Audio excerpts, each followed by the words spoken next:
Ready. How about you two? Green and good to go? Paimon's ready!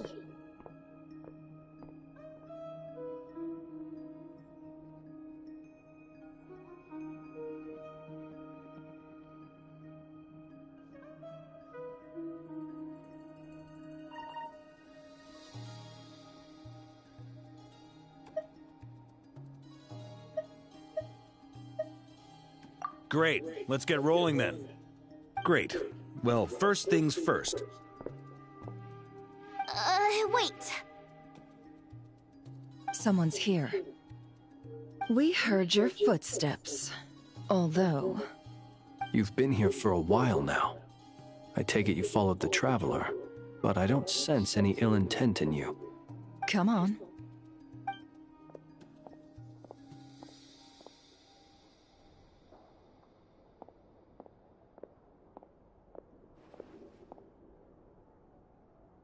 I figured it wouldn't take you long to notice me. I come bearing news from my lady, the Knave. Dottore went through the motions of returning to Snezhnaya, but it was obviously a facade. However, he has not returned to the Kuvaki Experimental Design Bureau, nor has he made an appearance in Nasha Town. Well, in that case, he'll be in his lab way up north. I always wondered why he applied for his own private pad. He was planning this all along. Tell them that Sandrone and I will go on ahead. If they still intend to pursue this matter, they should meet us at the research center in the northern tip of Notcry. Nice of Columbina's two best friends to think of us. We appreciate the heads up. Our sincere thanks to the Fatui for your aid. Lady Damselette may have left our organization, but at least some of her colleagues remain genuinely concerned for her well-being. Not to mention that the Doctor's increasingly cryptic conduct gives us great cause for alarm. We have crossed swords many times before, but it's not personal. We're just on different sides. We don't lack humanity. And so, as fellow friends of Lady Damselette, it's only right that you should be in the know about this. Arlecchino's situational awareness has saved us a lot of trouble. I'll leave the map here with you. If you do decide to head to the research center, please proceed with caution. And remember, at least while you're in Notcry, Lady Arlecchino's subordinates are your comrades if you want them to be. This is very accommodating of you. We can't thank you enough. Just doing my duty. I shall take my leave now. If you need us, you'll find us at the Experimental Design Bureau.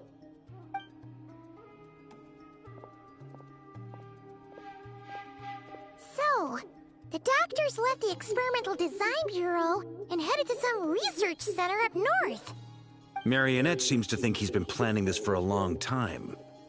But when did it start? Before he even arrived in Notcry? It seems his loyalty to the Tsaritsa is lip service at most. Behind the scenes, he may even be working against her. Whatever his motives, we know that he's decisive and incredibly ruthless. Facing him unprepared would be a recipe for disaster. At this stage, it's difficult to predict his next steps. I suggest we split into two groups. We need some people to stay behind and guard Nasha Town.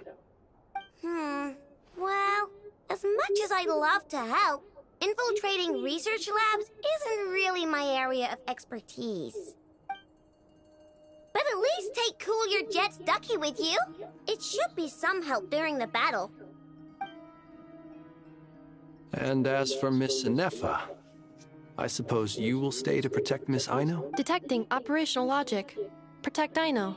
Priority. High. Just in case, Servarka, I think it would be best if you stayed behind as well. You can leave the research center to us. I mean, I would have said the Knight of Berea should probably be out on the front line, but okay, fine. Leave Nasha Town to me. Be careful out there, okay? If things get out of hand, fall back right away. Yehodo will be on hand to assist you. In my absence, she can handle any intel gathering work. You got it, boss. You guys make sure to get back here in one piece, all right? We will. Things are moving fast. We'd better head off soon if we hope to keep pace. So, it's infiltrate a secret research facility, or... I'll help out here instead. Sounds like it's gonna be a pretty intense fight. We all have to bring our A game here. So, anything you need to wrap up before we leave?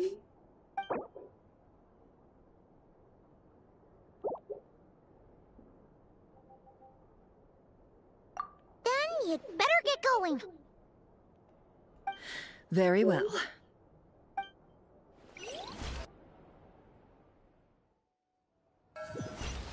All these broken machines on the ground. Someone got here before us. Could it be Arlecchino and Sandrone?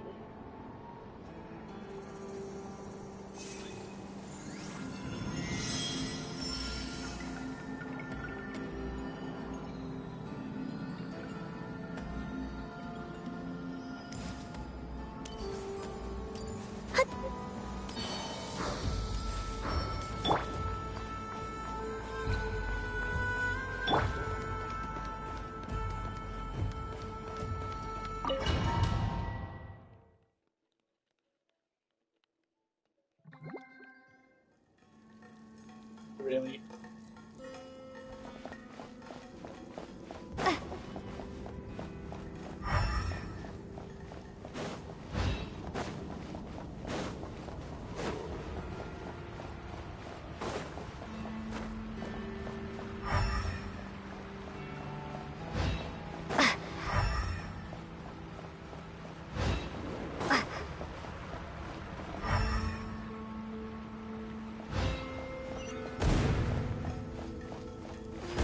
That's quite a welcome party.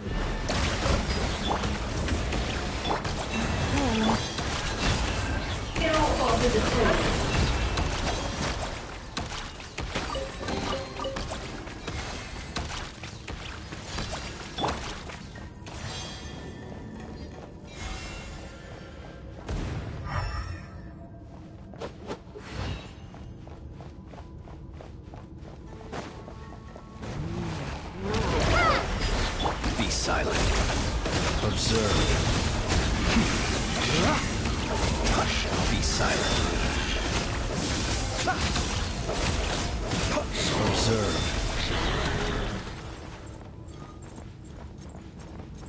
Get back! I said get back! Do you hear me? Why isn't it working? No! Don't come any closer! Don't!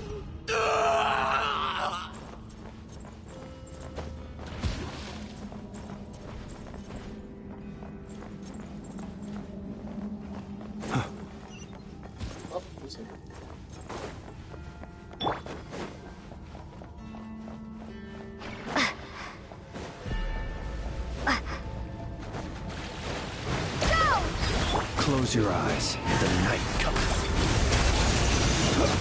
You poor souls. May your spirits find peace. Grab that key on the ground. We'll probably need it at some point.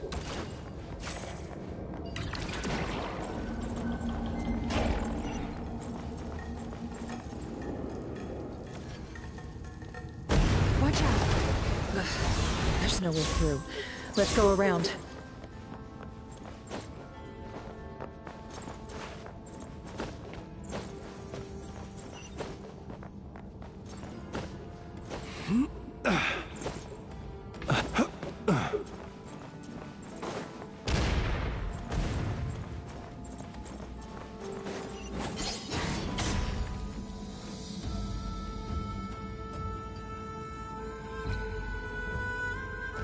What the? Trespassers? Here? What's wrong with you people? We're looking for the doctor, and we understand he might be here. I see you're fleeing the facility. You looking to settle a score with the doctor? Good luck with that. I don't think you have many chances left. Perhaps. But you might have a chance to live if you start talking. 2 other Harbingers had the same idea as you. They're already inside. But what good is it gonna do? The doctor wouldn't do something like this unprepared. Seems to me that you're not too thrilled about being his subordinate. Also, is it just me, or do I sense monsters nearby? If you'd prefer their company to ours, that can easily be arranged. We need to know what the doctor is up to. Please, if you know anything at all, tell me. This is about more than us versus the doctor. His actions could have consequences for all of Nodcry. And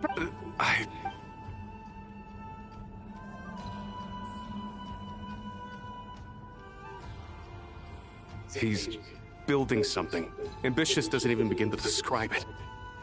Feels like this could be the big one. God knows how long he's been planning it. A while back, he told us he'd be returning to Snezhnaya. We weren't expecting him back so soon. This time, he brought some gemstones. The moon marrow spheres. He stole them. Oh, Lady Damselat? Last I heard, she left the Fatui. Before she went, she told us she'd finished what Her Majesty asked of her.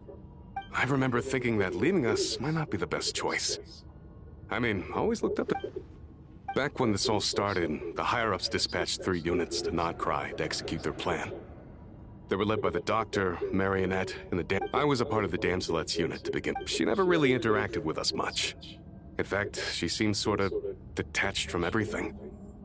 Not because she was distracted, just felt like she was indifferent to the world around her.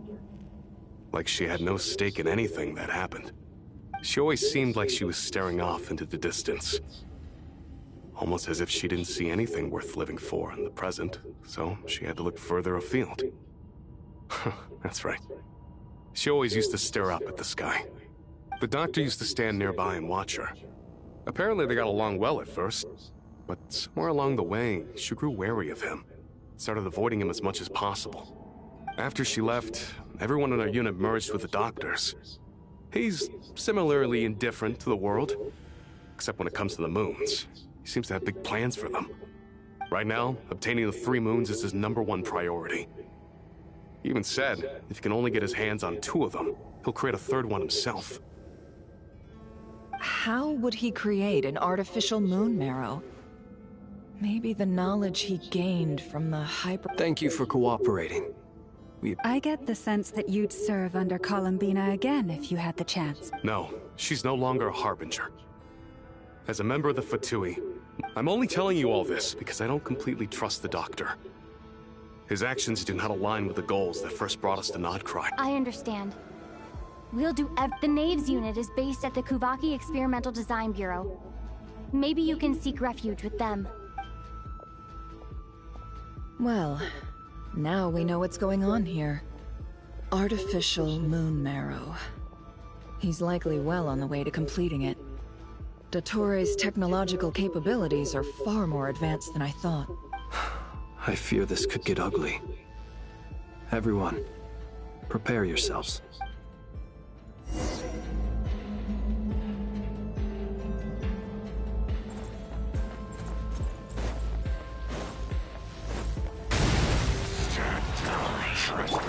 Water jet! It all adds up.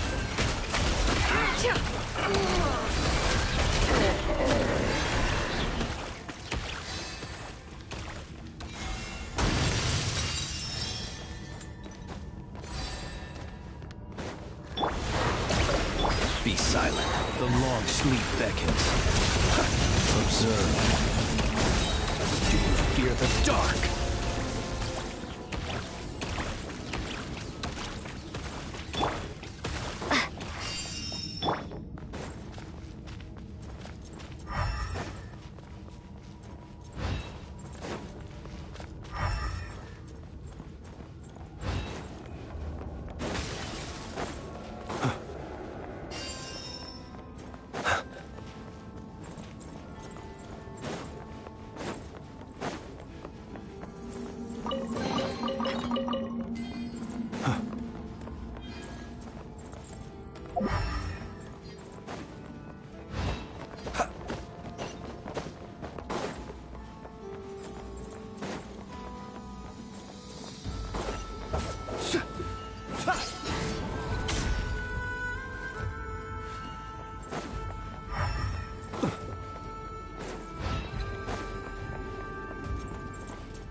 Welcome, one and all.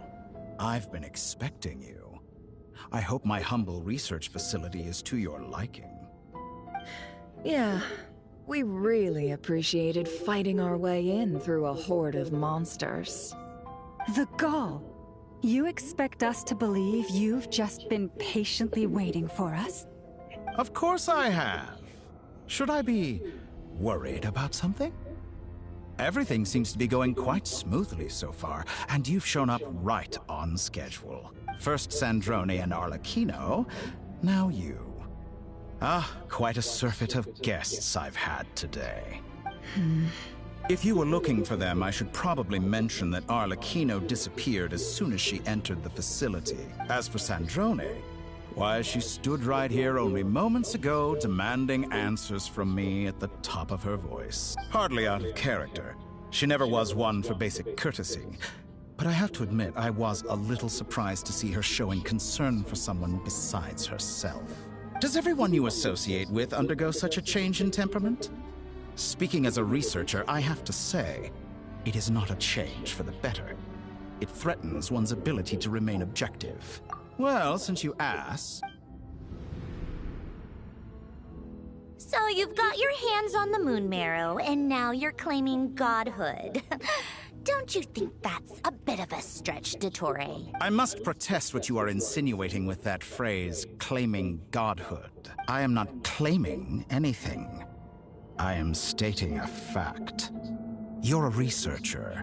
I'm sure you appreciate the distinction between the two. Huh? Wait, you really think you're all that? You'll excuse me if I'm not being a polite little lady for you. We're colleagues. We both know what kind of person you are. By the same token, I knew you'd respond along those lines. You and I both understand that facts speak louder than words. To that end, I've had my people send you a small gift.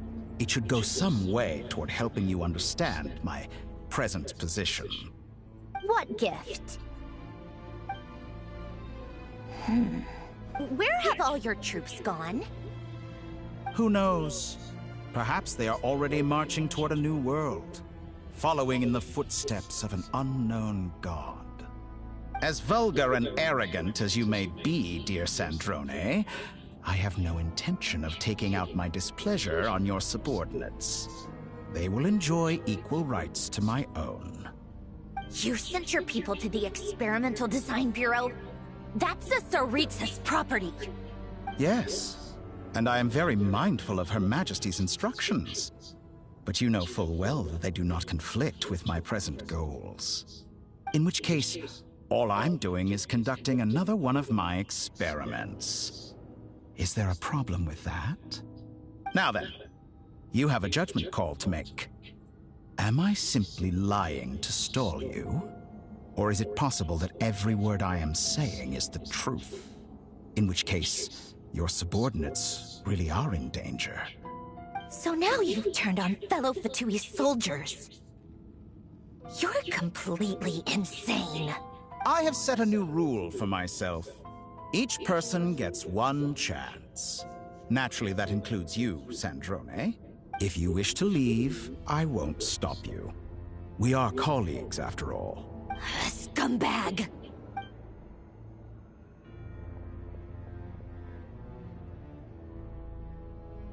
Still, I hadn't counted on Sandrone sparing any thought for the people of this world. Shame.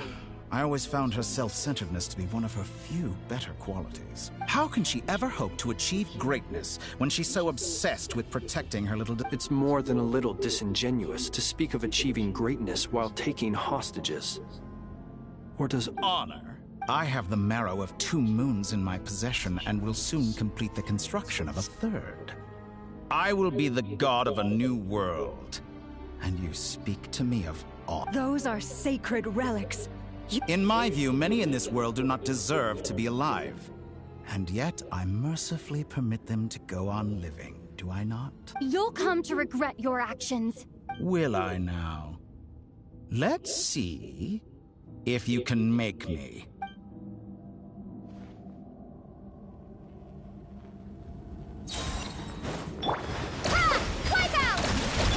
Leave this place for the everlasting. Can't hide the truth. The mystery unravels.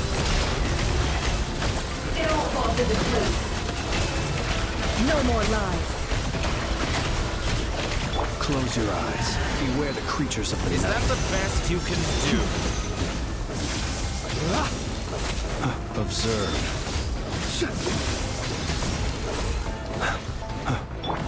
Water jet! Forest, protect An us. exact practice.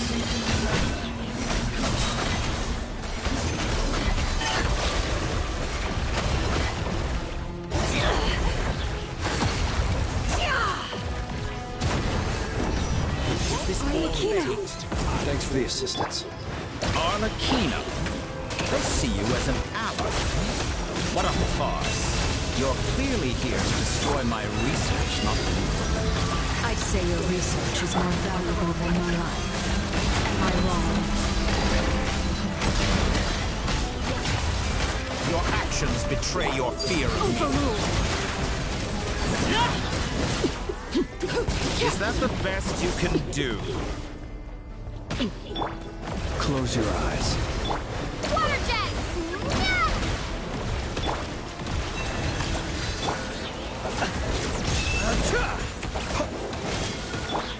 This is where you come. Transfixed! Your This is not like Arlecchino. Water jet! Be silent. Leave this place. By the frost moon. Interesting. The long sleep beckons. You won't Can I feel a thing. The mystery unravels.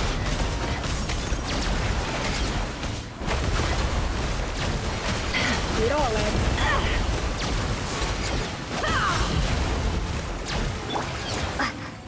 Water jet! Observe. You poor lost lamb. You won't feel a thing.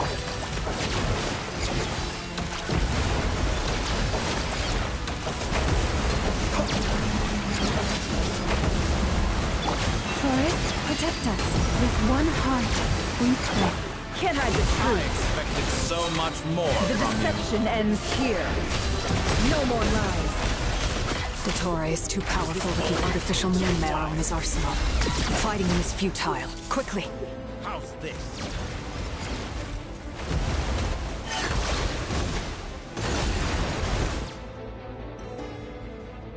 Let's go.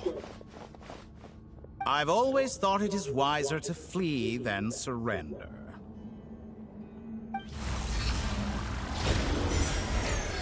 Watch out! What the? Forget about me! You should... Where's the Traveler?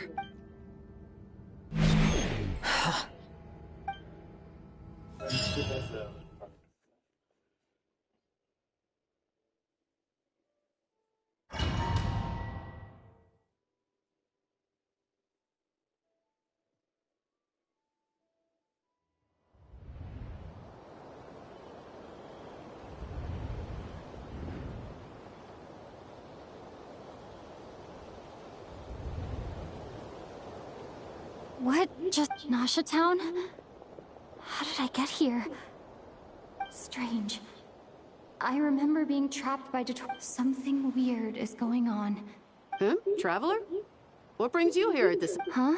What are you in the mood for today? A hot dog? Or something else? We've got some special discounts at the moment. Want to see the menu? Sorry, I'm not... Ah. Well, feel free to take a seat for now. Let me... Everyone seems to be acting normal. Oh, darling, look who it is. One of our regular customers. Wait. Well, I'd love to, but can't serve a customer unless they order something. Anyway, I take it you're... Yes, thankfully. It was a long trip, and it's left me feeling pretty exhausted. But the upshot is, I won't have to leave again for a good while. We can have some quality time to ourselves. Wait. These two are a couple? I see some kids around too. Hey there! I haven't seen you in ages! What's keeping you so busy? I bet you forgot already? You're silly. Daddy brought you over to our house recently. What is she talking? We've had a lot of customers over the last few days, so we've been real busy. And like my mom always says, some people... Oh! Another customer's arrived! I better go see what This is all wrong. I never once heard the owner of this restaurant talk about their family. It certainly isn't. Could this be a false memory? Very good. I knew you had it in you. Aren't you going to try the house special? When did he show up? No, none of this is real. You don't seem to like it here. That's fine. We can change venues.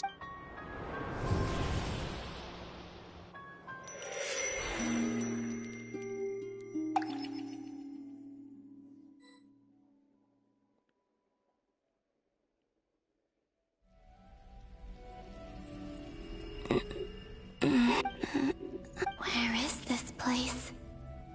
It took all my strength to open the moon gate. And then I looked. So this is the moon's reflection? The mysterious realm beyond the gate?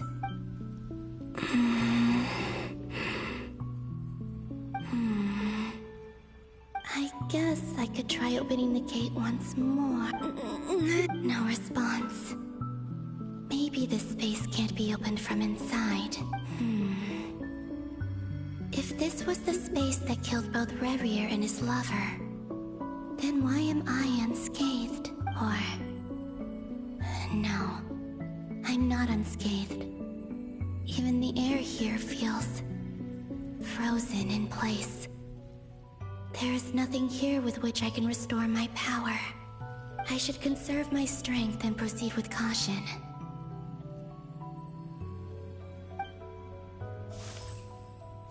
I don't believe Dotori's scheming will stop just because I escaped. If there is any chance that I can get back to the others, any chance at all, I must return.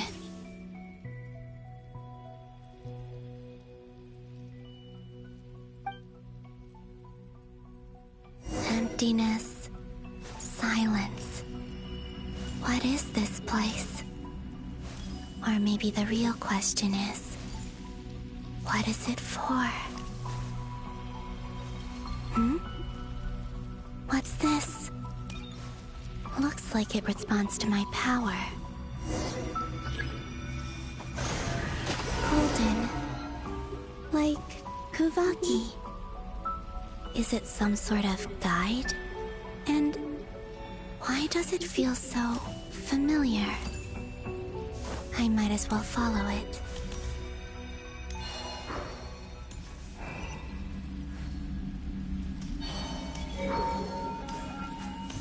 Where does this lead? Could it be the exit?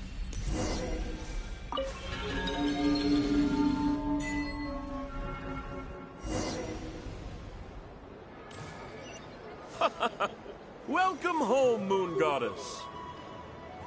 Is this Nasha Town?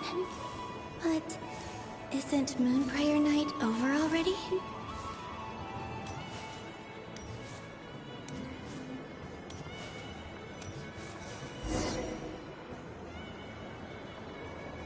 Goodbye for now, Columbina. I hope you have a wonderful night. I will. Llama, everyone else, and me? Are these my memories?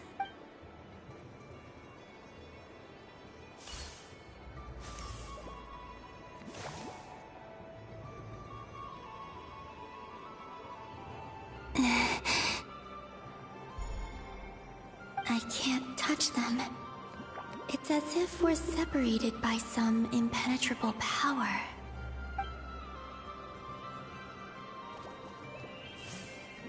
Over here! Over here!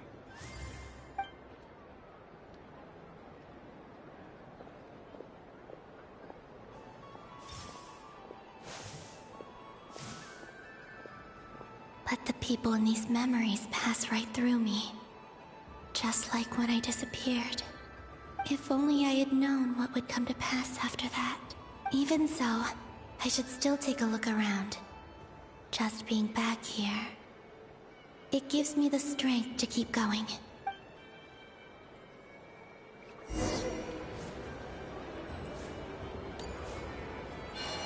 Welcome home, Moon Goddess.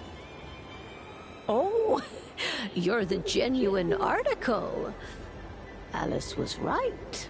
This Moon Prayer Night was worth watching after all. Oh, yes. That was the fortune-telling stall run by Barbaloth from the Hexen Circle.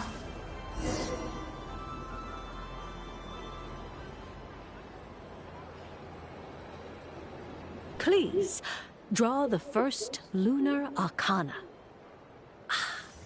This represents destiny, and is the foundation for the divination as a whole.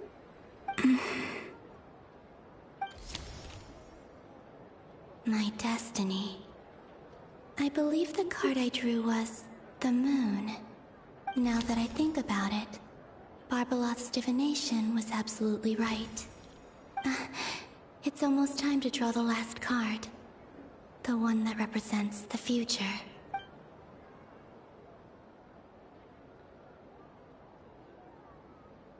That was the card that popped out on its own.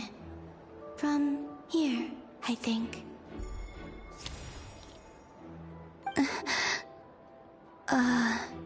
Kuvaki Pulse? What? Fascinating. I've never encountered this before in my role as a diviner. What's going on? Did that card leave the deck? Because of my influence? All I did was try to touch it. Maybe this memory space is not untouchable after all. Are there weak points in the barrier? Or is it possible that there's more to this space than my memories alone? This card. I need to get to the bottom of this. I'll try touching something else. Is this the wind? No, it's gravity. It's pulling me outwards. No, Traveler!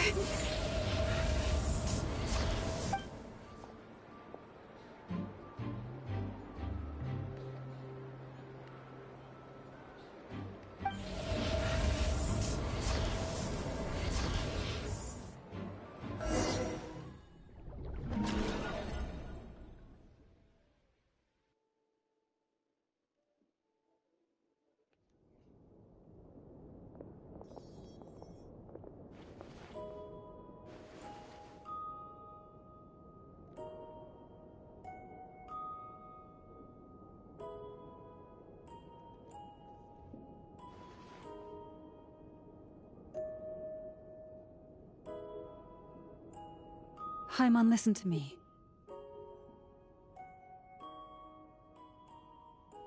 From the bottom of our hearts, we are so sorry. Don't say that! Paimon's not a little kid! You didn't leave her behind on purpose! There was nothing you could do!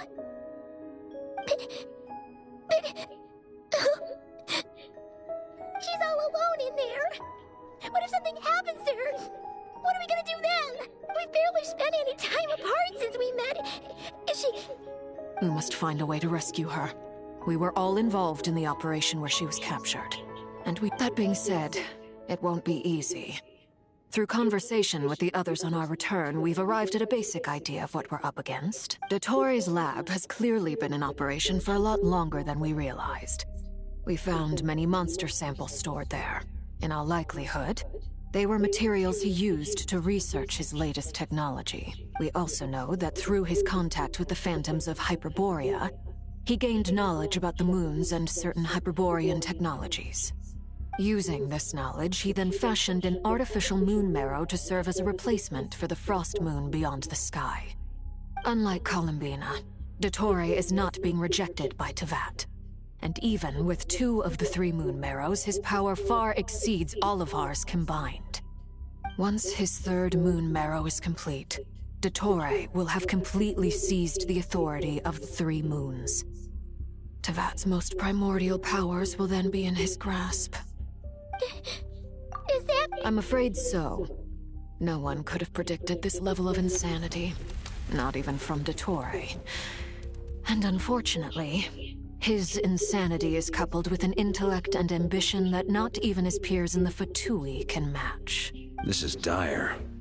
Sounds like the world is done for. The Three Moons authority can influence the very fabric of time and space. I dare not imagine what a monster like him would do with that kind of power. The trouble's already begun, I'm afraid. On our way back, we discovered that part of Nodcry is being enveloped by an unknown energy. We cannot ascertain what is happening inside. I'm convinced this is Dottoro's doing. Not that there's any way to prove it. The issue is, we have no idea what his intentions are. The only thing more frustrating than facing down evil is knowing that it will surely come. The Doctor is guilty of numerous crimes in Mondstadt as well. One of our knights, well, former knights. His father was murdered by Dottore. His ideology and methodology are a danger to everything in his path, from individuals to entire nations. He does not feel guilt, even when he acts against his own people.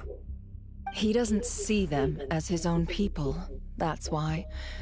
People like him see everyone else as beneath them. Right. He views other people only in terms of how they can benefit him. That's the basis of all his social connection. Granted, he's hardly the only harbinger to pursue their own interests. We all do. And Her Majesty is gracious enough to permit it. Still, her mercy has its limits.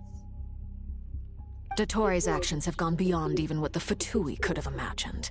Usurping divine authority to become a god. For a servant of the Tsaritsa, that goes beyond being disloyal. It's treason of the highest order.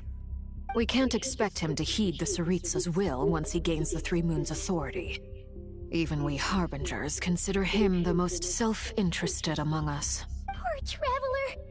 Of all the people to get caught by... We have to go save... Paimon, I promise you, we are with you all the way. I get how you feel. I do. But it's gonna take more than strong emotions to take down an enemy like Dottore. What we need now is more information. Right. We can't even guarantee he's still at his research center. Before we can think about mounting a rescue operation, we need to confirm. I'll find... Paimon knows, but... She might be the strongest person Paimon knows, but she's still human. She feels pain and bleeds just like anyone else. Then think things through before you stick your neck out. Unless you want to lose your head. Sandrone. Miss Sandrone, you're okay? Put the stuff over there, and be gentle with it. Am I okay? As you can see, I've had to move my whole livelihood out of the Experimental Design Bureau. It's been swallowed up by Dottore's energy field. If I'd left it any longer, I probably would have gotten stuck there. Ugh, Dottore always goes a little loco when he finds a shiny new toy. Not that he'd ever admit that. But this time, he's gone full psycho.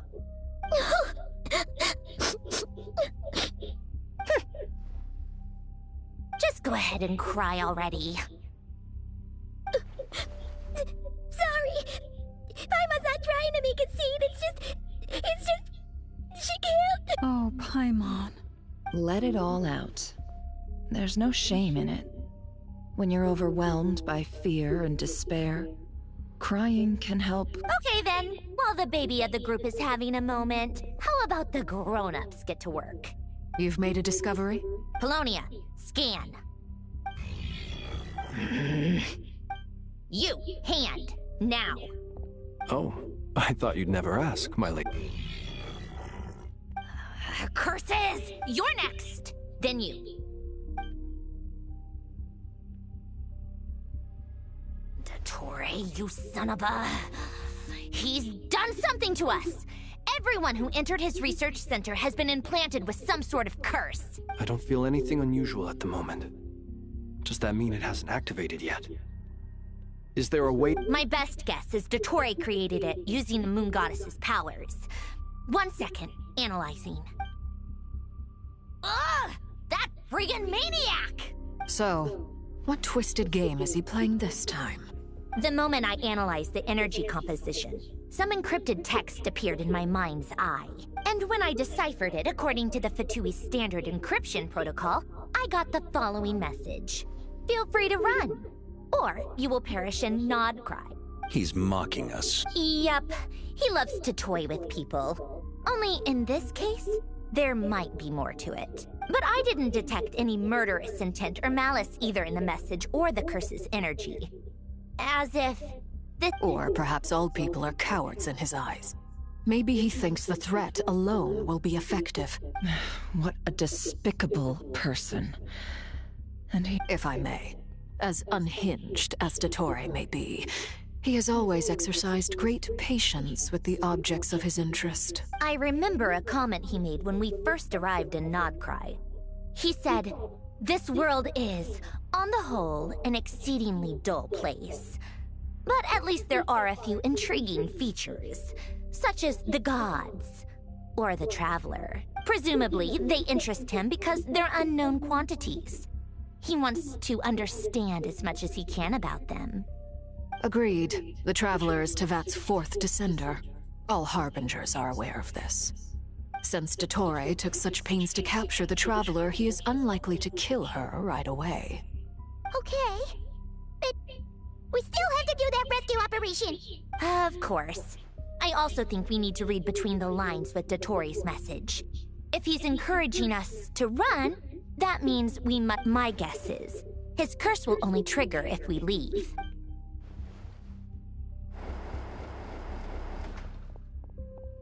We've discovered multiple energy fields. Albedo is still attempting to analyze their structure. He told me to report back first. Each field is slowly growing, swallowing up more of the surrounding area in the process. And the pace of their expansion has increased since we first examined them. He's probably trying to swallow Nodcry whole. His nefarious ambition knows no bounds. If this continues, the whole of Tevat will be in trouble, not just Nodcry. The loss of Columbina could not have come at a worse time. Do we? She entered the space beyond the Moon Gate, knowing what became of Rerir and Thalindus. Don't be ridiculous. If I know her, she's busy finding a way back as we speak just so she can annoy me. She isn't dead. Whatever has become of her, the fact remains that we are two comrades short on the eve of a decisive battle. We need to find out the Traveler's location. But there is also other work to be done. Agreed. Whatever Dottore's planning, we have to get the local populace somewhere safe. So, as well as a rescue mission, we have to organize a mass evacuation at the same time. It would be best if someone could approach leaders of neighboring nations and negotiate emergency asylum for Nodcry's inhabitants. Can anyone handle that? Snezhnaya is one option. I'll see what I can do. This would be so much easier if the Traveler is here. No! Stop thinking like that, Paimon. Paimon will join you. She's pretty well connected thanks to the Traveler. Maybe it'll come in handy. Either way, that's what the Traveler would do if she was here.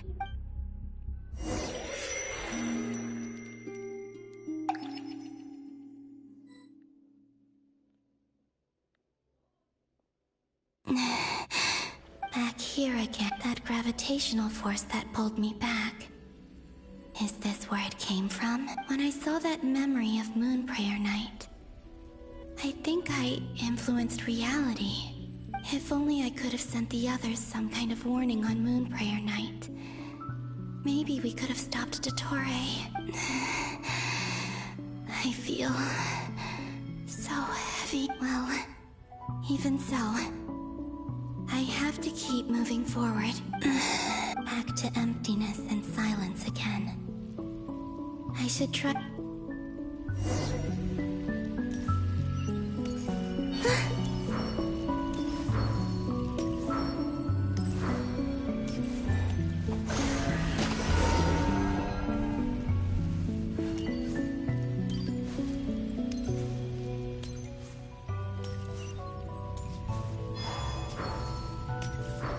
The entrance from last time isn't showing up. What am I missing? Looks like I need to gather these scattered fragments.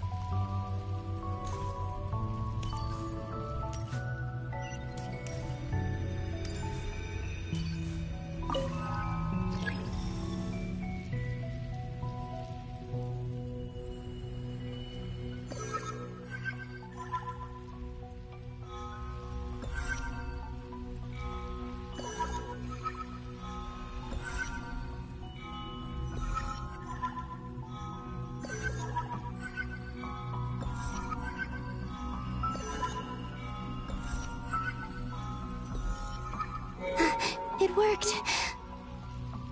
Hopefully I can stay inside for a bit longer this time.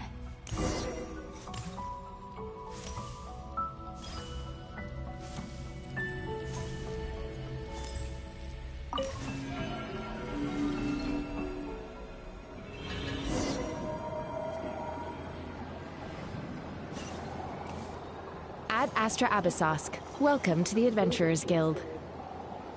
What? This doesn't look like Moonprayer Night. Extra, extra!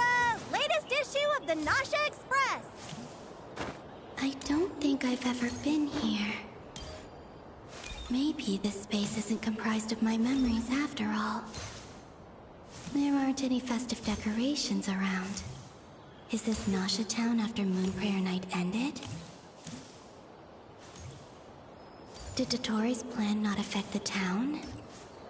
Or is no one aware of what happened because he used the Three Moons' authority? Let me see if I can influence anyone else. So, what do we do next? Wait, that voice. Paimon?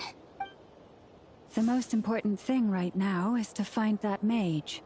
Laumar the Traveler and Mr. Varga are here too. I'd better go pay the Fatui a visit. Traveler!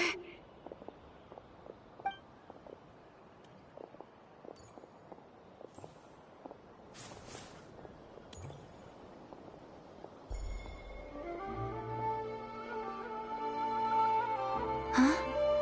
Columbina? I made contact. It's me, Columbina. Huh?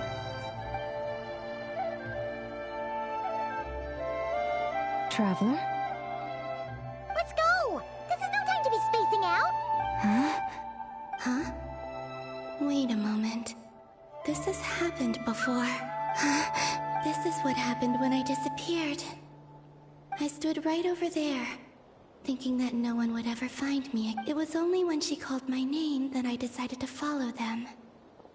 But did she turn around because she sensed my touch just now? Is it really possible that from in here, I can change the past? If I keep following them, maybe... Huh? It's that gravity again.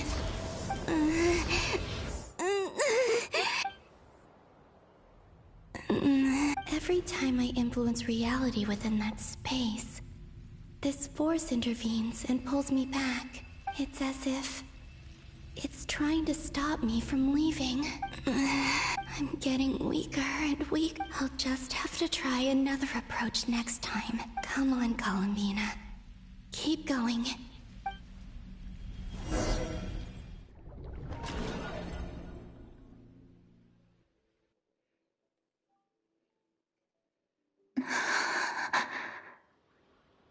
Suddenly, I've been plunged into darkness, alone. It feels strange, as if something has grabbed hold of me.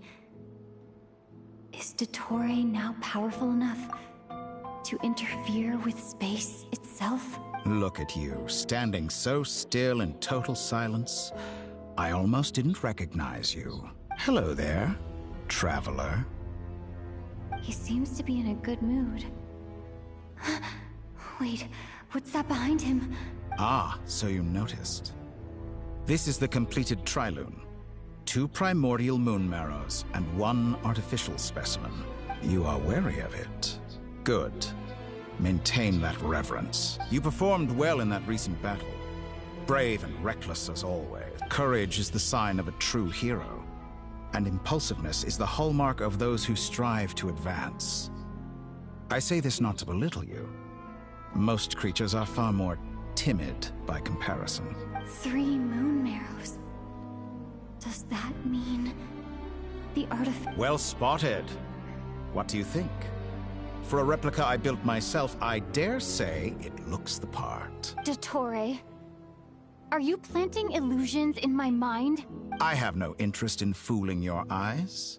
On the contrary, I hope to show you the true essence of all that you see before you. Is this not a beautiful city? People live in peace and find joy in their work. The streets are safe. People can even leave their doors unlocked at night. You might say it is the Elysium everyone dreams of. All available data indicates your values and worldview conform with the mainstream. This kind of society should be quite to your taste. False beauty is deceitful. Lies are to no one's taste. I wonder, is it your moral standards that are too high? Or your expectations of reality? Answer me this. If someone existed in a sweet dream from the moment they were born, a dream in which they never once felt pain, which do you think they would consider superior? The dream or the reality? That's pure sophistry. It has nothing to do with your actions. As I suspected. You have yet to understand all of this for what it really is. What do you want from me? You sound impatient. Do you think the only reason I'm keeping you is because I want something from you? If it's not, then why haven't you killed me yet? No one can stop you if you're as powerful as a god. I'm delighted you recognize that. I believe we last squared off in Sumeru.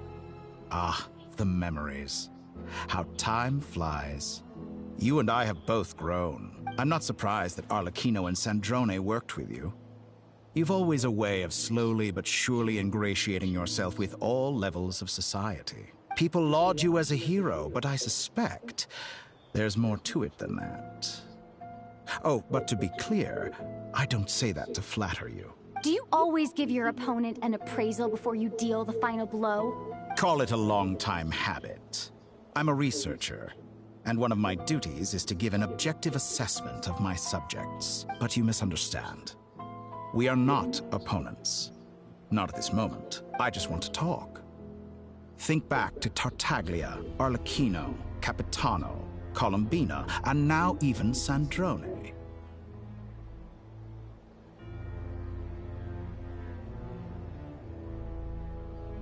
You've worked with each of them in the past. I believe you can work with me as well. What makes you so sure? Well, why not?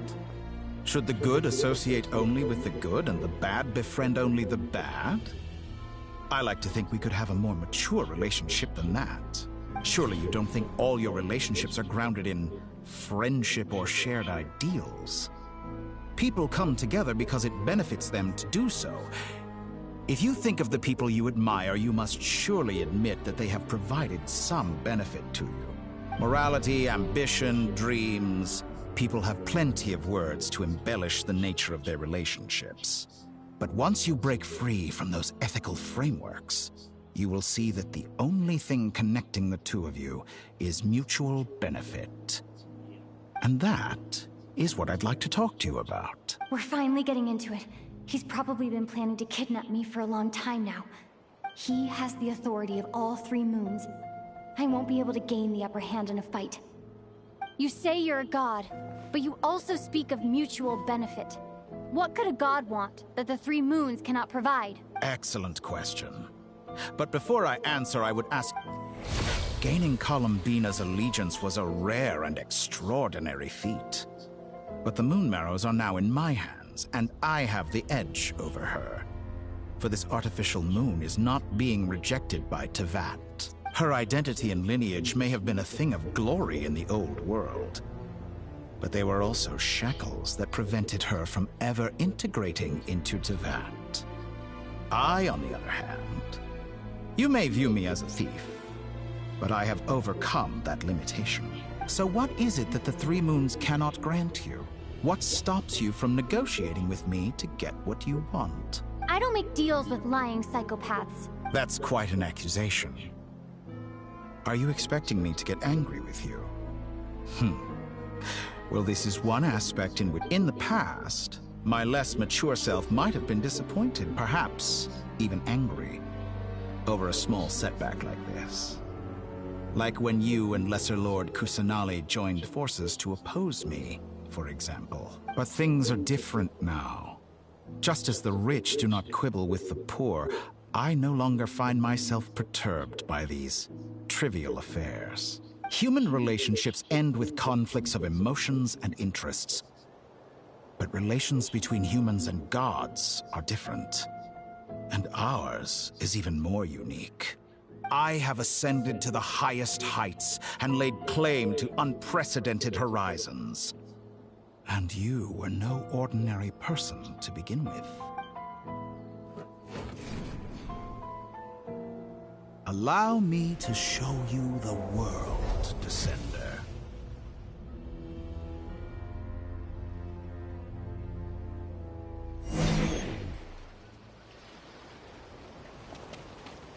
To stand, walk, jump, sit, and lie down.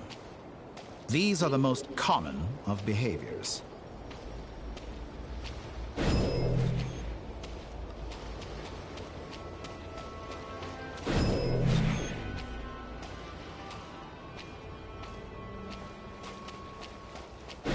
Have you ever wondered why we were born following such laws? Who stipulated that we could not fly instead of walk?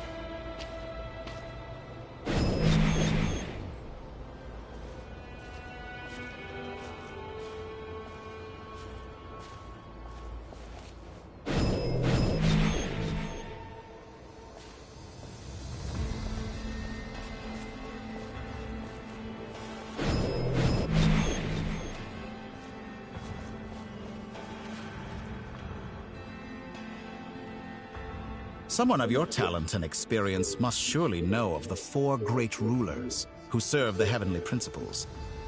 They govern life, death, time, and space. One wounded by a blade will die from blood loss or infection, and one who falls into a lake will drown in agony. The elderly wallow in solitude, and the solitary age faster. Eventually, new life is born, only to embark on the same path of suffering.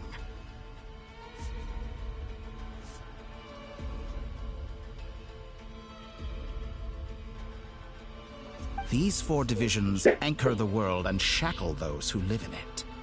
But they themselves transcend its boundaries, squandering the power bestowed by the heavens. All who live yearn for equality, but unless the gods prostrate themselves and profess that they are mere servants of the living, equality can never exist. Who makes the rules we must live by? Who has the right to restrict us? The limits of the body can be rejected.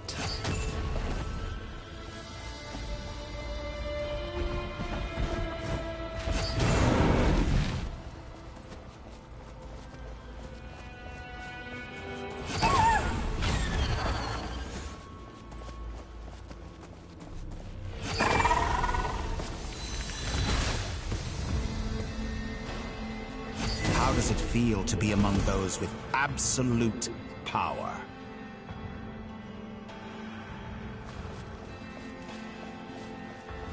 You cannot conceive the extent to which your flesh hinders your mind and spirit.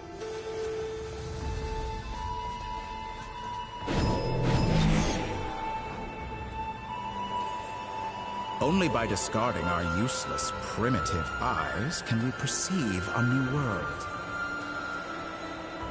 How narrow-minded we all were in the past.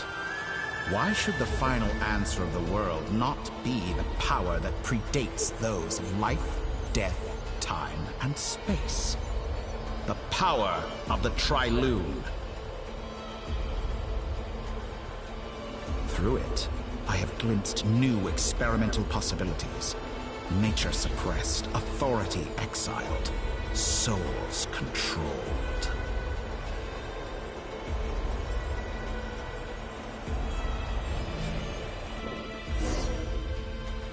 You know, I heard recently that a group of critics reviewed countless stories and drew an interesting conclusion. They found that it is more often than not the villains who strive tirelessly to push the boundaries of progress. In fact, long before this, someone voiced a similar idea in an academia editorial. I felt a great affinity with this perspective. I have never been afraid to step up and play the role of the villain.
Fanatics are trampled down for their transgressions, and those who transcend are rebuked for their audacity.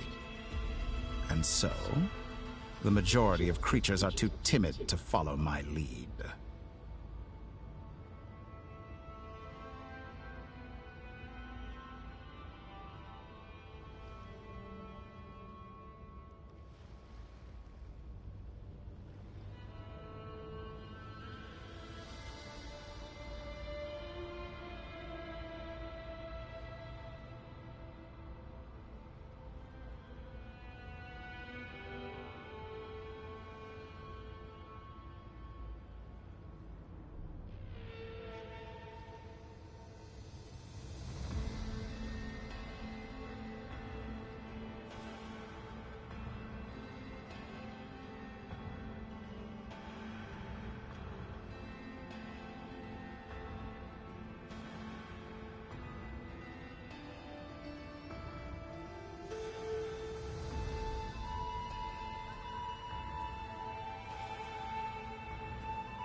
all sacrifices made during my experiments have been worthwhile, as you can now see.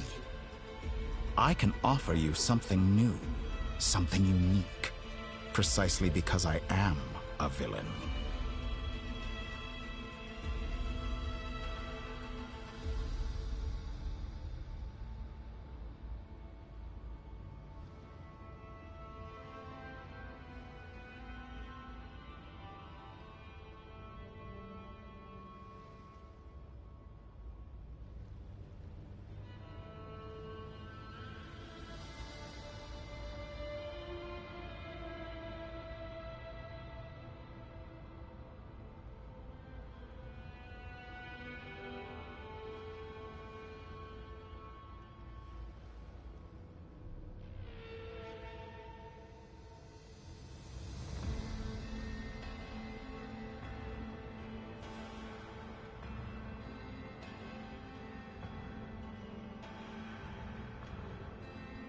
Think about it. We are eternally bound through mutual interest. Can you truly say you would never turn to malice if it could give you the life you dream of? After all, what value do perfection and purity really have? They are fragile and feeble things, utterly tedious. I say, better to be governed by a flawed humanity than a gnosis. The true seeker of knowledge is the villain who undergoes countless tribulations in pursuit of their goal. I'm sure many people have told you that you're different. Because I'm a descender? Exactly. Very clever.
But what has that got to do with you?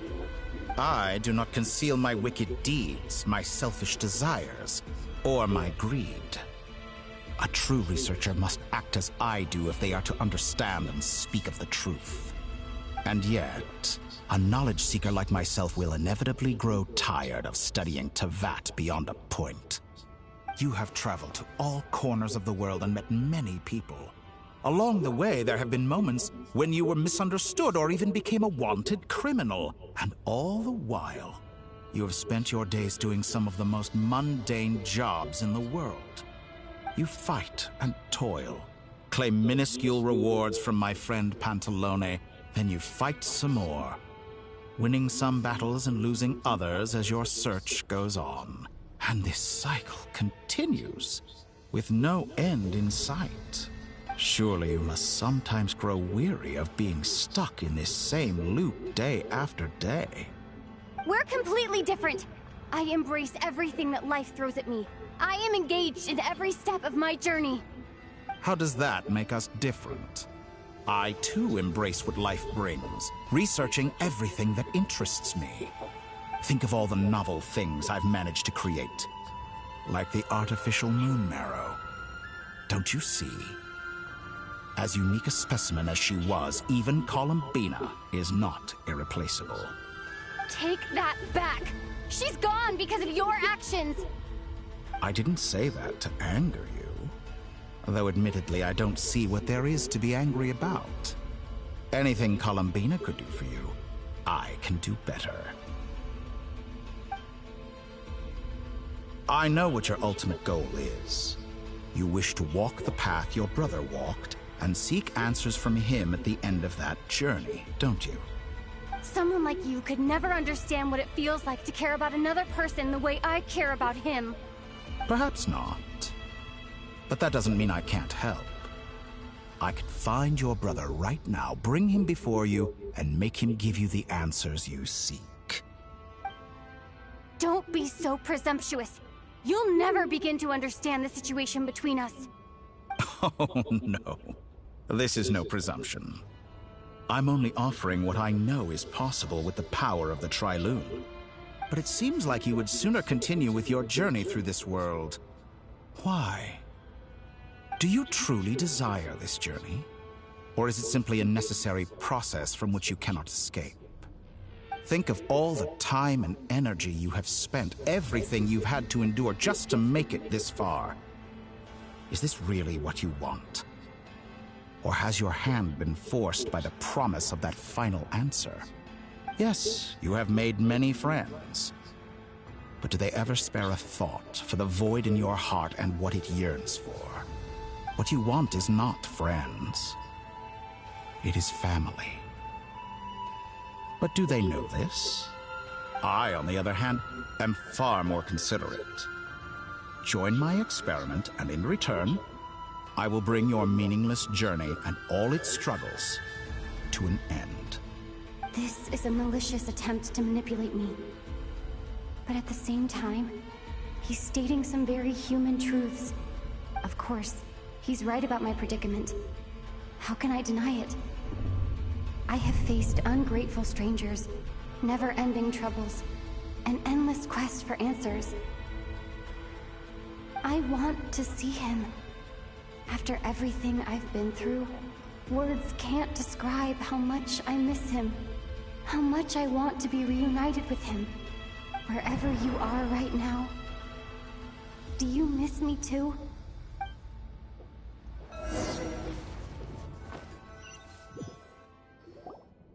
All right, everyone.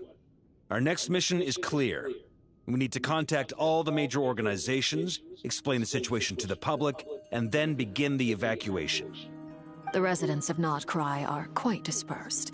The two most populated areas are the Southern Isles and Pyramida. Miss Lauma, I will leave Hisi Island and Nosha Town in your hands. I will liaise with the Fatui and Pyramida. Agreed. We will reach out to Natlan and Snezhnaya. Anyone found north of the Experimental Design Bureau should follow the Fatui to Snezhnaya. As for those dwelling south of that line, I will ask the Voynich Guild to help persuade them to leave. Then I, Mr. Varka, and the Frostmoon Scions will escort them to Natlan. The Voynich Guild has dealings with the Curatorium of Secrets. I will send them a letter vouching for your credibility. Yehoda, you should help Lauma. This is too big of a task for one person. My wish has come true. You're willingly lending me your most capable employee for the day. Well, good for you if all this only takes a day. Of course, if it takes any longer, I'll be charging a fee. Boss, wait! Don't I get a say in this? Oh, I'm sorry. Something to add, Yehoda? Well, no one's more important to me than you, boss. And remember how Lauma healed your eye after that big battle? I think that's worth at least 2 or 3 days' work for the Frostmoon Scions. Are you completely incapable of acting in your own self-interest? Or do you simply devalue your own labor? Are you sure you don't want to come with us? Who will see to our other work if we're all busy evacuating residents? Sandrone insists that Columbina is still alive, and we have a traveler to rescue. There's much to be done. But boss, I'm just worried that... Well, Nefer, I'll link up with you once my tasks are complete. What makes you think I'd need you to do that? I'll need it. And considering the way you approach certain matters, I think you'll be better off with me present. That's quite enough. Just focus on your work first. I bet we're in for an uphill battle here. But we can help out too. Inefa and I are gonna help Nasha Town's residents carry their stuff. Loading schedule. Store essential local research data and technology samples, then escort the people to Natlan. Understood. I will execute this to the best of my abilities. Great stuff. Thank you, ladies. I've contacted the Lightkeepers. A colleague of mine will join us shortly. I will persuade them to conduct a thorough search of the region to ensure that no civilians get left behind. As for me, I guess I'll be making an early return to Sumeru. I think it's important that someone informs the Dendro Archon of what's going on in Notcry. Roger that. Someone should inform Mondstadt, too. Mr. Duran, can I trust you to handle that? I think you fly faster than any of us can run. As an added incentive, get there fast enough and I'll see about getting your gliding exam waived. Really? Ha! Mission accepted, sir. I intend to stay behind and help Miss Sandrone with her research. She has some alchemy-related questions that she'd like me to explore. She recognizes your expertise, then. I wish you a fruitful collaboration. Thank you. In truth, I was surprised to hear her express an interest in subject matter outside of machines. I believe she has been investigating some Fontanian technology recently. She made a point of bringing the relevant materials with her when she left the Experimental Design Bureau. She's sorting through everything in her room as we speak. I should mention that we have one other friend who isn't present. He hasn't made his position in all of this clear. But if we know anything about him, he's likely investigating on his own. Paimon's been very quiet today. But I know how close she and the Traveler are with the Natlanese. She should come with us to the border. Okay. Paimon will do her best. Make sure to heed Sandrone's warning. Many of us have been cursed by Dottore. As such, under no circumstances should anyone cross national borders. Remain within Notcry. That aside, personally, I have faith in Columbina. Things look grim, sure, but who knows how it'll play out. Same goes for rescuing the Traveler. Both of them are important allies and friends. We'll be counting on you to gather intel on them, Miss Nefer. Oh, wonderful. You're all here. That voice again! Nicole? Whoa, that was loud! And it came out of nowhere. So mysterious. Sorry, this is the only way I can speak to you all right now. Please accept my apology. Anyway, time is short. I'll cut to the chase. We're still facing quite a catastrophe here at the world's borders. Alice has roped in every Hexenzirkel member she can get a hold of. Except for me. She told me I had to come and help you all out as a matter of urgency. I quote, "You love talking, don't you? Well, now it's finally your time to shine. Take these. Make sure the whole party gets one each. You'll be in charge of making sure everyone stays connected." Huh? Is this a Dodo communication device? Scanning. Unknown device. Analyzing. Unknown device. Conclusion. Cute. Affirmative. It is cute and good. I believe that I quite like it. This is no ordinary Dodo communication device. It's my very own special modified version, specifically... sorry. I almost went off on another tangent there. Anyway, help yourselves. It will allow us to communicate over long distances within Notcry. No more worrying about shuttling messages back and forth. What astounding technology. Am I right in assuming that it relies on your personal abilities to function, Miss Nicole? Yes, exactly. Right on cue, Albedo. Ah, I'd love to brag to you all about how it all works. But no, next time. Anyway, I'll be right with you all, serving as a communication hub. That's all from me. Head off as soon as you're ready. I'll be staying here to keep watch, and I'll be sending you my blessings.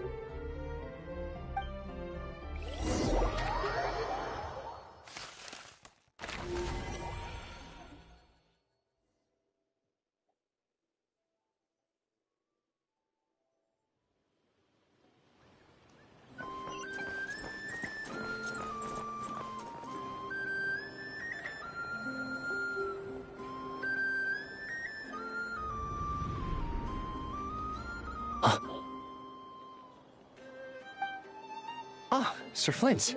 Perfect timing. I just arrived myself. You are most considerate, Master Eilua. But in fact, I know you have been sitting here for quite some time. If you saw me, why didn't you say something? I was curious to see how long you could sit still for. Also, shouldn't you have managed to sense me approaching? That would be a first. You always seem to appear out of thin air without making a peep. Also, how many times do I have to tell you not to address me as master? I don't qualify. I beg to differ. Why should a young man so well versed in social graces as yourself not be worthy of that title? Please, Lord Flintz. Sir Flintz. I'm begging you, don't flatter me into complacency like you do with everyone else. You understand me better than most. My newest acquaintances tell me I love complimenting others. What do you think? I think they don't understand why you do it. You just love puffing people up till they're a big, happy ball of hot air that floats away into the sky. In all sincerity, I can only hope that they bring good tidings when they come back down to Earth. Is the situation that bad? We just held a strategy meeting.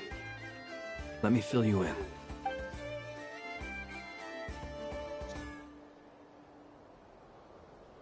In short, we need everyone gone from Pyramida. We also need a team of Lightkeepers to scour the more remote regions of Nodcry for civilians to evacuate. I only hope we have enough personnel. We do. Old Man Nikita will definitely help, and we can recall anyone out on patrol to focus on this instead. Good. I'm sure you and the others will make short work of this. Now, don't forget, once you've completed this task, make sure you and the rest of the team evacuate to either Snezhnaya or Natlan as well. Flint's? If you've got something to say, Master Eilua, why not guess what I'm thinking right now? You mentioned that you have something else to deal with later. How difficult is it going to be? I doubt it will be easy. I know you're a Lightkeeper, and it's your duty to protect others in times of crisis. But I have a feeling, however bad things have gotten in the past, Nodcry has never faced a mass evacuation before. But from the sounds of it, you don't intend to come with us. I don't mean to pry, and it's probably none of my business. But whatever it is you're intending, you don't have to go through with it, you know. I've been afflicted with some sort of curse, and I'm told it may well trigger if I set foot outside of Nodcry. As such, I cannot leave. I have to act, if for no other reason than to fight this curse. What? No. Why? Why would anyone want to curse you? There are plenty of people out there willing to trample over others in pursuit of their own goals. Frankly, Sir Flint, I am furious. You're making light of what is an incredibly serious situation. Indeed, I am. And what? I told you, I'm furious about this. Nothing I can do about it, I'm afraid. Things happen, and we just have to deal with them. If you find yourself feeling angry, perhaps start by drinking a big glass of water. Hey, you mean you're completely unmoved by my anger? I'm devastated. Then allow me to express my sincerest regret. come by the lighthouse sometime. We'll catch ourselves a few fish, have a little barbecue, play some cards, and bask in the sun. Maybe I need to spell this out. Lean in a little, Flint. Oh my, this doesn't bode well. Word is that you were caught up in a real horror show recently. People were amazed that you returned safe and sound. I've returned safe and sound from plenty of crises. When you say people, do you mean other people? Or do you just... Fine. I'll be frank. You're not human, are you? Heavens. Now that's a horrifying thought. You know what? Forget it. We'll revisit this once it's all over. A sound plan. Albeit a little ominous sounding. Just promise me you'll come back in one piece, all right? For you, Master Eilua. How could I refuse? Also, please pass my regards on to our colleagues. Tell them, thank you all for your assistance. Please.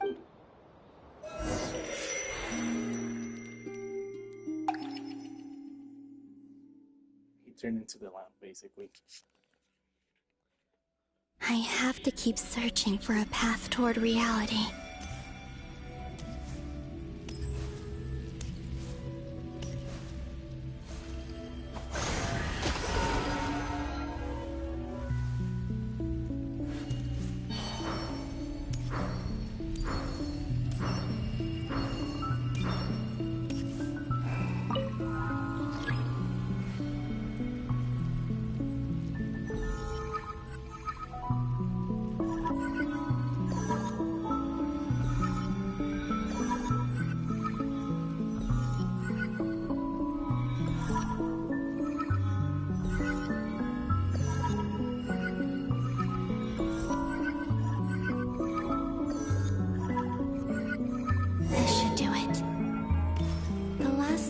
I tried to influence reality in this space.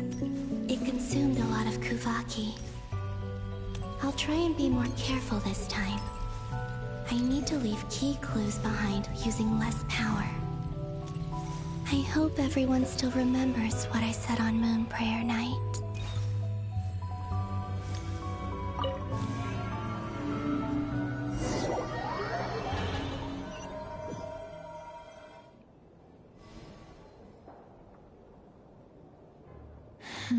Nothing here either. Flint's?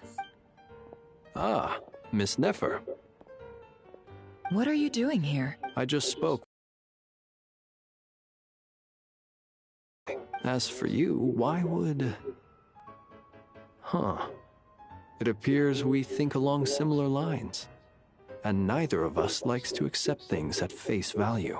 As well as figuring out how to gather intel on the Traveler, I wanted to confirm some of my own suspicions. Also, we'll need to bring a lot of force to bear against Dottore, even if we're only looking to rescue the Traveler. We can't leave any... I'm merely considering the possibility that she survived, just as you are. How much can we really know about a deity like her anyway? Do you remember what she said on Moon Prayer Night? About using moonlight to send messages to us? Of course. I think that's why we're both here. Where have you checked so far? I've been focusing on the outdoors. Anywhere the moonlight shines. I checked most of Nasha Town, but didn't find anything. I checked the Curatorium of Secrets, and a few rooms where I thought I might find some leads. But nope, the only places I haven't looked yet are the rooms in the flagship. But process of elimination isn't the only thing that brought me here. Oh, really? What's your other reason? After all that build-up, our mystery ally never showed up even once! Huh? Am I imagining things?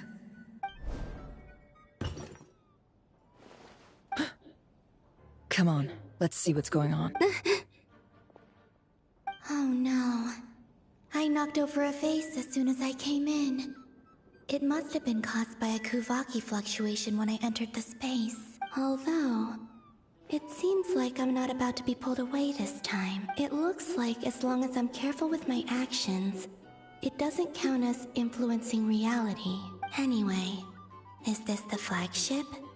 The Traveler mentioned that's where she was staying. I only went into the lobby last time, so I've never actually been here before.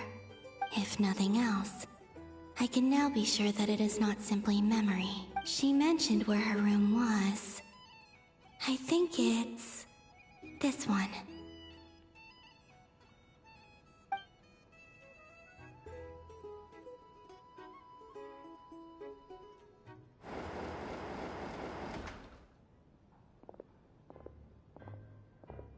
The door is closed.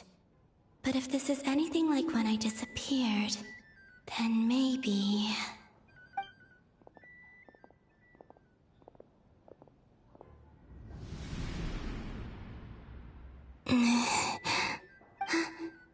I'm in. She and Paimon aren't here at the moment. I hope she's okay. I wonder what happened to her after that battle with Dottore. Best not to dwell on that for now. I need to try and leave them some clues. Please, Traveler. I really hope you find this.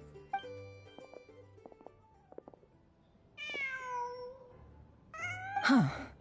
Just a... Nothing else here strikes me as noteworthy. Didn't you stay here for a couple of nights once? Before Rerir showed himself, yes. It's also where the Traveler and I first met. Did you notice anything unusual during your stay? I remember thinking how much noisier the flagship is at night compared to the graveyard. Other than that, no. The Traveler and Paimon were most congenial neighbors. This is where they've been staying, yes? Over here? That's right. I wouldn't usually condone breaking and entering, but we can make it up to them later. Focus now. I have to write a message on the wall using Kuvaki, just like I said on Moon Prayer Night. Simply open your windows on nights when the moon shines bright, and the moonlight will naturally flow towards the words I have written. Here goes. I'll need to carefully control my strength.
There's a noise outside the door. Is she back?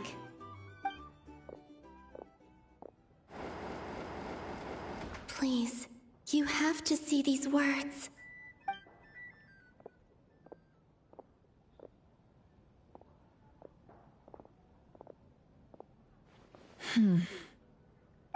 Well, do you sense any? Unfortunately, no. And this place was our last... Not necessarily. We've only looked in Nasha Town so far. Miss Columbina said she would leave messages at her friends' dwellings. It's still worth checking where Miss Lauma lives and where... Let's try and make some time to look into those then. Wait. What are you waiting for? What's that look for? This is a victory feast. It's normal to eat a little more than usual.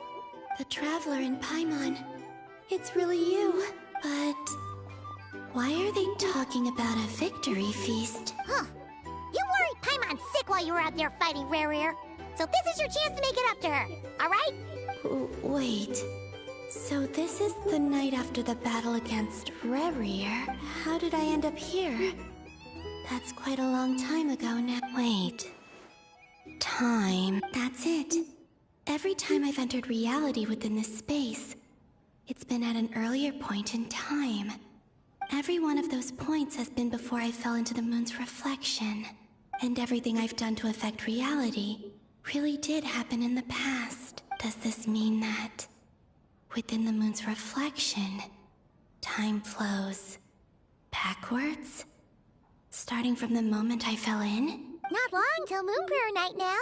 It's gonna be even livelier than tonight. Although, it's gonna be sad saying goodbye to the Damselette.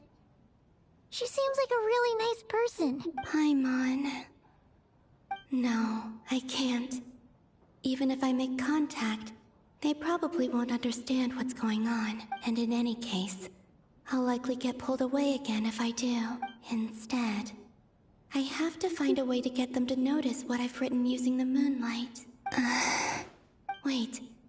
Even I hadn't thought of doing that before Moon Prayer Night. They'd never conceive of that possibility. Don't lose heart. We'll find a way somehow. Huh? Oh, you say that, but the Frost Moon is beyond the fall sky. If we wanted to go visit her, how would we make it through to the other side? We might not have all the answers now, but I'm sure we'll find a way one day. Huh. Guess someone's gotta be the optimist. The present. The future. That's right. There's... What's your plan? Flints, when you were staying next door, did you ever open the window? No. The rooms here are dark and damp. And there's such a buildup of dust on the windows that the moonlight can't even get in. I didn't think it was worth the trouble. The moonlight? I think I see where you're going. One moment. I'll see if the owner is available. Don't bother. Time is of the essence.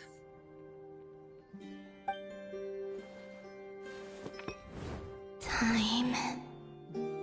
Even if no one sees what I've written at this moment, maybe someone will remember what I said after Moon Prayer Night.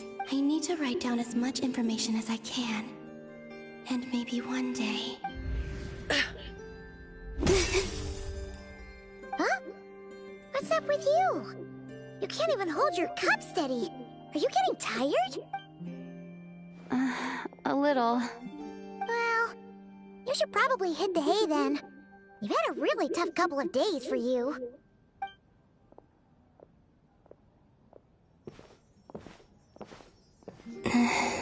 You truly have. You helped defeat Rare, helped me reclaim my name, and you helped the others organize Moon Prayer Night. Wherever you are right now, I'm sure you're still fighting against the injustices of fate. This is all I can leave for them. How I wish I could stay here, but it's time for me to go. I hope to see you again in the next time, and if the opportunity presents itself. I will surely return to your side. Huh. Columbina. She's alive. Not only that, but she's left us an entire wall's worth of clues. She even wrote down what would happen on Moon Prayer Night. It's just a shame we found it too late. I am here. Time in this place flows backwards. I am constantly moving forward. It sounds like she's found a way to influence the past using Kuvaki, but her future is our past. So, these words have been here ever since we defeated the Ray hero Solnari. We just never discovered them. Which came first, the chicken or the egg? Do you ever mull over questions like that? Only when I'm in a good mood, and at leisure. Well, I never do. Everything that has happened already belongs to the realm of fact. As a business person, and especially an intel broker, What I do is extrapolate from those facts to try and read the future. An admirable philosophy. It's a means of survival. Let's go. We have a wall's worth of clues to share with the others.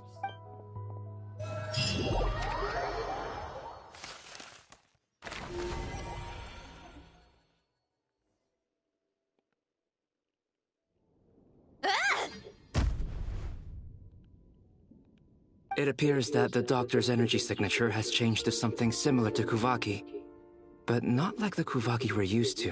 Nodcry's Kuvaki devices will only have a limited effect on it. I can see why you've chosen to place your hopes in alchemy instead.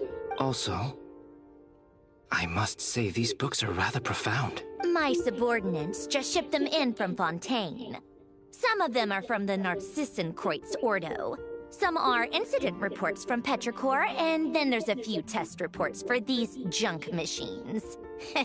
Additionally, after some further scanning, I've discovered something extremely annoying. What's that? Teyvat's skies contain multiple moons.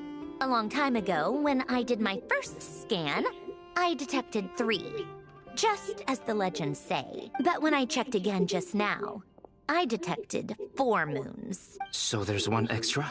Yeah.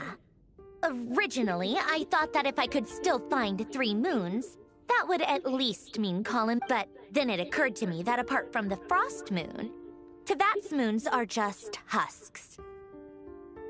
And husks surely shouldn't show up in the scan, since they're not alive. It's weird, isn't it? If we can't even distinguish between a dead and a living moon, how are we supposed to know whether a moon goddess is still alive? Or does this mean that the moon marrows are equivalent to the moons themselves? It's certainly possible. In which case, the 4th moon you detected may be Dottore artificial creation. So he wasn't bluffing. He really built his own moon marrow. Ugh! I'm so mad right now!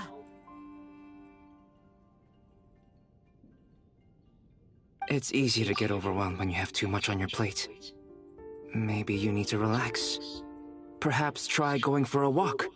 Or simply take a few deep breaths. Nothing can calm me down at a time like this.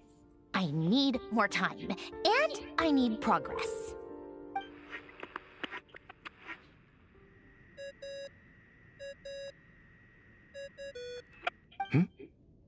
It's Mr. Flynn's. I really hate that ringing tone. Ugh. First the 4 orthants of the Narcissenkreuz, then moon marrows. Now what? Oh, sorry if we're disturbing you. Might I ask what's troubling you? What do you want? We're busy. Are you still at the Curatorium of Secrets? Yeah. Look, everyone else is still out, so there's no hurry. Plus, I'm busy, so I would appreciate if you gave me some space. Even though we have crucial intel to share?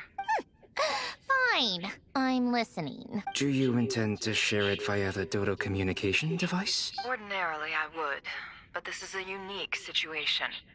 I think it's best that we discuss it in person. See you at the Curatorium.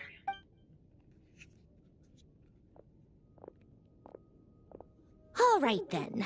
So, what's the situation? The rest of the team is still out working on their missions and evacuations. But we've decided to fill you in on the most crucial information first. Sandrone, you were right. Columbina is most likely still alive. That's the best news we've received in a while. By a long way.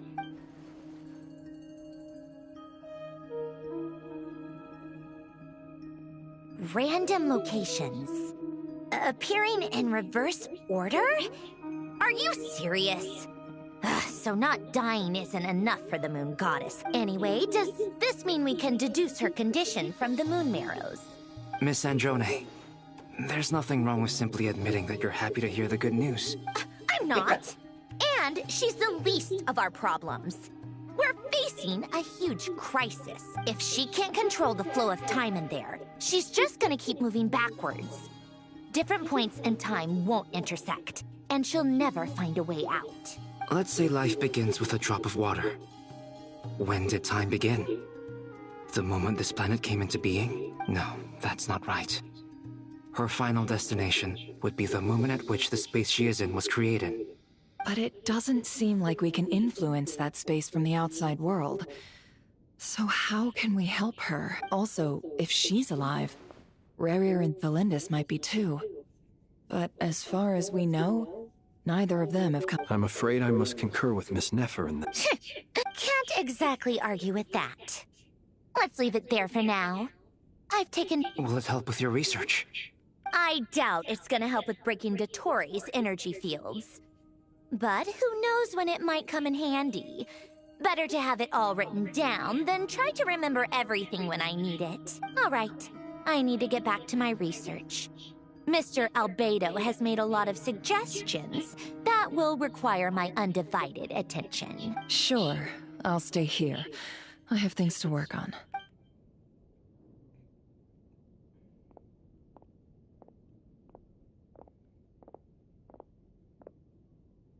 Paimon. Oh, right. She went with Varka to Natlan, didn't she? Good thing we've moved her and the Traveler's luggage in here. Speaking of the Traveler, where could they be? There's a note. From Paimon. Paimon here! Not in at the moment, but if anyone needs to borrow her stuff or the Travelers, go ahead and help yourself. Paimon won't be mad. Also, Traveler, if you get back before Paimon, make sure to get some rest. Paimon misses you a lot, but put your health first, all right? How sweet. Well, since you offered, Paimon, don't mind if I do. This is the Traveler and Paimon's luggage. All the items they use day to day are here. It's well organized. I wonder which of them is responsible for that. What do we have here?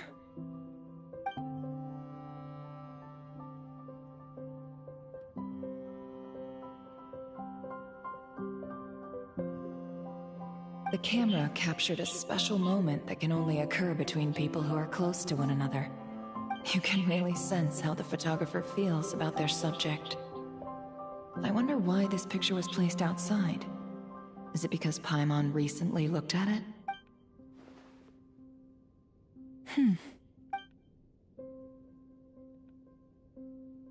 This must belong to the Traveler. Perfect. I'll use this. Hang in there. We'll find you.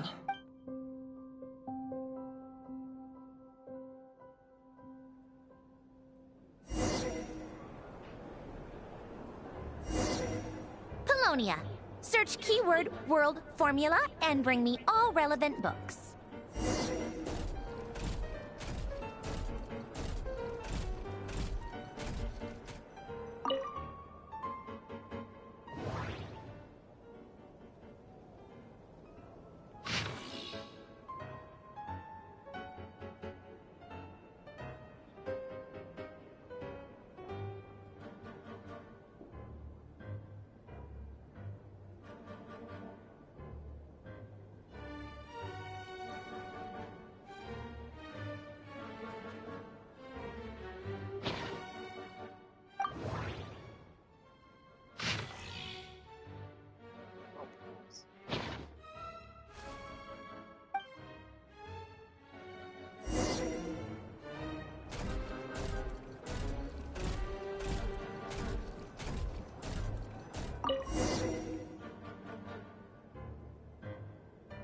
Let's see.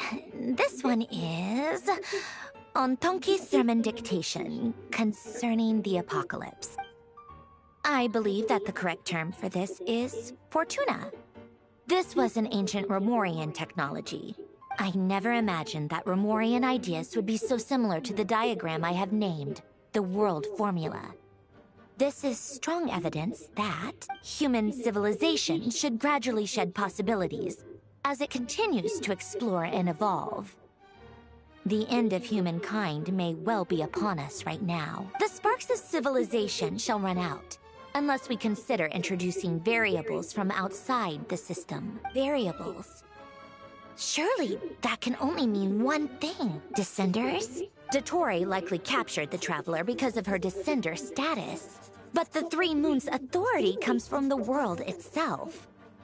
Why would Dottore need anything beyond that? where does this variable factor in? The world formula calculates the fate of an entire world. Introducing a variable would therefore give us...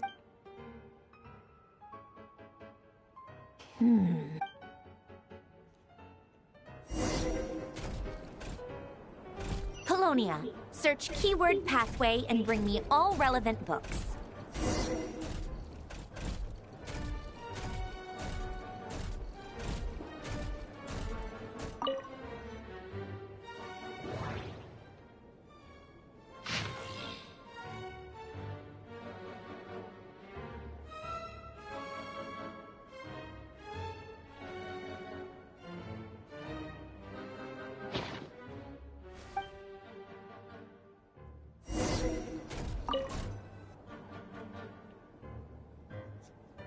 Otonki Sermon Dictation. Explications on the Chemical Marriage. These titles are pretty esoteric. Observe and compute the pathway displayed in the guidance diagram. Deconstructing and reversing its effects could generate potential ideas. So, it's one of Renee's draft lectures. Deconstructing the pathway. I suppose that could lead to a breakthrough.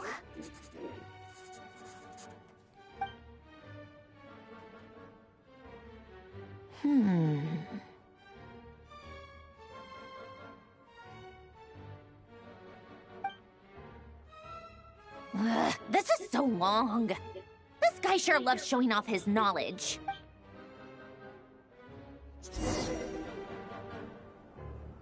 Polonia, search keyword tree model and bring me all relevant books.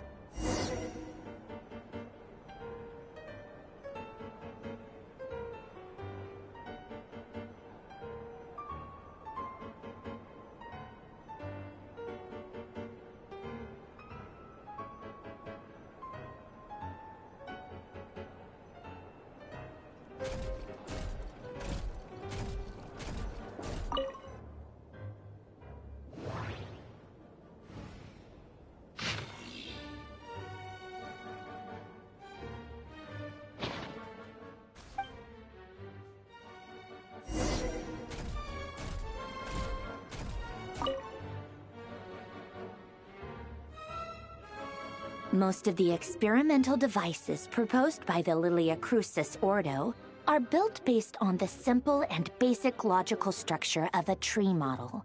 Lilia Crucis. Guess they were trying to cover up the name of the Nautitzenkois Ordo? When Duke St. Germanus departed, he said, "It seems that there's no going back." Alas, he is only a genius when it comes to machines. In all other things, he is but ordinary. Excuse me? I'm sorry. That's just ridiculous. What kind of book is this? Great Detective Herlock, the Alchemist and the Clockwork Saint? Isn't this a novel? Still, the author swears that they knew Renee well. Whatever.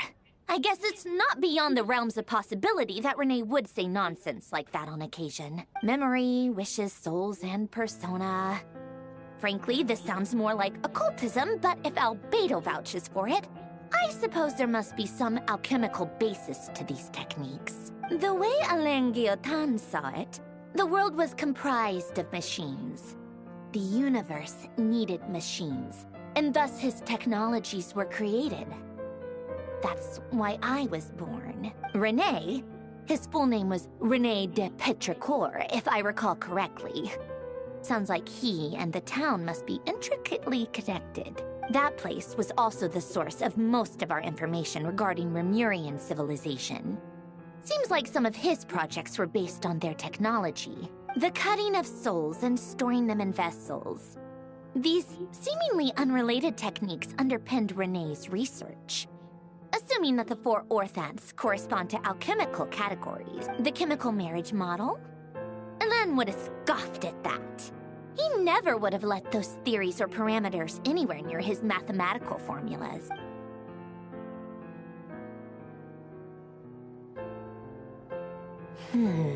What was Alain's view on Renee? I know he mentioned the name, albeit very rarely. Oh, Now I remember. Alain's old notes are here too. They mentioned Renee once. Renee seemed most out of sorts when he spoke to me. A lack of sweet foods has dulled his mind, I should think. Either way, his words are not to be believed. Yep, that sounds like Alain. My subordinates actually did a half-decent job digging out all these materials. Makes a change. Good for them. Some of Alain's old files are completely consistent with these records. He must have gotten them from the Tower of Gestalt. I never knew he got his hands on Renee's records that early. He may have kept them, but he never even attempted to use them. Didn't believe a word they said. Come to think of it, Renee's world formula was filled with calculations of constants. That shows he believed that the fate of the world to be predetermined. As for Alain... it's been too long. I forget what he said. What would he have said? A guy like him, fervent believer in machines, but not headstrong enough. The world can be changed. It is worth persevering. Yes, that's how he used to think at least. He created that procedure to save this world. Yet the scale of the world's fate proved too enormous. The result was beyond his ability to calculate. He died having never seen the outcome. And there I was, left behind in the ashes of his dreams.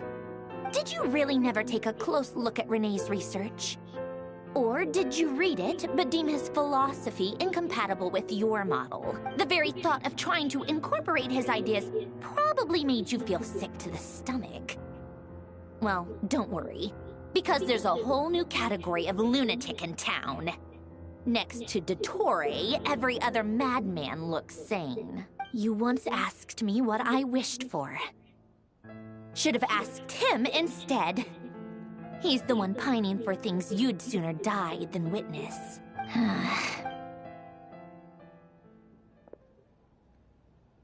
Even the tiniest variable can make big waves in the present. Now then, allow me to put these incompatible fragments together in your stead. First, establish and verify the existence of the Great Circle. Absolute nihil on one end, absolute reality on the other. Now, search between these two extremes. Then, the construction criteria. Variables. The sparks of civilization shall run out unless we consider introducing variables from outside the system. Input variables. Traverse the world, space-time, and civilization. Then extract the essential nodes from the records to determine which variables they point to. The primordial power that differentiated itself from the void. The power of light. Yes, light. Records. Hyperborea. This is so horrendously complicated. After all that, I'm still missing a few variables. How do you think it looks, Paulownia? Like the frenzied scrawlings of a madwoman? Fine, keep it to yourself. It's not like you can talk anyway. I'll assume you gave it a passing grade. I jest. But true madness does often start with trying to save the world. What would Arlecchino and Columbina think if they saw this incomprehensible hen scratch? So would Rosaline. She's been dead for a while now. When I close my eyes and think back, I can still see her face. And that enormous dress she used to wear. Such a bizarre choice.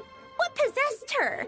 Oh, and the clack-clack of those heels used to drive me insane. No one's asking me, obviously, but I hope you all know that I never wanted to save the world.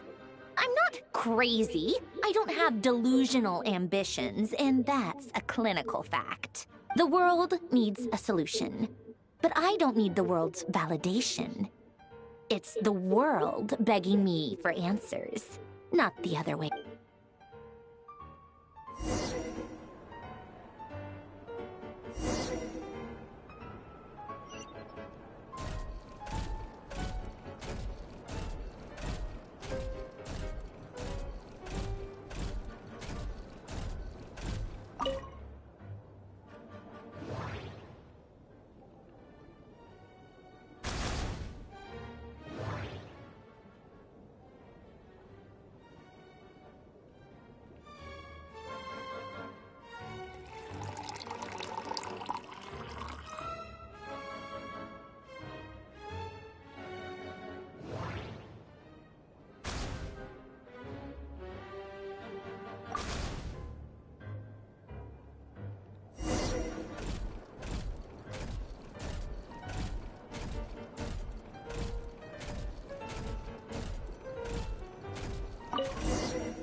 Oh, cookies to go with the tea. Let's see. They must be from that person who brought those documents. I see they're from Hotel de Boer. Something's written on the box. We are proud to present this homage to the Fortress of Meropede's fun-filled mill collection system. Fortune cookies. Have a sounds like a dumb gimmick to me. Be early to bed and early to rise. Get plenty. What? Are you kidding me? Somehow I doubt that an early night and a glass of water is magically gonna save a world on the brink of existence.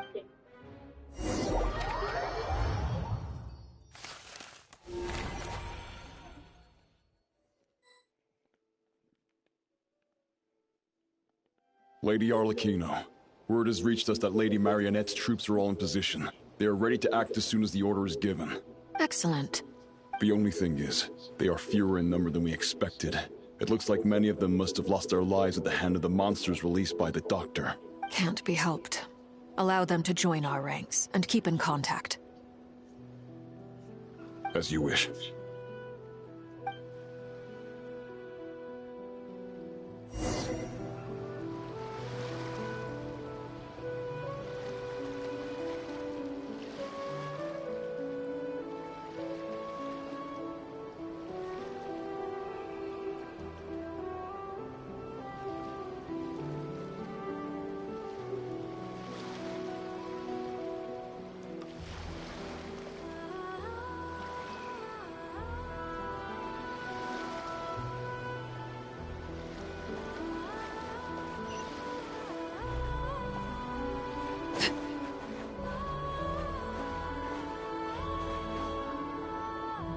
It's been a while, Arlecchino. You look well. Did Dottore really have to build his lab right on the sole path between Snezhnaya and Nodcry? Had to go on a huge detour to stay out of its line of sight. Sounds like an arduous journey. I assume you've brought word from Her Majesty? Of course, all part of the job. Firstly, the Tsaritsa has authorized Fatui Internal Affairs to review Dottore's case. They will reach a formal verdict on whether he has turned traitor and whether he poses a threat to Snezhnaya. While they're working on that, I've been ordered to come and receive the refugees from Nodcry. They are nearby. My team will escort you to them shortly. Great. Aside from that, Her Majesty has a message for you and Sandrone personally. Huh? Where is Sandrone? She stayed behind to work since I was making the trip anyway. It seemed sensible to have one person on standby at base while the other came out to meet you. All right, guess that's just how she rolls. In that case, tell her that the Tsaritsa's decree this time is pretty awesome sounding. I think she'll like this one. Still, I wonder what... Wait, what's that? Did one of our troops turn into a monster? Take him out. I really have the worst. Brace yourself. This is gonna hurt. Everlasting as the moon. Laid bare.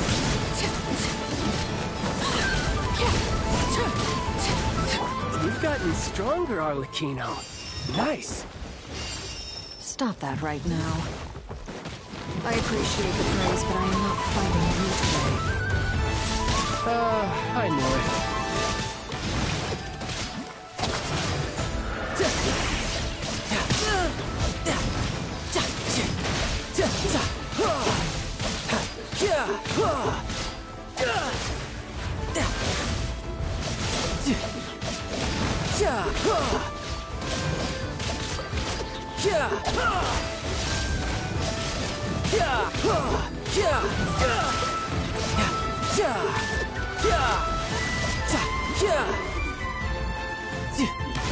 No time to lose. Overruled. This is where you fall. Laid bare. You can run, but you can't hide.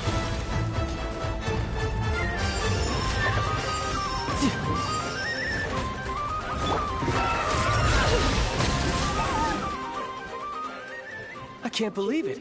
He was a living, breathing human one moment, and the next... Another fine piece of work by our dear colleague, I'm afraid. What in the world has been going on in Nodcry? A lot.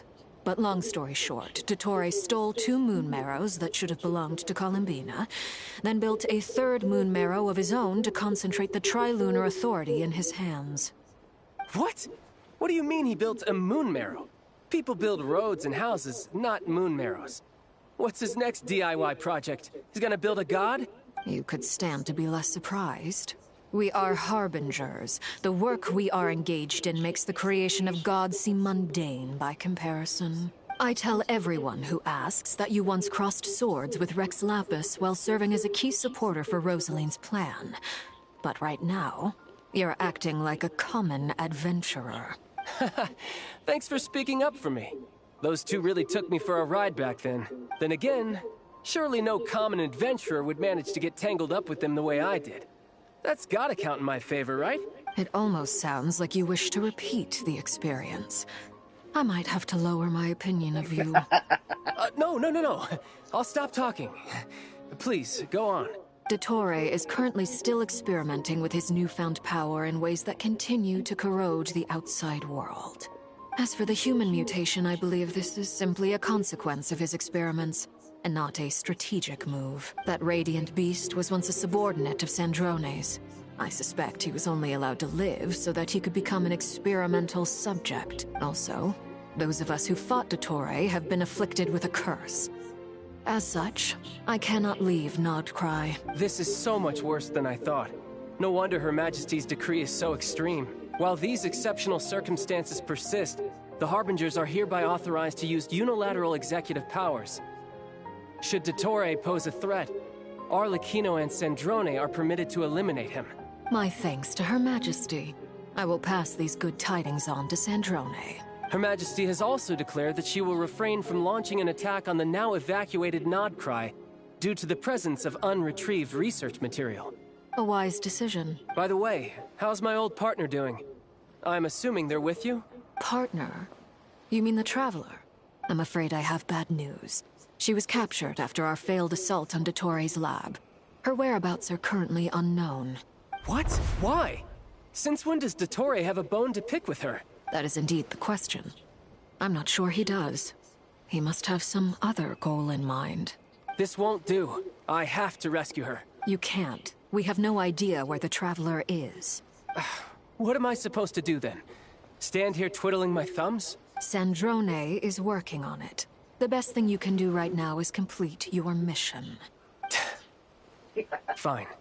I guess I'll leave this to you then. First we save him. One last thing. Tell the Rooster to get the message out to the gods and citizens of every nation in Teyvat. Beware. An uncontrollable pollution is spreading forth from Nodcry. The source of that pollution is a madman drunk on the success of his experiments. The Fatui and our allies will endeavor to contain the threat. However, if Nodcry falls, things are likely to escalate. Considering Dottore is one of our own, all Fatui stationed in Nodcry consider it our duty to stay and fight him to the bitter end. Whatever the cost. Hey, don't be too pessimistic.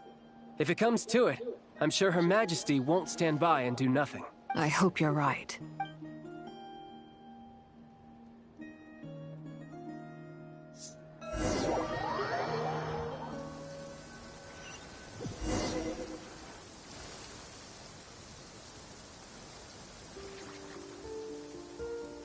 You're right on time.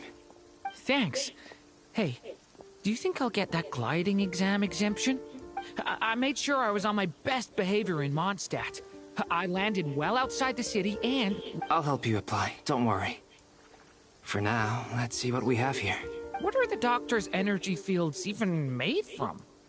The usual attract and repel principles that govern Kuvaki don't seem to apply to them. They are very mysterious. But ultimately, they appear to be comprised of energies from the 3 realms. Thanks to research by Master in the Hexen Circle, we know that Teyvat's 7 elements are derived from the more primordial power of the Light Realm, which is antagonistic with the power of the Void Realm. Since you have the power of the Dragon Durin within you, I'm sure you can already tell that this energy field contains no abyssal energy. That's true. It's not abyssal energy, it's something pure, wild, and untamed.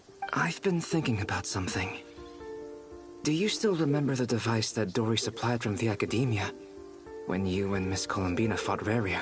That was one of the most marvelous feats of ingenuity I've ever seen. The design, the craftsmanship, the material selection. I couldn't fault any of it, not to mention the operating principles. Surely the most ingenious feature of all. Dory didn't go into detail on how it functions, but I have a working theory. The clue was that Miss Columbina was somehow able to use the pyro energy that you provided, despite the fact that, as a moon goddess, she should only be able to use light realm energy in principle. Now, all elemental energy is, of course, derived from light realm energy to begin with. Hence, I suspect that the device works by restoring elemental energy to its original state. This presumes a theoretical model of the 7 elements akin to that of light refracted through a prism. Perhaps it is no mere analogy. Maybe there is indeed a prism in this model. I almost wonder if the idea for the device was conceived based on direct observations of said prism. It would explain how such an ironclad design concept was achieved. It is at once a masterwork of engineering and a groundbreaking application of the Academia's latest elemental theories. I suspect only Lesser Lord Kusanali herself could have devised such an ambitious technology. But back to the energy field before us. If this is pure light realm energy, its relation to elemental energy is one of integration versus division. Or you could say that the former contains the latter. Could this mean that elemental energy can dilute the power of the light realm? Should we give it a try? We should.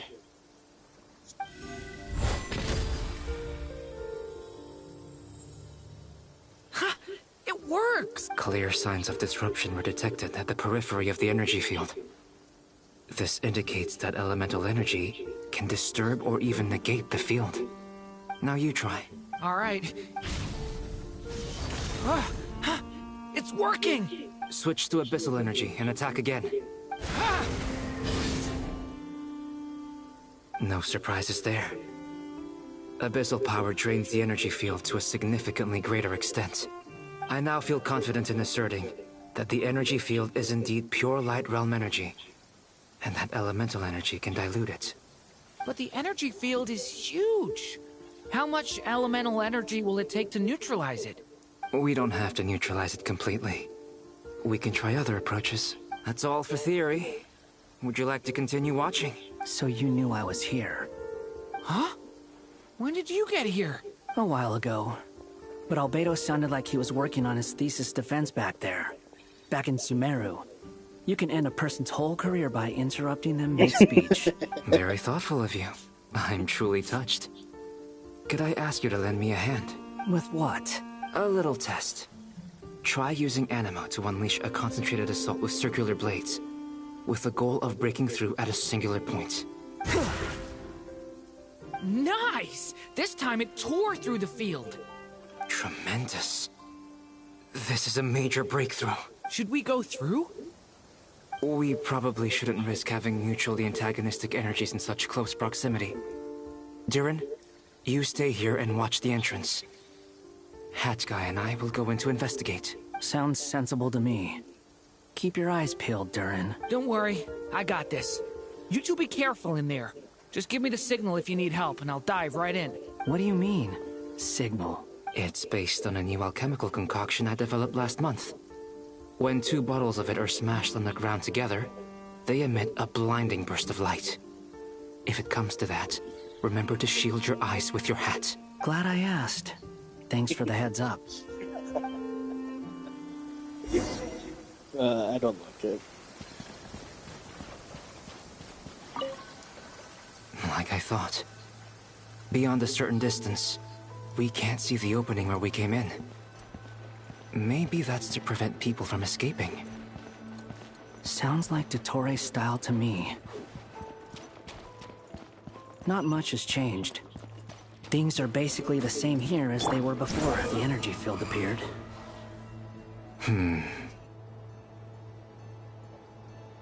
They have no heartbeat and they're not breathing.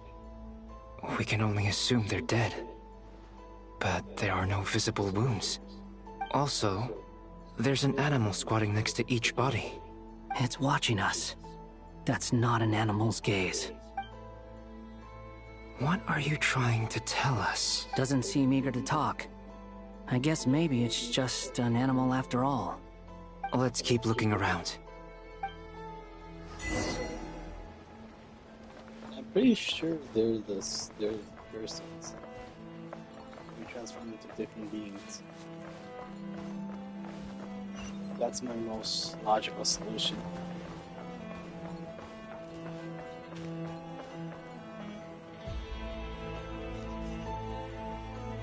Same situation everywhere. Not a living soul in sight. Just countless bodies. Well, I think we can safely rule out the possibility that they're all pets. Is skirting around the topic your way of showing consideration for other people's feelings? Just being cautious. I don't doubt that you can handle the truth.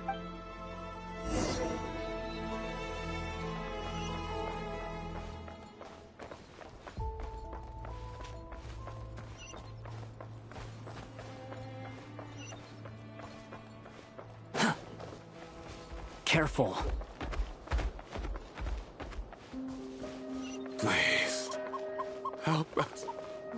Please. Over there.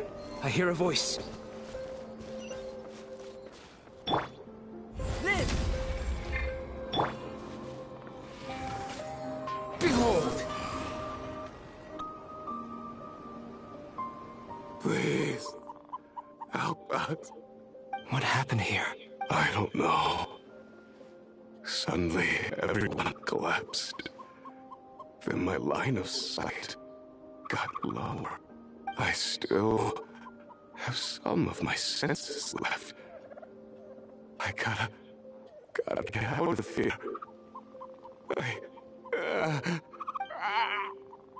It looks like there's a huge experiment going on inside this energy field. Maybe each energy field is its own giant experiment.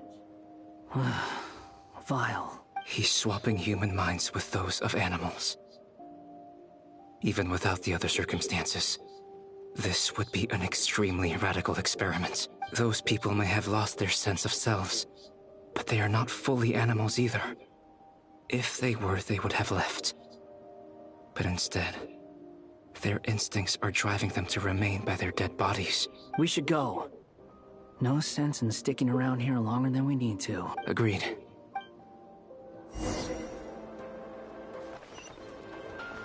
Swan Fury!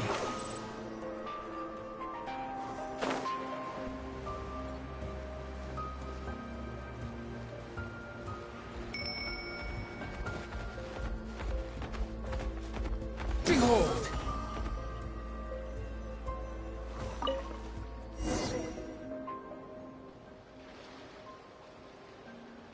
Ah, you're back! Everything okay?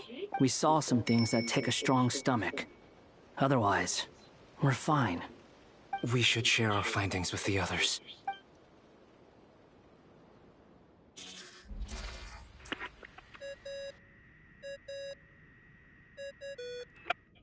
Yes? Who is it? Miss Nefer, it's me, Albedo. We found a way to break through the energy fields.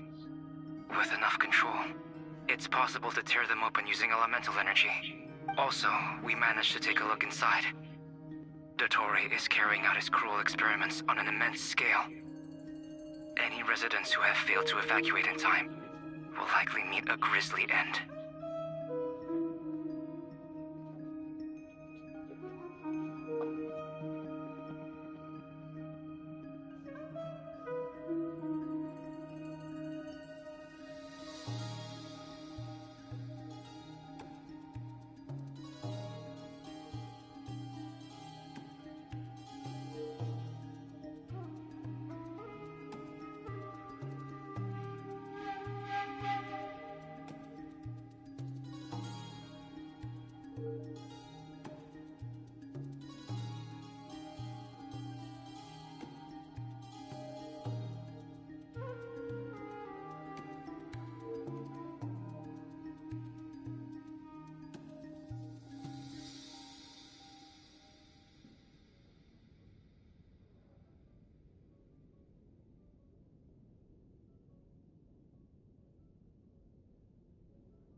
Sounds like he's living down to our expectations. Might I ask how things are proceeding on your end? I'm just about to get started. I'll be in touch once I have a result. Understood. Stay safe. I will.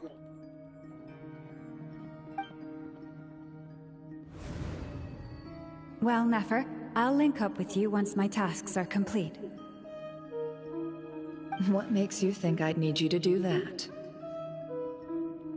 I'll need it.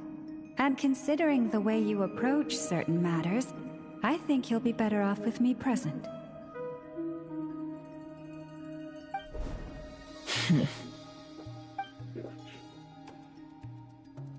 Let's begin. Entering simulation mode. A vast wasteland. Is this the Traveler's inner world? I was expecting something more vibrant, to be honest. Wait, someone's there. What are you looking at? In that case, I'll look at it with you.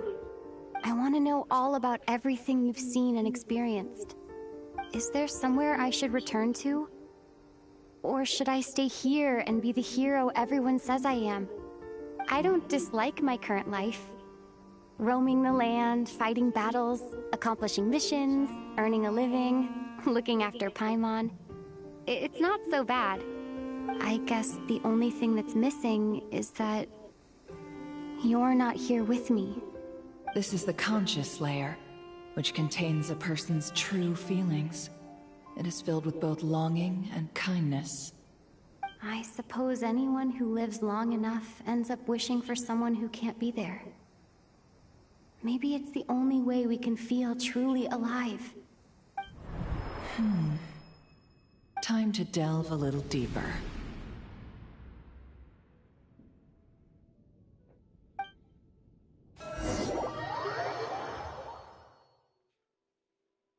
Nasha Town is hardly the optimal choice for a place to live, but it has character and a reasonable population density.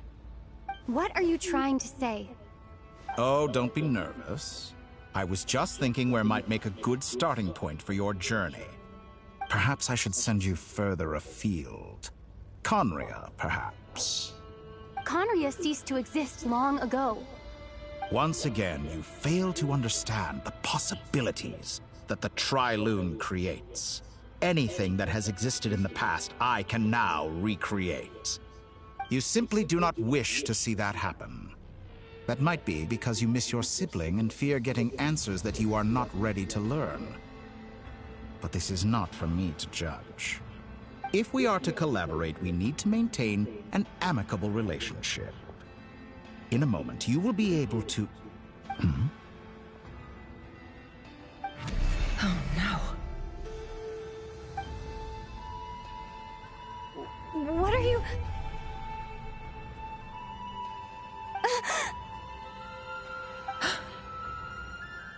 What are you gonna do? Don't move.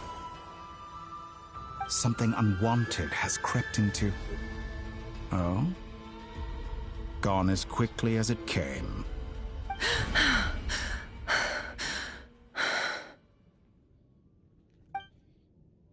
Did you save me? If I hadn't cut the connection, Dottore might have caught you from the other side and destroyed you. This was a good idea, but once is plenty. You were exceptionally brave. Excellent work. Thanks, but now's not the time for that.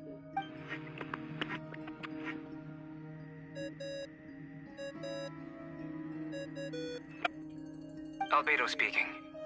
I think I know where she is.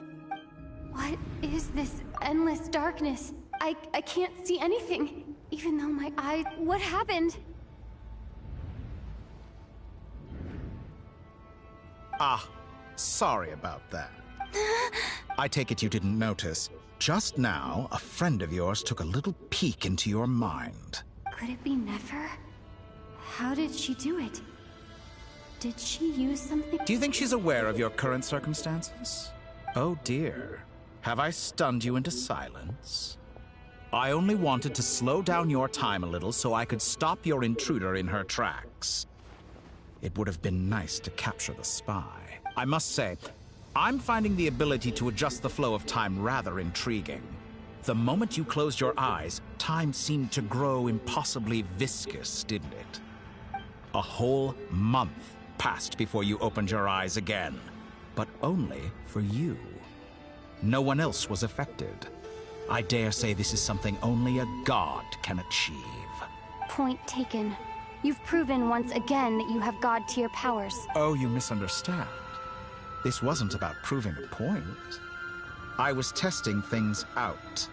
I find I learn best by doing, and I have to admit, time is not the easiest dimension to control. I only wanted to make you sleep for a short while, but it ended up lasting a whole month.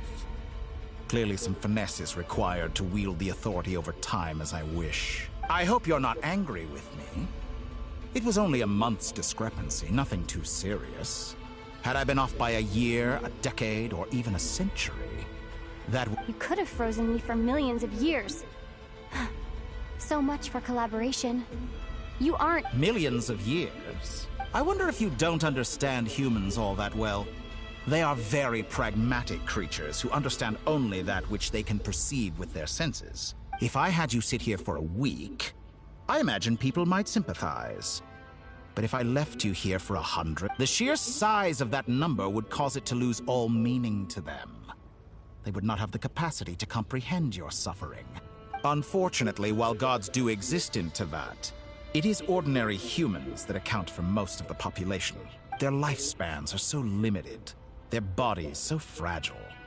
Did you ever really hope that they could begin to understand someone like you? Your long life and unique origins make you fundamentally different from them. How long will it be before they start to treat you like the alien you are? Before you are ostracized, outcast? Even I feel bad for you sometimes. This world has made you into a slave. So many times you have served its will, and not once have the powers that be ever thought to grant you the one simple thing you wish for. You have been treated most unfairly. I can change that. I will grant you special privileges, and give you back the status you rightly deserve as a Descender.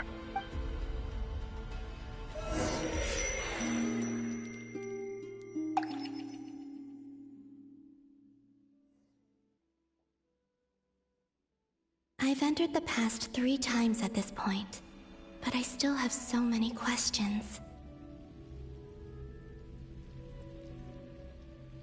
For instance, beyond each point being further back in time than the last, what determines the specific locations at which I can make entry? So far, the common thread linking all 3 scenarios is that the Traveler has been present. But it's more than that. I know I sensed something familiar around her. What was it? I'll keep this question in mind as I carry on.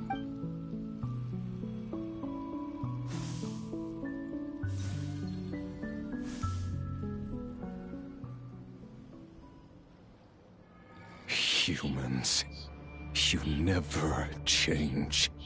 Always trying to use powers you neither comprehend nor control. This looks like Star Sand Shoal. Was this before Rerir regained his physical form? You've messed with the cannon again, huh? Sorry. The cannon. That's right. I was at Silvermoon Hall and I sensed an and right after that came an ominous power emanating from— My body was once torn into countless pieces and hurled into the swirling chaos of time itself. But I wonder if I could try to prevent his resurrection. But how would I do it? What— Traveler! Behind you! Look at that light! No, I won't make it in time. She's using the Kuvaki shield like I taught her. Is she gonna use it to block the cannon's beam? She's strong.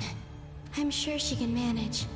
but the force released when the beam impacts the shield might lead to collateral damage. EC Island.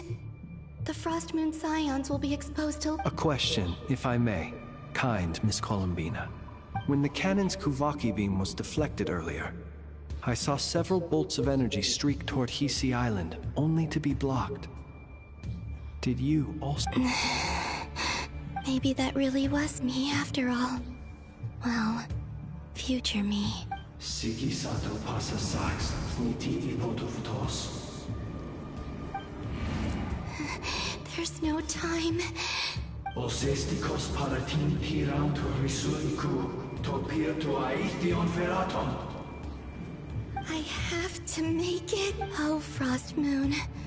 Oh, if you can hear me, if you can sense my call, then please, heed me once more!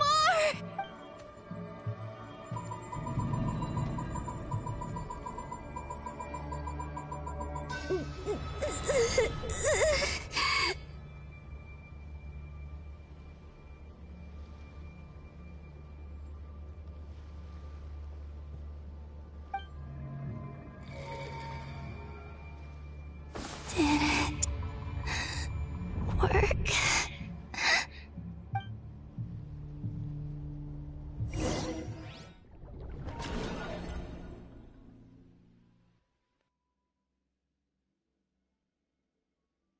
Hey, wait. Hey, did you hear me? Columbina, I said wake up. Now. Oh, good morning, Sandrone. It's 3 in the afternoon, actually. And could you kindly not use my quarters as your personal nap room next time?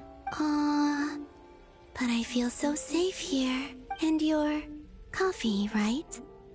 It's so bitter, but it smells lovely. It's like you were raised by wolves in a forest or something. What did you drink growing up? Grass tea?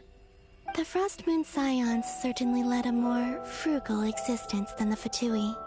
Then I'll bet you've never eaten one of these before. It smells delicious. That's because it's a Fontanian recipe. I had a little free time today, so I made a batch. Rosaline will be here shortly, but if you really can't wait, I guess you can go ahead and... Hey, at least let me finish before you start eating! Did the Frost Moon Scions not teach you basic table manners? Or did the rules not apply to you because you're the high and mighty moon goddess? These are so tasty. Of course they are. I made them. I was worried they might contain traces of machine oil. What? You know, there's something I've always wanted to ask you. Why did you leave your old home and join the Fatui? I mean, I'm sure their food was awful. But there's gotta be more to it than that. Well, life there didn't go quite how I imagined. What were you expecting? You're a god. Your followers are gonna make some demands of you, right? Surely you can just answer a few prayers here and there in return for the free food and drink. How bad can it be? Well, would you help other people just for free food and drink? The doctor told me that you were created by a great mechanic, Lord something Fisher. The Lord Artificer. Ugh, some people can't keep their mouths shut. Oh, Lord Artificer. And didn't he have something to do with the, Narcissist? Narcissenkreuz Ordo. Yes, that was it. Narcissenkreuz Ordo.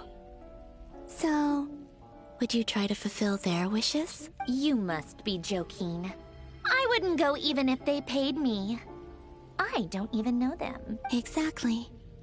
Well, I felt the same way. I did not know the people who made demands of me. What do you know?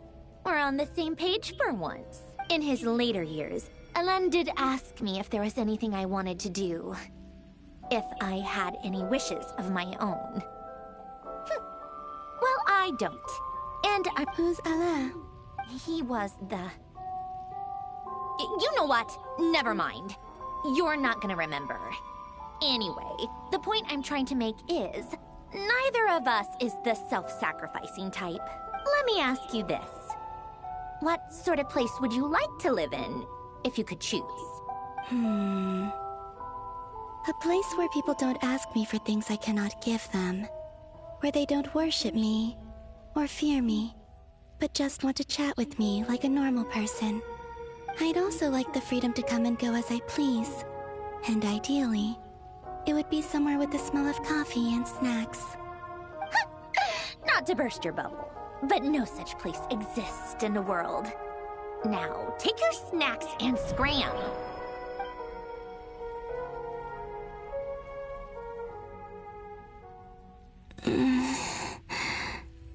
Did I pass out? Of course. I'm back here again. I dreamed of events from my past. Sandrone. Traveler. I miss you all so much. Back there. I guess I managed to harness all the Kuvaki energy on Hisi Island. But how did I do it? Time is flowing backwards here, and I can use that familiar power to enter the world of the past. That mystery ally everyone talked about. It was me all along. I can sense that there isn't much more power remaining up ahead. What lies at the end of all of this? Will time keep flowing into the past, and will...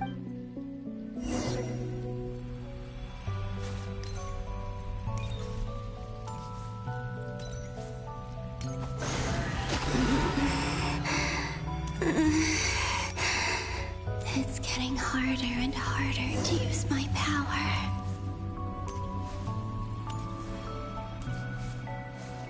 I'm no match for the Abyss in this state. I need to avoid the contaminated fragments.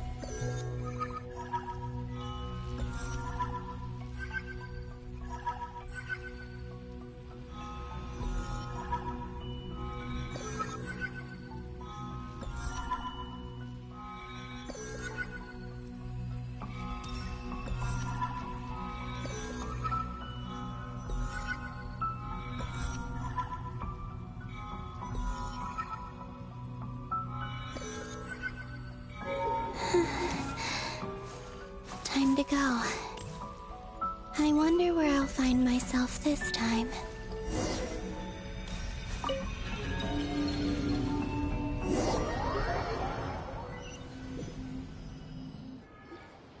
The Final Night Cemetery. This is where Flint's is based. Or not!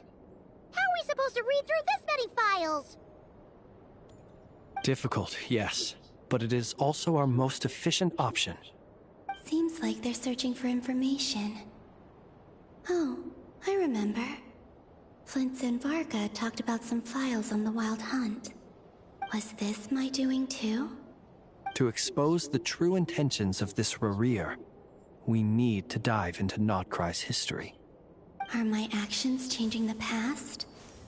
Or are they simply completing a process? Is all of this inevitable? Or am I the one making these decisions? If I choose not to help them now, will it change how things turn out? Hope we don't land on our heads then. They're my friends. I can't not help them.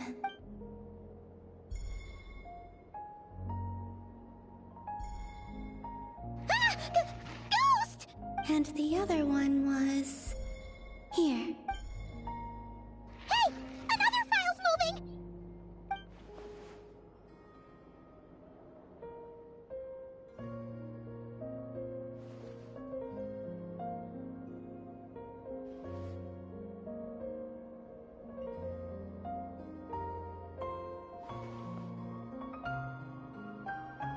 That should do it. Hmm? Luanatar? You can sense my presence? Wait!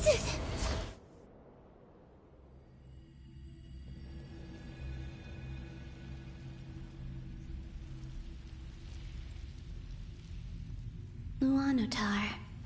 So she's that familiar presence I've been sensing all along. She's always been by the Traveler's side. That explains why the Traveler has been there each time I've entered the past. But why Luonotar? Is it because she has a connection to me as the Moon Goddess's familiar? If so, why not any other Kuhenki? That's...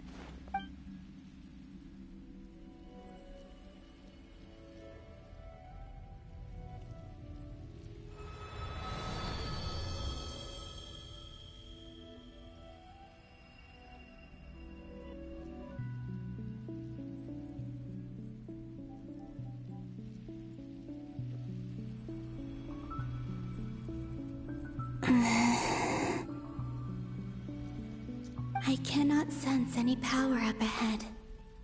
Just a void, stretching out into infinity. This is likely my final chance to enter the past. It's now or never.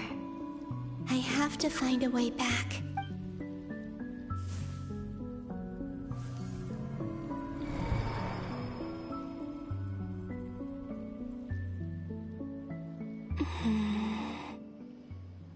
Hisi Island? How far back in time is this? Where's Luonotar? I can't sense her presence this time. Oh, seeing Anafa and Aino reunited like that sure was heartwarming. Traveler, Paimon. No, stay calm. I don't have much power left to change things. I don't even have that much time left here. Think, Columbina. How do I find a way back? A way back... to where? Do I go back to Moonprayer Night? Or to the future that followed? And if I return in my current state, what will become of me then? Dottoro's actions that day proved that he'd been planning that for a long time. He had already seized the power of 2 Moon Marrows before capturing me. Even if I managed to get back, how can I fight against him when he wields the Tri-Lune Authority? I can't. If I go back like this, I'll be playing right into his hands. I have to find some way of rivaling the power he has usurped. Wait. Time flowing backwards. The Tri-Lune Authority. Does that mean... I think I know what the final destination of this lunar reflection might be. I know what I must do. Speaking of homes, we must already be close to where the Frost Moon Scions live. The vibe here feels different, just like the scenery. But how do I communicate my plan to my friends? Should I write it down here? No. Someone else will see it. I need something with a close connection to me. Something I can use as a medium to tell them what's happened to me in here. Now it makes sense.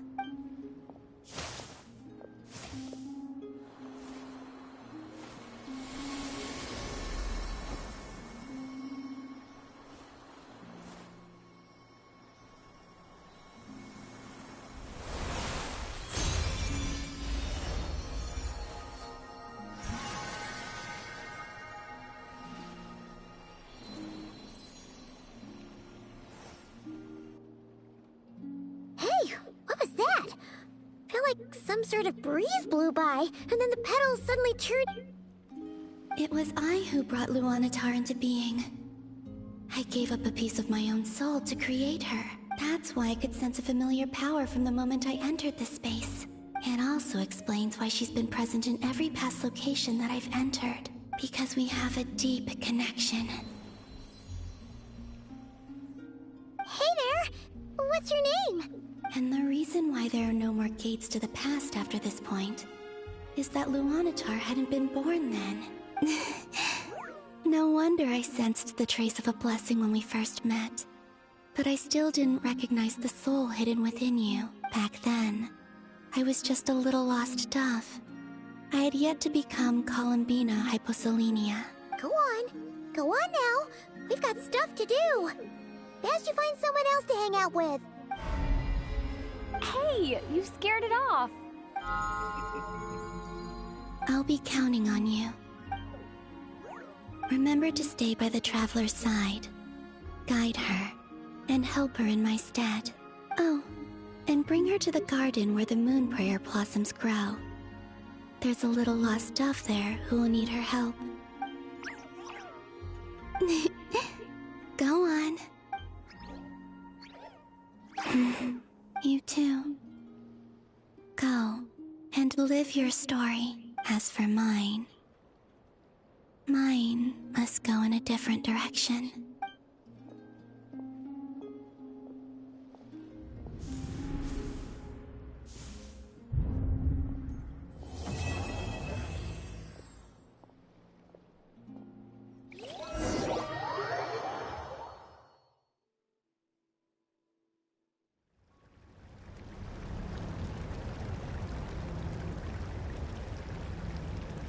How would you like to experience the thrill of never being held accountable for your actions? You could crush people like ants without consequence, or tear off their heads or limbs as you please.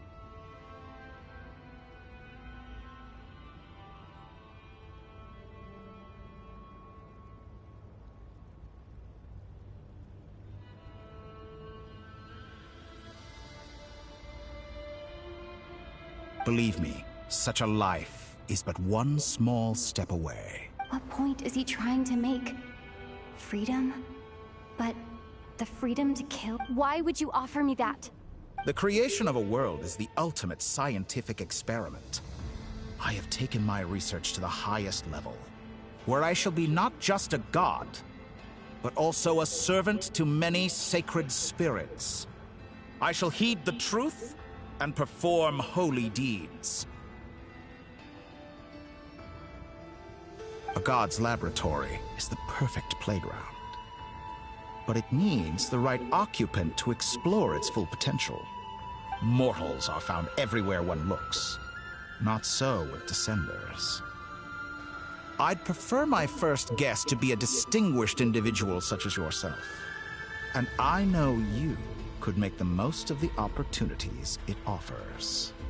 So the condition for entering the New World is to take innocent lives. The same dilemma that Rerir once faced. Could I really bring myself to kill others for my own benefit?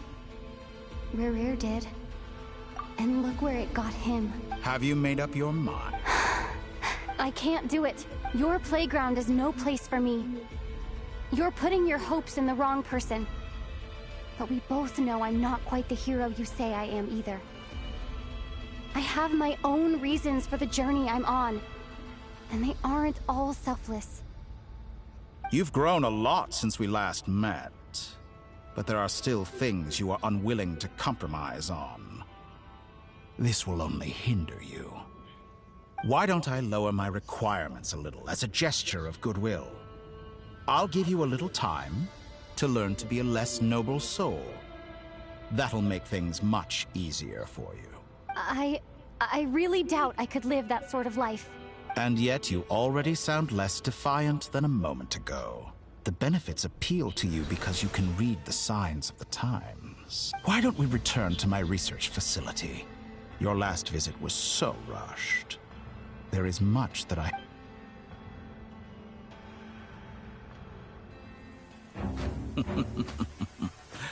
Now to that question,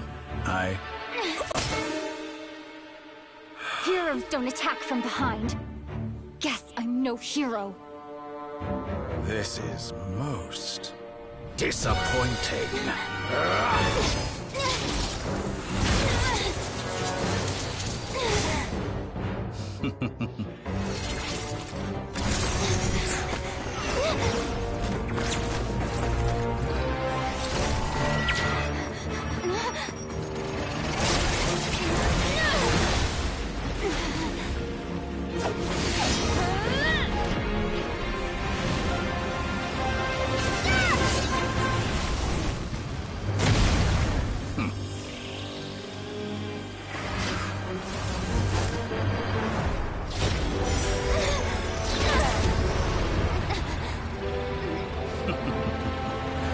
Now then.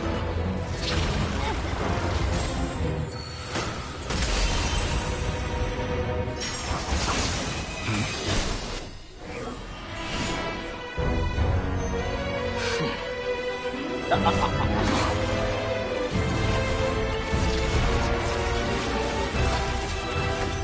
new face. Interesting.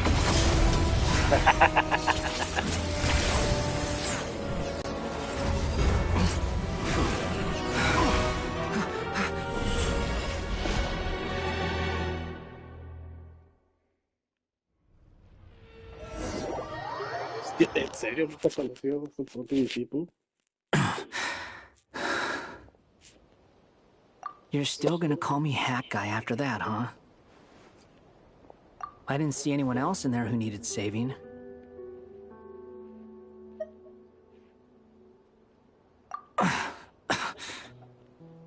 It's nothing. I'll be fine. Why are you looking at me like that? Is it that shocking that I'd come to your rescue?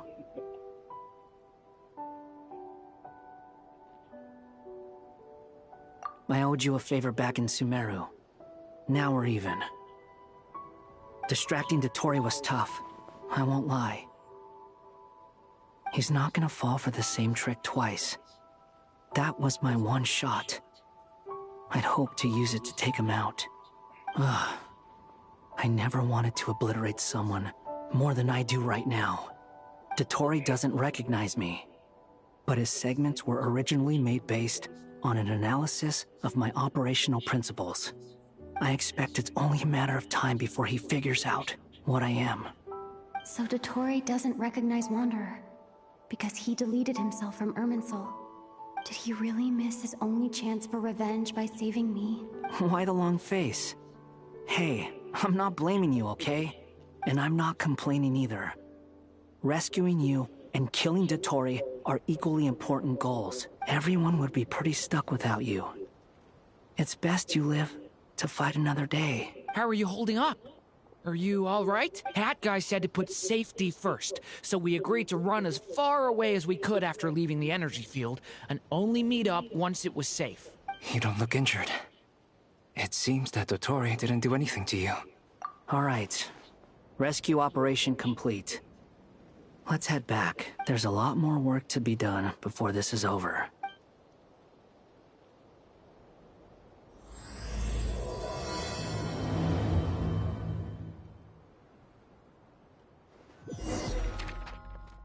It's gonna take a while.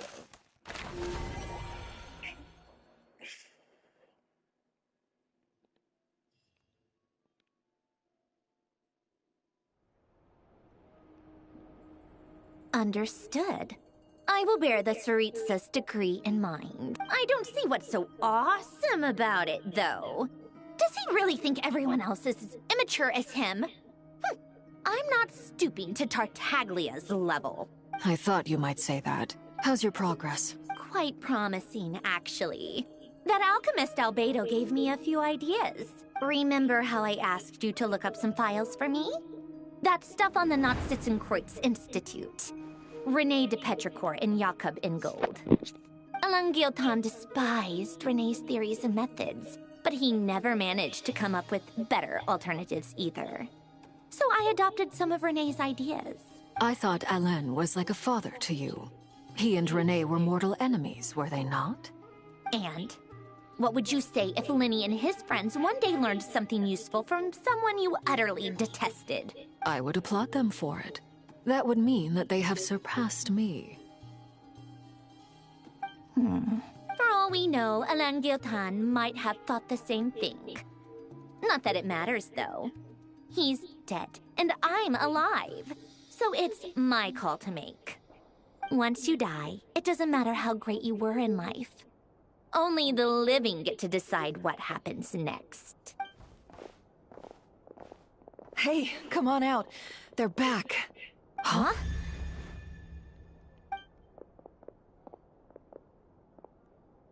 You're back? And your head's still screwed on? And you still have all your limbs? What does it look like? Way to keep your composure, madam. Excuse you. I am perfectly composed. Glad you're okay. Yes, it's a huge relief. Worry? Oh, yeah, right. You think we, the Fatui, were... We were worried. Hey! The Traveler and I were already friends. You are free to join this mission in whatever capacity you please. Much like your tea parties. It's a laugh a minute with you guys. I must say, I was quite surprised when Mr. Albedo told me he would need no additional aid. We discussed this on our way back as well. I am rarely so unequivocal, but in this case, we had full confidence in Hat Guy. He said he knew what he was doing. Albedo and I pretty much had to just wait outside on standby. Meanwhile, Hat Guy broke into the energy. You didn't have to mention that. Well, I'm thoroughly impressed. You are a force to be reckoned with. Hat. Is she back? Is she really back? Traveler! It's really you! Oh, thank goodness! Paimon missed you so much! You can finally breathe easy, Paimon. It's great to have you back in one piece! Oh, Paimon's been having nightmares the whole time you were gone! Look at them. You know, once you reach my age, there's nothing better than watching a misty-eyed reunion between friends. It's nothing. Same goes when you get to my age, too. I bet Ino and Anefa would be tearing up as well if they were here. Varka, I'm not sure Anefa can cry. Oh, yeah, good point. Hey, your eyes are looking a little red and puffy. Come here, let's hug it out. What? Ew, no! No, thank you. You're not my dad, okay? Knock it off! Everyone, I'm sorry for all the trouble I caused you. But the silver lining is, I didn't come away from this ordeal empty-handed. While I was being held captive, I learned a lot about Dottoro's current capabilities and what he plans to do with them. Allow me to explain.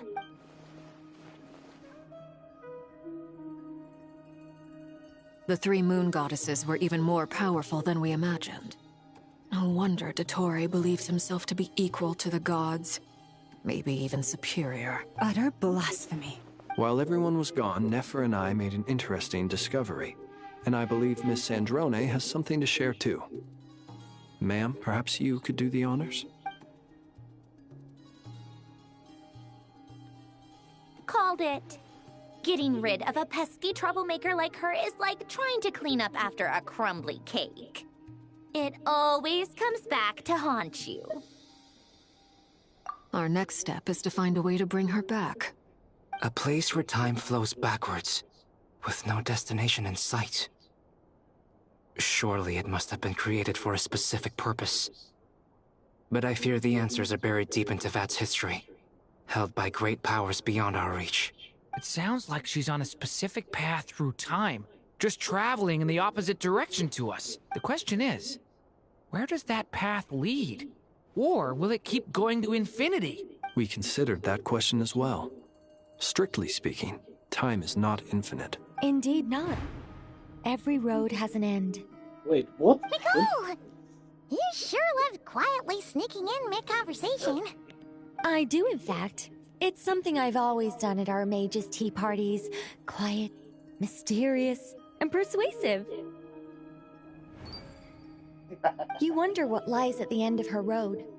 Well, just as the world has a beginning and an end, so too does time. And so, the end of the road is the moment that Tevat was born. But where Miss Columbina will end up along this road, that depends on where this particular river of reverse time began. What about the original moons and the moon goddesses? Do they have a beginning too? All things do.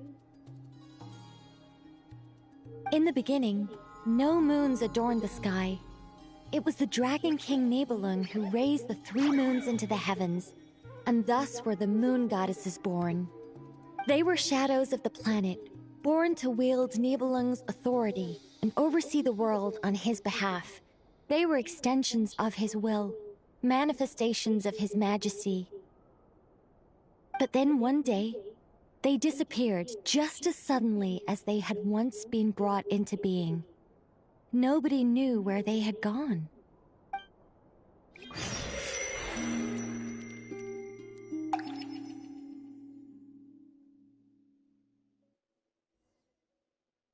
Like I thought, No more paths back to reality have emerged since. But how can I be sure that I'm going the right way without scenes from reality to keep me on track? I can't even be sure of how long I've been walking for. The further I travel, the less stable this space becomes. There are even moments where I can sense something that feels like abyssal energy. They can just materialize out of thin air.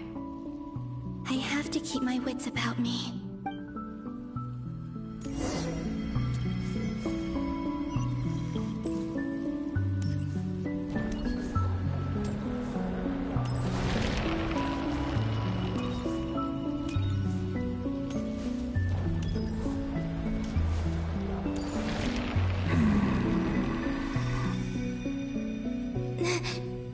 Is that the ray here of Solnari? I can't believe you...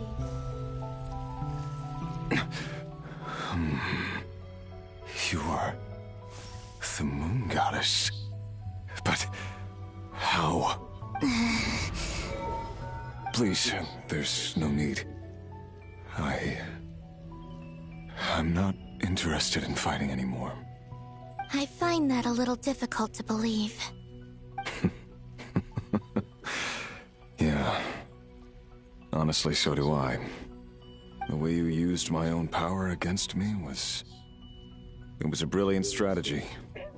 And then, in the final moment before I was thrown into this space, I got to see an old friend. Mr. Dainsleif. Right. It was so long ago now. But we were friends once. And when I first got here, I was filled with hatred, remorse, and rage. How I cursed and devoured. I tore everything here apart. I was consumed by the desire to leave this place and have my vengeance. But to no avail. This is a place with no exit. This is the second time I've entered this space. Though I have no memory of the first. I was torn to shreds the moment I entered. But this time I survived. It must be partly because of this new body. And partly because of all the Kuvaki I absorbed in Nodcry. Are you the source of the abyssal power in here? Not all of it. Some is from when I first arrived here and tried to destroy everything. But there was already a degree of abyssal power here, before I entered. And like a venomous snake baking in the merciless sun, it tried to slither into my shadow. Tried to? So, you rejected it? Yes. Because after that, the world suddenly became silent for a moment. What do you mean? The voices in my head, they were gone. And then I saw her. Her? Thelindis. My former lover. Never mentioned that she saw a memory of Thelindis leaping into the moon's reflection. More precisely, I saw her afterimage. I'm sure the real her is long gone. She was just an ordinary Conrian. She couldn't have survived here for very long. Anyway, why have you come here? Didn't you know it was a dead end? If I hadn't escaped through the Moon Gate, my friends would have been in far greater danger. Oh, I see. Because of your power. The power of a moon goddess. What? You'd like to know how I know, wouldn't you? The one who resurrected me said so. I could hear a deep lust for power in his voice. Do you mean... Dottore? Dottore. So that's what he's called. He'd been collecting fragments of my body for a long time. All so that he could resurrect me at the moment of his choosing. I had no interest in his research. But being as corroded by the Abyss as I was, we were aligned as far as hunting the moons and recovering my strength were concerned. So that's why the Wild Hunt suddenly became so active in Nodcry. when I left the Fatui in my weakened state. Dottore must have felt that his time had come. Moon Goddess, could I ask a favor of you? What? I know this is a lot to ask, especially from someone who tried to kill you. If you refuse, I won't fight it. But this is the only thing I desire now. What do you want? I'd like you to take a message to Thalindis for me. Thalindis? But... Yes, she's dead. But like I said, I saw her afterimage. I can sense that some part of her soul remains here. Far, far ahead. Why don't you go and speak to her yourself? I can't. I don't know why, but I can't move freely in this space as you can. All I can see is a glimpse of her, walking away. Just like the moment when I last saw her in life. In return, I will clear these abyssal obstacles for you. No, not in return. I'll clear them for you. Whether you want to help... Yeah. Why, indeed. I've been asking myself that question a lot recently. Why did I do the things I did?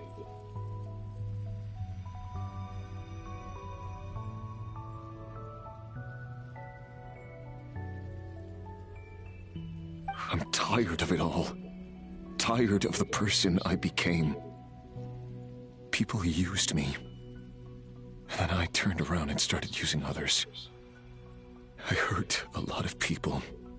I think I grew tired of it long ago. But I wouldn't admit it to myself. And ultimately, that's how I ended up here. What do you wish to tell her? All of it. My past. My mistakes. Everything that happened after we were separated. Is it okay if I give her the abridged version? Yeah, I'm sure there's plenty you can skip over. Just tell her the important parts. Whatever you think that means. Like the part where you relentlessly tried to kill us? It's up to you. Love demands honesty. But my relationship with Thalindis was built on lies. We hid too much from each other. But after living my whole life in the shadows, I don't want to hide anything anymore. I will do my best.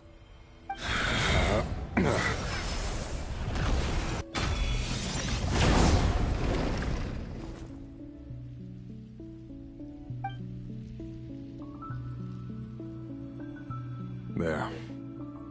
The Abyss will no longer stand in your way.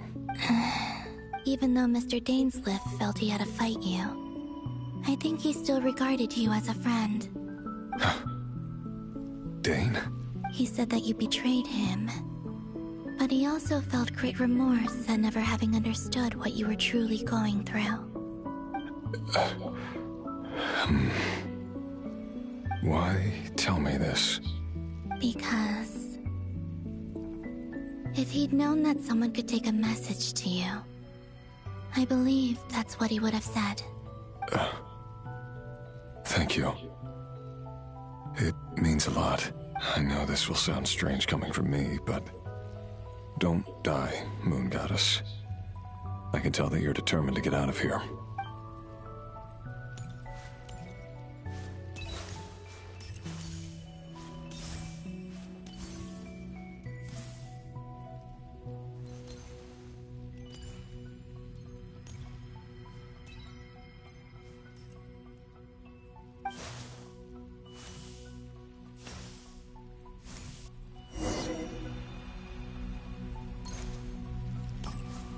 He kept his word.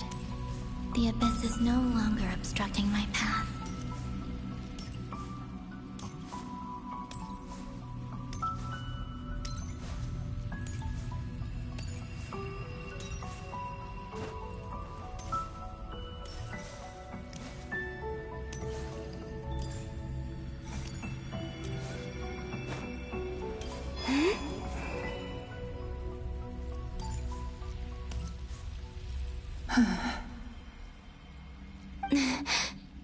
Is that the Lindis? She wasn't far off at all. And yet, they can never meet. Hello, Miss Lindis. Who are you? How do you know my name? I've never seen anyone else here before. You can call me Columbina. I promised Rerir that I'd bring a message to you. Rerir? My Rerir? Is he well? He's doing better than he was. Better than he was, huh? Sounds like he's had a pretty rough time. Others have had a rough time on his account too. In many cases, their time ran out because of him. And I'm not just talking about the children of the Crimson Moon. So, things got worse before they got better. Could you tell me what happened, Miss Columbina? Are you sure you wish to know? Yes. This is my opportunity to learn the truth. No matter how hard it is to hear, I have to know. I admire your courage. However, time is short. I cannot stay here for long.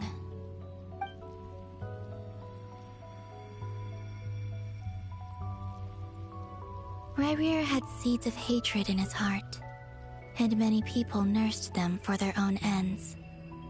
On some level, everything he did was to try and find a way to see you again. But in the end, he came to regret his mistakes. He wanted to apologize for hiding his past from you. Beyond that, he did not say specifically what it was he wished to convey to you, but I'm sure that you've always been on his mind. You are what has kept him going over all these years.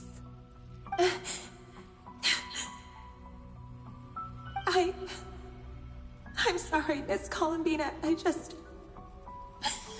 is so upsetting. I'm not sure how to put my feelings into words. It's all right. I understand. Well, that's everything from me. So, I guess I'll be... Wait. One moment. Time flows backwards here. The road ahead only leads further and further into the past. I know. I intend to reach the end of that road. Without a moon marrow, without the 3 moons' power, you won't make it far. Wait, unless... Are you one of the moon goddesses? You could say that. I see. I often think to myself, if life is like a train ride, why haven't I reached the terminus? Where am I even going? And it's not just me. It's this whole place. Wherever it is, it seems like it's existed forever. It's such a mystery. Where is it going? I must seem so ridiculous. I can't answer these basic questions, and yet I jumped right in here without hesitating, only to be torn apart the moment I entered by powerful energy currents. Only my soul remains now. Thinking back, I was suddenly overcome with fear and terror in that moment. Perhaps I too became bewitched by the Abyss. I may have been the leverage it needed to control Rerir. I used to be a researcher at the Universitas Magistrorum in Conria, researching the iridescent moon's marrow. Rerir was one of the Venster King's retainers. With me, he was in an impossible position. It plagued him constantly. I wanted to help him escape his lot in life. I wanted him to be happy. So I thought I'd use this place to return to the past. At the time, I thought I could just go back to the day that the Venster King first found the prince. It was only after meeting the prince that the Venster King started going too far with his research into the Abyss. That was the day all of our woes began. I thought I could stop the king from ever meeting him and solve everything. I couldn't kill the Venster King himself, so I had to find another way to save Rerir. That's why I wanted to go back. to kill the person who had brought new possibilities to our realm. I'm sure it was a futile endeavor, but the Abyss probably enhances the basest human desires. So I naively hoped I could change everything. But I was simply too weak. Like a speck of dust against the whole universe. Look at me. I didn't even survive the journey here. Not physically, at least. I know I'm never getting out of here. But you're different. You can make it, and I want to help you. I owe you that much. How do you plan to help me? Have you noticed the golden energy that exists here? Based on my past research and my observations since coming here, I believe they carry you forward faster. I can share what I've learned, and help you understand the pattern in which this energy appears.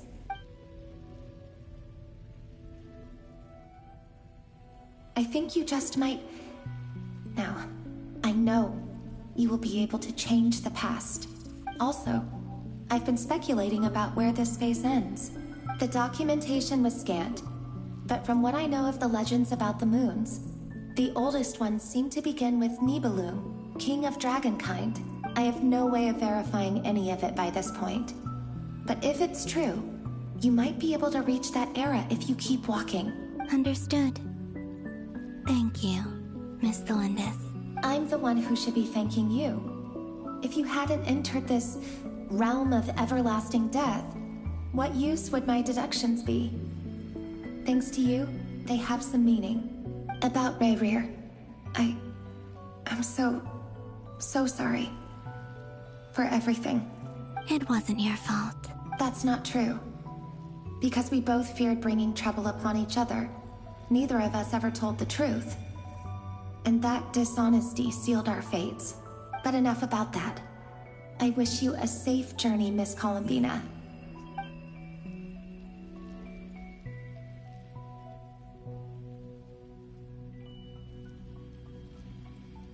And may the outside world never have to experience pain like this again.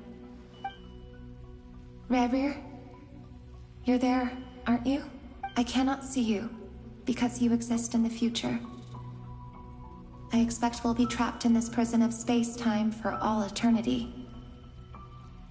But please, gaze upon the past, and then sit for a while. Let's find a place to sit down together, just like we did when we first met.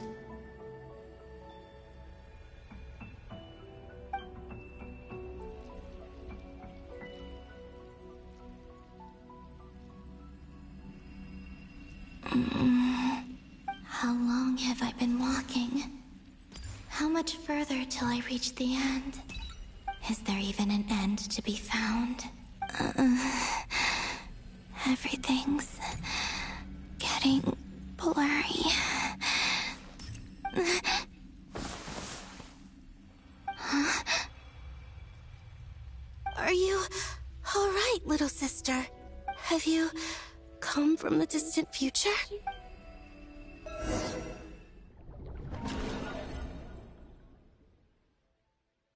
So, how exactly did the moons just disappear? Shouldn't it be a little harder to get rid of major creations like moons? The world is a vast and ancient place. On a certain scale, all life lasts for but a fleeting moment.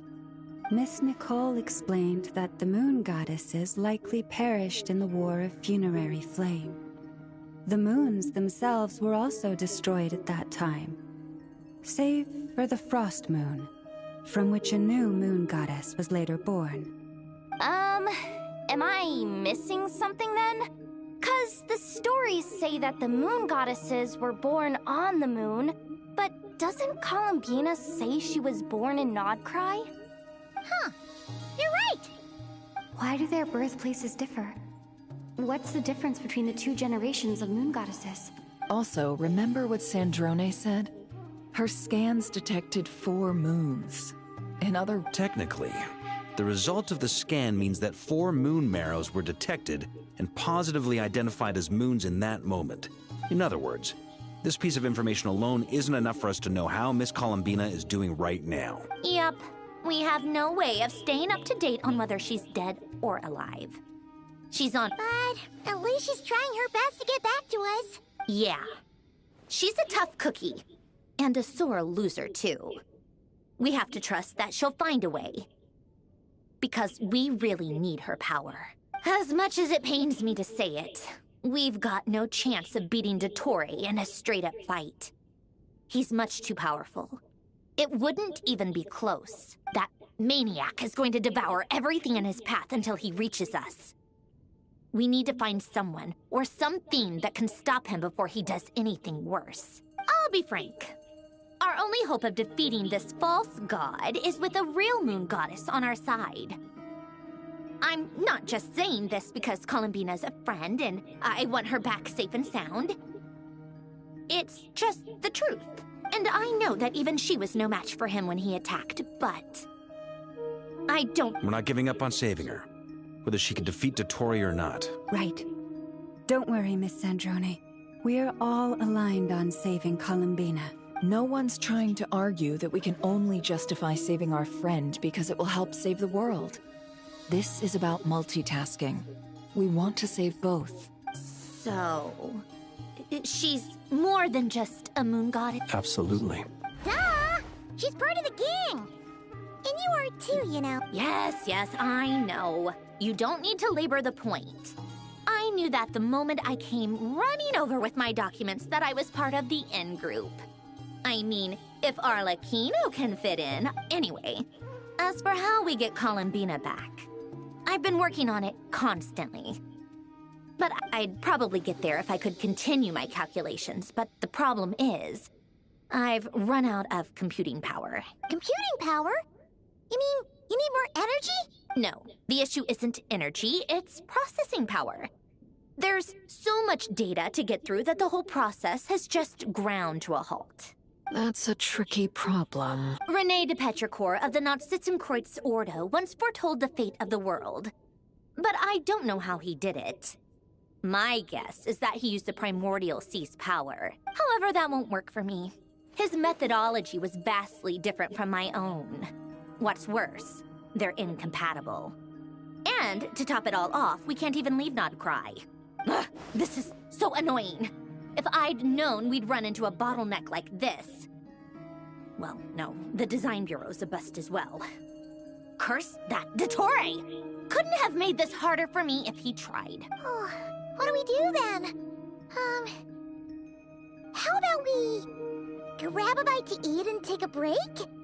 Maybe something will come to mind. You don't get it, do you?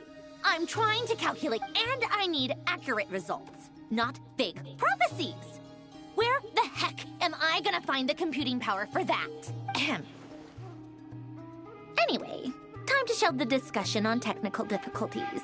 Either way, we've done what we can. Rest well, everyone. Remember to let us know if anything new. Haggai? Is he hinting that we should talk outside? Let's go somewhere a little more private.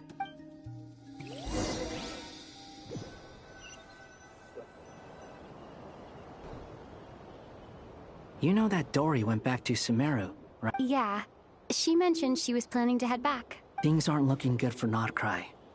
She's gone to spread the word so that Sumeru has a chance to prepare for the worst. From what I know of Dottore, there are two possible reasons why he hasn't made a move yet. One is that he's still working through some kinks in his new powers. The other is, he wants to see how we're going to react.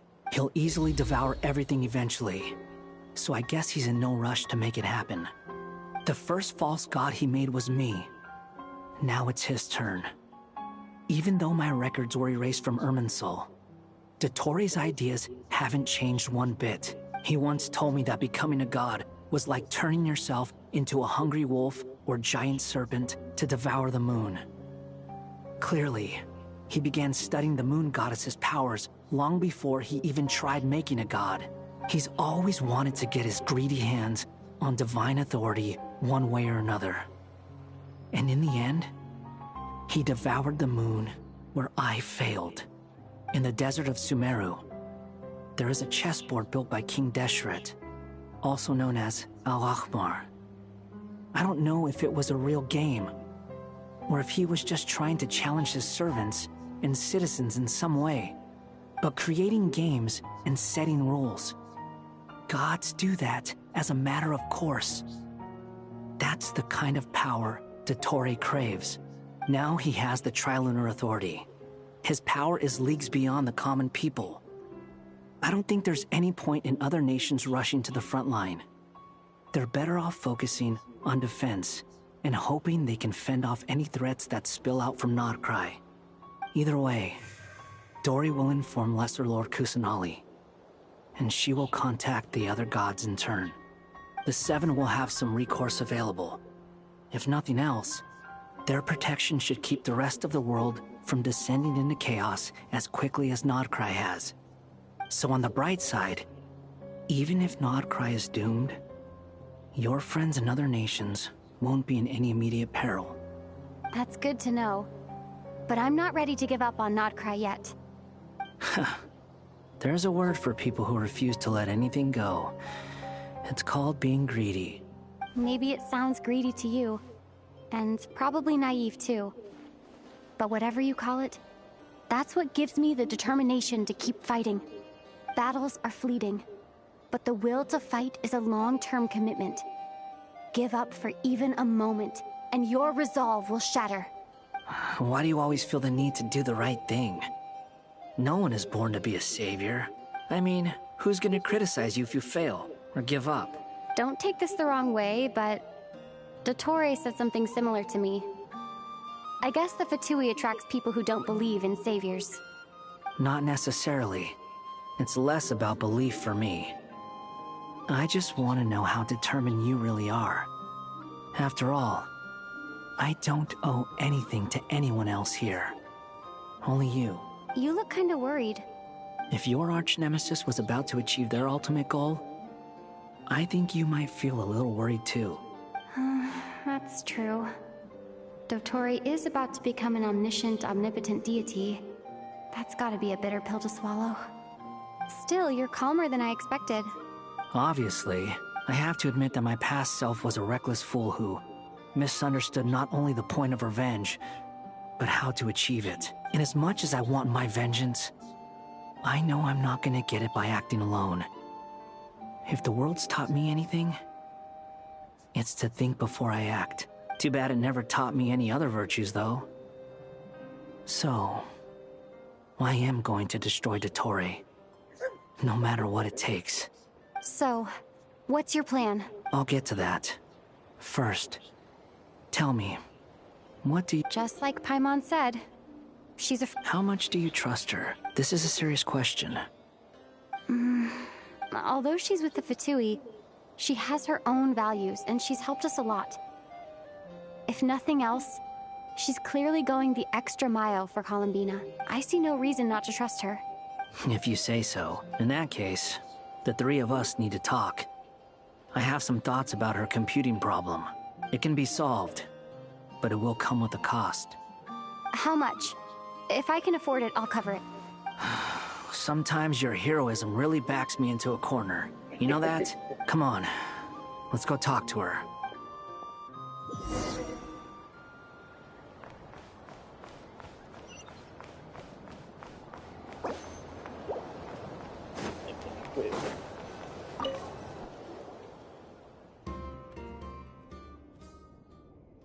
Miss Androne, Traveler. Hey there. Paimon's here too! She was just helping them sort through their things. How did your chat go? That was fast. The call only just ended. Well, you said it was urgent, so we got here as quickly as we could. Albedo, I have some alchemy questions for you. I see. Looks like my knowledge proved useful after all.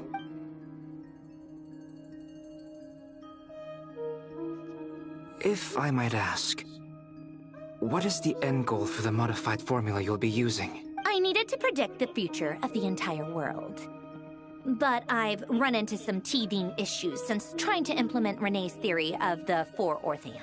I see. I'll have a look at it. Still, computing power is the real issue here. How do you plan to solve it? About that, it's been sorted. Oh, with the Traveler's help?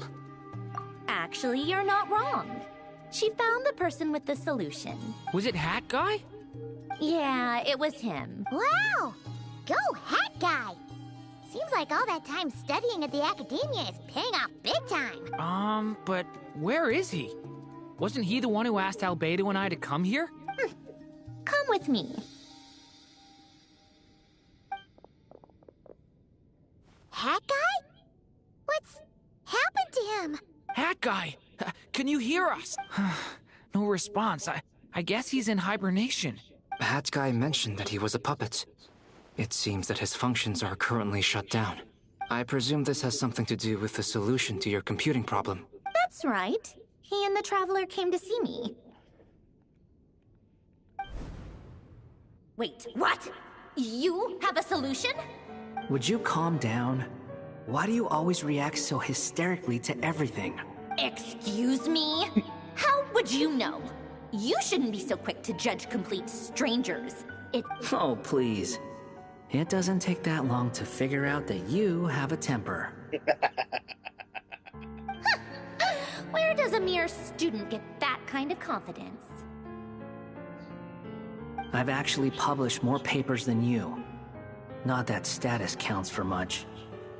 Even Paimon's applied for academia admission. Huh? Are you serious? Wait, what? Paimon? See? This is why I can't be bothered to explain myself. Okay, fine. I'll hear you out. So, tell me. This world itself is constantly processing all kinds of information. If it's the world's future you're trying to calculate, you need a processing device that's designed to cope with that volume. Easier said than done. Only Irminsul can handle that kind of... Wait, is that what you're suggesting? But surely we can't just... plug my formula directly into the ley lines. You should be able to tell that I'm not human, right? Yeah, I noticed. The technology, though, seems pretty ancient. Very... Conrian, to be precise. I'm what they would have called a puppet. Puppets need an energy source and processing power. The artisans who built them sought out the materials most suited for that purpose. You? Do you mean... The Traveler and I have talked it over. She's willing to vouch for you. So, I'll allow you to borrow my core for your calculations. It was built using wood from a silver white tree, which makes it a small part of Irminsul. Conrian technology and Irminsul wood. Who in the world could have built you? Are you sure about this? A puppet without its core will cease functioning completely. And if it's left in that state for too long, it might not recover. I can put two and two together, yes. I won't lie to you. This has never been done before. Doesn't matter. Did you two actually talk this through? Yes, we discussed it. The bottom line is, he trusts me and I trust you. Let's give it a shot, shall we? Honestly, I have no clue where this kid even came from. But for whatever reason, he lent me his core to use in my formula.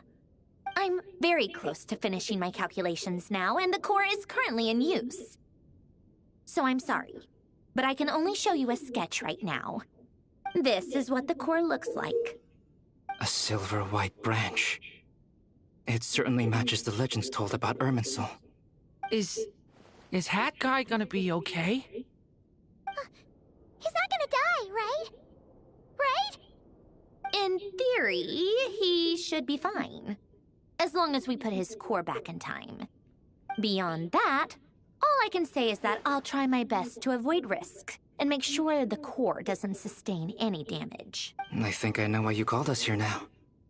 Someone needs to watch over his body and make sure it's protected until the process completes. Correct. He said that the only ones he trusts here are you two, and the Traveler. And the Traveler will have other work. He will have our undivided attention. Aww. On a more positive note, things are progressing steadily on my end. I'll call everyone in for a meeting once the results are out.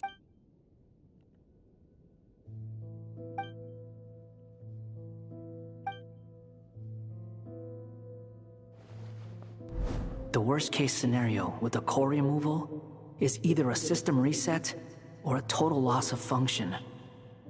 But I'm not afraid. A core is completely different from a heart. It's like another vital organ entirely. But in the end, it turns out the core was more useful to me. Pretty funny when you think about it. Do you think there's any difference between a puppet and a human? If not, then this would just be another samsara. I have already experienced both a past life and a next life. Part of me wonders whether I'm only capable of making this decision because I've become a real human. What's with that expression? Isn't this a good thing? Sanjoni will succeed, won't she? She has to. She will. We all have to persevere until this is over. That's right. And I'll protect you all until a moment of victory arrives.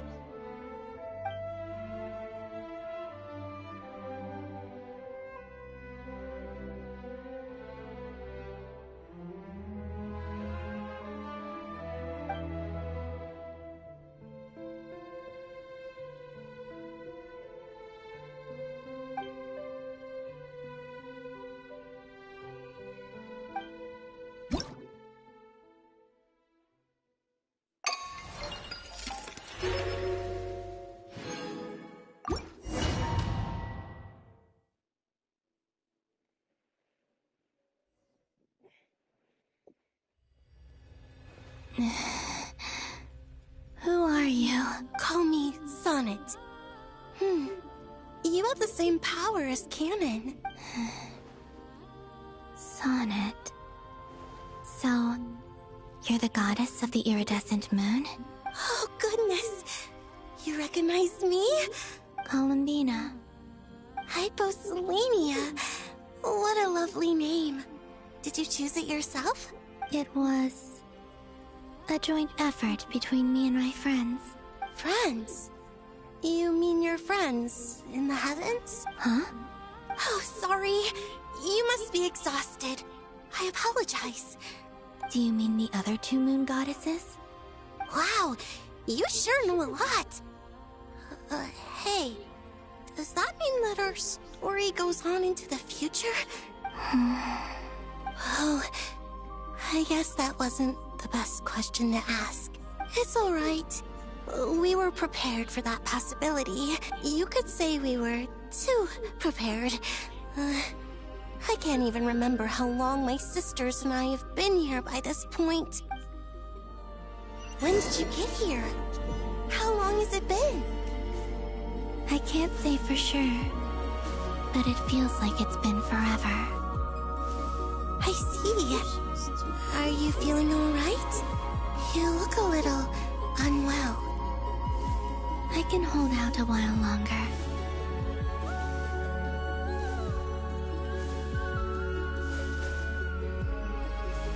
We don't have far to go. The place where my sisters and I are based is just up ahead. Don't worry, they're both really nice. I'll introduce you.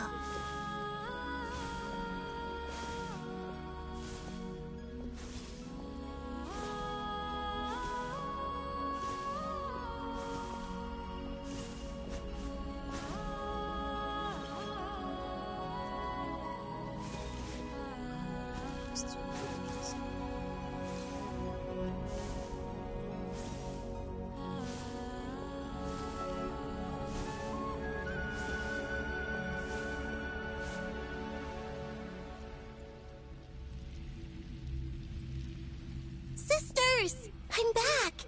And look who I've brought with me!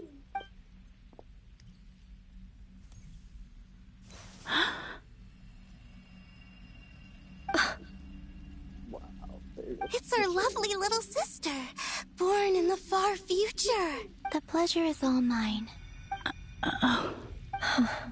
Allow me to introduce you to Columbina Hyposelenia. This is Arya, the goddess of the eternal moon. And this is Canon, goddess of the frost moon. Canon, don't you think Hyposelenia's power is similar to yours?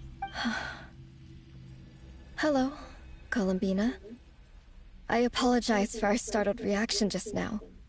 And please, forgive our little sister if she's been annoying you. She tends to talk a lot. It's fine. You seem shy. Don't worry, Columbina Hyposelenia.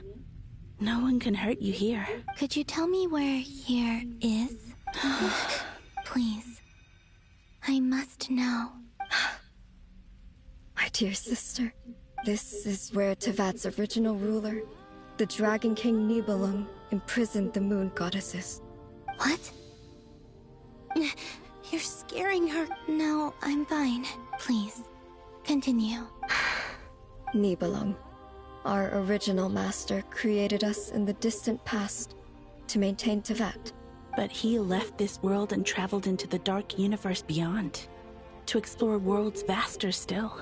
Day and night, we fulfilled our duty in the heavens, until the day that the first Descender arrived.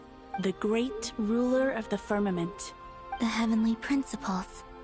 Is that what later generations call them? I see. But we did not reject them at first, nor did they seem to harbor ill intent towards this world. We coexisted in peace.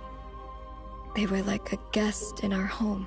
Slowly, however, we came to realize that our guest had a growing desire to change and dominate the world. And you didn't stop it? No. There was an order to the rules they set up that Nibelung never taught us. We wanted to know if this order would bode good or ill for Tevat. All right. Canon and I wanted to know. Sonnet was against it from the outset. Later, we discovered that this great ruler of the firmament bore an almost paranoid hostility toward the desire of certain life forms to seek power. Or perhaps they feared them. They would even cast down celestial nails as manifestations of their power, to punish the civilizations of the world below. Only this was far beyond mere punishment. Right. Their rules brought order, but the price people paid for merely testing the limits of those rules was far too great. I did everything in my power to help the punished escape catastrophe, but still, too many lives were lost. The ancestors of the Frostmoon Scions were some of the ones you helped. But just when we had decided to take countermeasures, the Dragon King, Nibelung, returned. And so began the War of Funerary Flame. So, that's the name the world gave that war in the future. Well, who won in the end? As far as I know, the Heavenly Principles won, although it came at a great cost. They remained in Tevat, where they continue to rule to this day, and the world's original master, the Dragon King Nibelung. And what of the moons? Are there still... You can tell us the truth, Columbina. We know we are but remnants of a bygone age. We are... Only the Frost Moon remains. But it has been cast beyond the false firmament by the Heavenly Principles. The eternal and iridescent moons were both shattered during the war. So death finally came for us in the end. Sonnet. But you're still here, aren't you? A moon goddess cannot live without her moon, Columbina. She's right. That's why I began to disappear. Because the Frost Moon is cut off by the false sky. How much worse it would... Our souls may endure within this lunar palace, but if our moons are destroyed... Then we shall disappear the moment we depart from it. I'm sorry. There's no need to apologize to us, dear sister. If anything, we owe the world an apology. If only we'd decided to act sooner, rather than arguing amongst ourselves. All the more reason not to spend this time in regret and repentance. Instead, we should focus our efforts on how we might help our future sister. Sorry? Don't you see, Columbina, your story is not yet over. Is that not why you are here?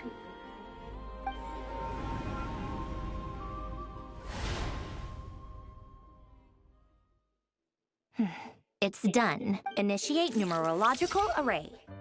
Continue running primary process. Calculate the world's fate through extrapolation. And identify nodes of potential change. Secondary process? Scan for moons.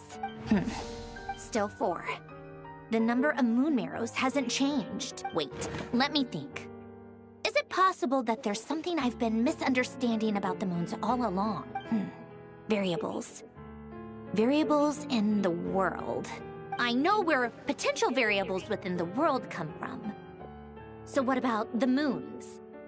Are there any variables there? Like their life or death, for instance. What if being alive or dead makes no difference to a moon? But that's so strange. Even immortal gods can die.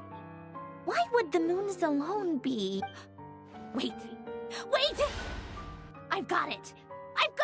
If alive or dead is considered a variable, we might have had this wrong the whole time. No one ever said that a moon marrow equals a living moon. We just made initiate secondary process. Scan again. This time filtering out interfering perimeter. Moon marrow. I don't care if they're natural or artificial. Get them out of my search results! Why? It says 3 moons still exist in Teyvat, even after excluding the moon marrows. But we know for a fact that 2 of them are... Redo the scan. Narrow the results to living moons and real moons. No, scrap that. Narrow it down to moons that have lunar authority and remain alive. Why? What is this, Columbina? Has the world lied to us? Or are you the one pulling the wool over our eyes?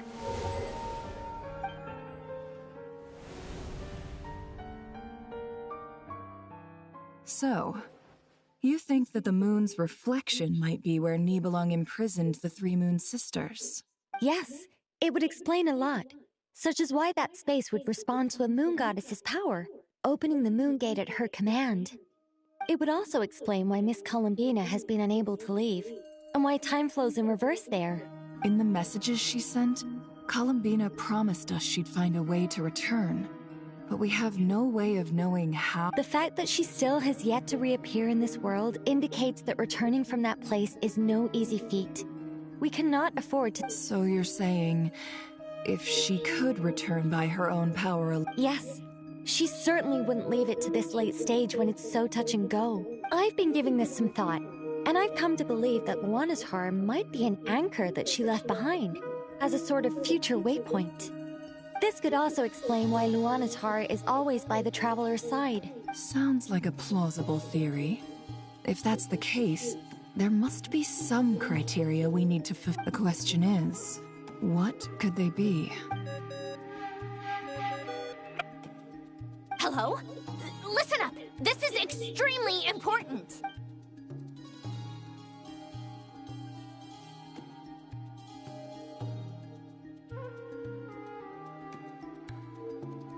Not only is Columbina alive, but she may well exist in a form unimaginable to us. I'm still unclear on the details, but she's done something truly inconceivable in the past. And the clue to what she's done lies in the moon and Teyvat sky. Truly amazing. Oh, I'm so delighted for her. I'm sure we all feel the same. And I'm sure Columbina is ready to get back here and fight by our side. I'll keep my calculations going and try to find some way of coordinating with her. But that's not an excuse for everyone else to slack off, okay? All of you had better keep trying to think of solutions. How can the dead moons still live? And Luanatar...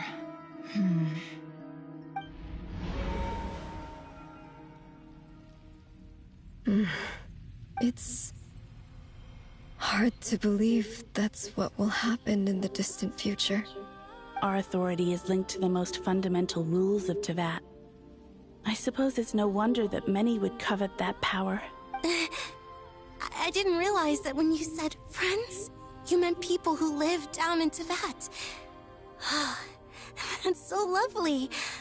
I only... Have you ever tried leaving this prison? Of course. Between us, we've tried everything. But no matter where we go, this... It's like the center of a whirlpool. Everything ultimately converges here, at the moment when Nibelung imprisoned us. In that case, have you tried using any of those pathways that connect this space to the real world? Sorry? What are those? They're passages through which you can make small-scale changes to reality by using Kuvaki. Or am I the only one who can use those passages? Because part Kuvaki. What is that? You don't know? It's a unique kind of elemental energy found only in Nodcry, the land from which the moons arose. Oh. Well, it's true that the moons first rose up from the part of that you say is called Nodcry. But there is no difference in the elemental energy between there and anywhere else. What? Could you show us some of this Kuvaki hyposelenia? Okay.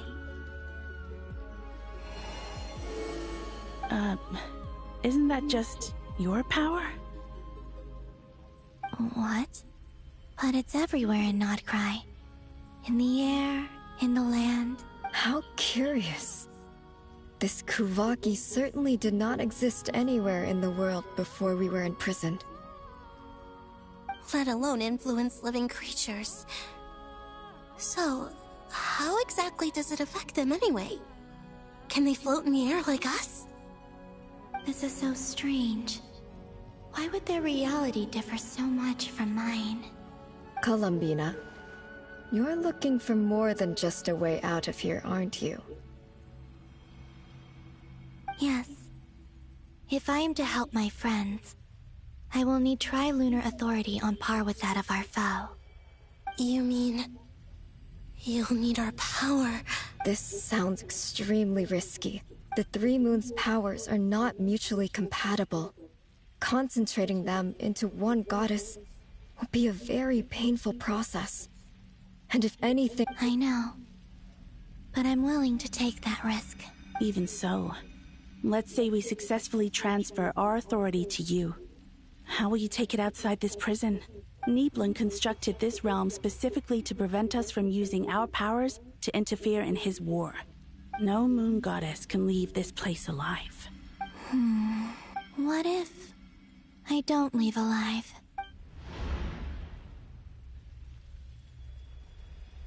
Where do we even start? How are we supposed to figure out what we're meant to do to help Columbina?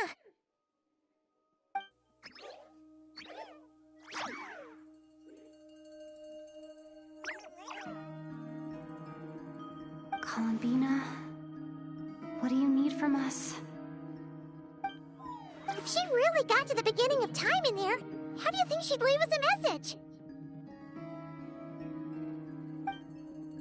You don't think she'd write it down on a stone tablet somewhere? It seems... Columbina may not talk a lot, but she thinks deeply about issues like this. Let's review what we know. This is the Columbina who fought alongside us against the Reykir of Solnari, and with whom we celebrated Moon Prayer Night. She knows our personalities, our ways of doing things, even our unique strengths and abilities. So, if she wanted to tell us something from a long, long time ago, what would she do? Oh.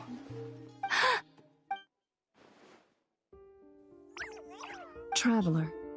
You once said that those golden ripples also appeared when Luonatar was born. What if Columbina left Luonatar here, not just as an anchor to the real world, but for some other purpose? If she is part of Columbina, and Columbina knows that I can see past events through her... Oh yeah! Like when you peeked into Rerir's past through his heart! Nefer, wait! If you're right about this, and you can really see past events through Luonatar, your eyes, they'll... Oh, I know. Looking at Rerir's past in Conria was already enough of a strain on my eyes. Looking this far back into the past, it'll surely blind me. But it's our only chance. This is the only way. Boss. We spoke about this once, a long time ago. Do you remember what I said, Yehoda? The day I lose. But... What's wrong? I'd be overjoyed if I were you. This day's come a lot earlier than either of us. I need to know you'll honor our agreement, Yehoda. Yes. Are you sure you don't want some time to think this through? What is there to think through? I should have gone blind after our battle with Rerir. Frankly, it's almost criminal that I got away with it for this long. Then at least let me take some precautions on your behalf. And if you really do lose your sight, I'll visit your office every day. Oh, please, anything but that. I was actually ready to go through with this. Are you trying to scare me into backing out? As if I could ever scare you. All right, enough chit-chat. Let's do this.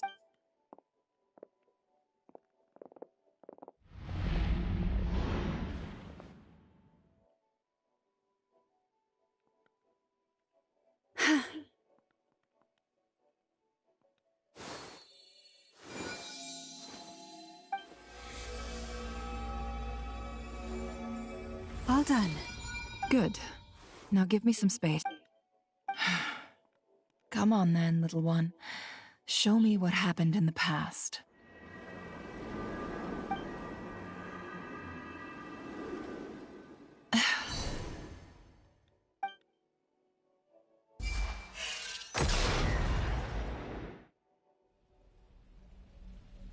Between the Trilunar Authority, Kuvaki, and the sole surviving moon, the Frost Moon, I think I might know how to get back. But I will need my sister's help. Time to go talk it over with them.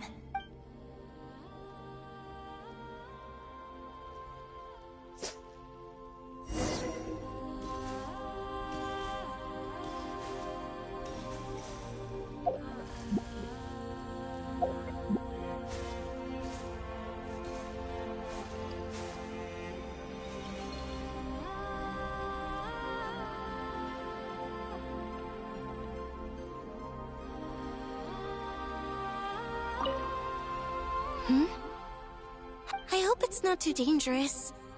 You really scared me when you said that thing about not leaving here alive. Come on, let's go find the other two.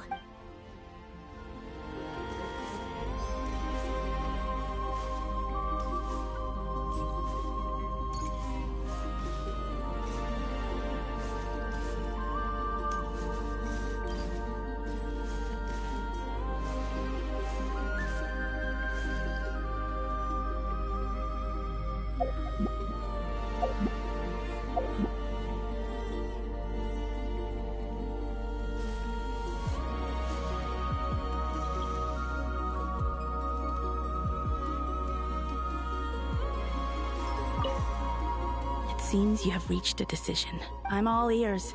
What do you propose?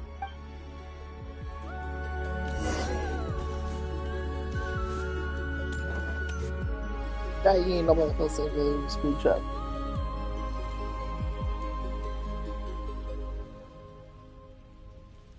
Have you figured it out, Columbina? Tell us. How do you plan to leave this place? I intend to die here, in this moment. And then be reborn in the future with the help of my friends. What? What are you saying? How can the dead be reborn? And how will you inform these future friends of your plans? You can't exactly leave oracles. Nothing can escape this place. Not a single ray of moonlight. And even if you found a way, what if they never find the message you left for them? No, that won't happen. Come again? They will find my message. I'm sure of it. I'm not following. How exactly will you achieve this? It's quite simple, really. First, I will leave my soul here.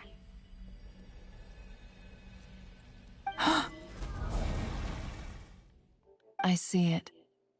Your soul? You mean your divinity? Yes. I once left a portion of my soul in the future. One so small that this prison barely noticed anything. In this very moment, She can resonate with my soul across time. When the time comes, I believe that she can serve as an anchor to pull my soul from here back to the future reality. Just as gravity connects the world to the moon. Exactly. In the future, where I came from, the moon has been cast beyond the false sky, but I can still feel that it is there. In a similar way, I can feel a connection to the soul fragment I left behind even now. My friends can use it to detect my presence. But how do you just leave your soul here? Is that even possible? On my way here, I met an ordinary mortal who entered this place long before I did. Her body is long gone, but her soul remains. And before that, I encountered an old enemy whose entire soul survives here intact, while the power that once corrupted his body has faded away. So, perhaps this space is specifically designed to imprison divinity and authority, but not the physical body. Still, even if your body can escape, would it not just be a lifeless husk without the soul inside? Wait, is that what you meant when you said you wouldn't leave alive? Yes. I shall turn my body into moonlight and pour it over Nodcry. That power shall protect the land and quietly blend into it, awaiting my soul's return in the future. However, I cannot do this on my strength alone. I would need your help to do this. So I'm humbly... Oh, dear sister. You need not be so formal. As I said before, we are but remnants of a bygone age. You, on the other hand, were born alone in that distant future, and you have walked a long and lonesome road since then. How could I bear to let your story end here? And don't forget, we are your sisters, your family. Aria's right. Actually, I've always wanted a little sister. Can you imagine how it's been for me? Getting nagged by 2 older sisters all the time. Now, I finally get to be the big sis. And not just that, but I get to help you return to your world, too. Sonnet. Canon? I'm sorry. I know this is a bold request. Oh, no, please. I was just... thinking. Back, you cannot imagine how happy I am to hear of the future world you describe. The Frost Moons for the 3 of us, whose purpose in life was to maintain the peace in Teyvat. It is a great relief to know that if your plan can save them, and save Nodcry. Besides, the 3 of us have been together since the day we were born. I could never abandon them to live on alone without them. Canon. Still, I do have one question I would like to ask you before we proceed. Certainly. Why do you cover your eyes?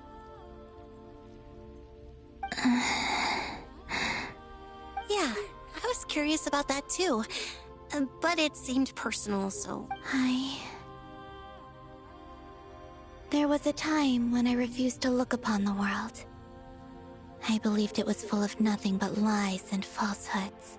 I wished to hide my feelings, seal my heart, until I could return to my true home. I see. Perhaps that decision saved you from ever having to see the false sky again. But at the same time, you likely missed out on many true and precious things. Promise me this, Columbina. When you return to the future, open your eyes, take a look at the world around you, and see your friends. I'm sure that you know this already, given that you long to return. But that is your true home. Give me your hand, Columbina. Aria,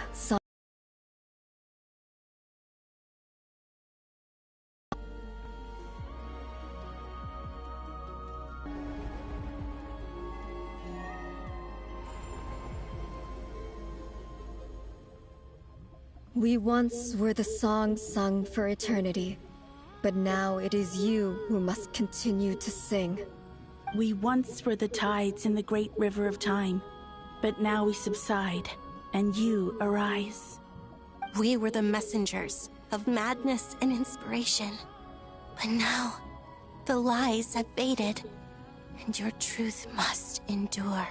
We are souls awaiting the sun. You must return to be with those who smile when they see your face.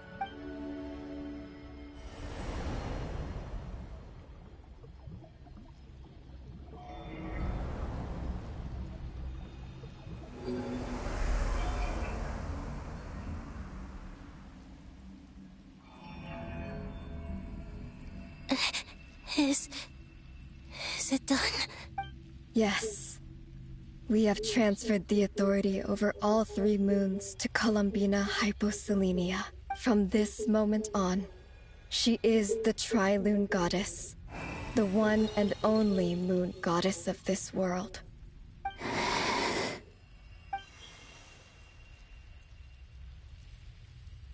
Thank you.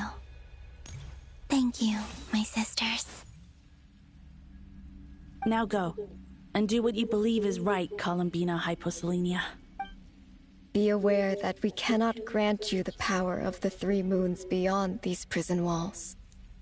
The conflict that arose over their remains following our disappearance will still take place. I understand. Sisters! Oh, my body. It feels... Now that we have given up our power and authority, our bodies are merely mortal shells. This... It's okay, Sonnet. The end must come for every god, just as it does for every human. That's all this is. The final destination of our lives. Canon and I will be by your side the whole way. We have one final request, Columbina.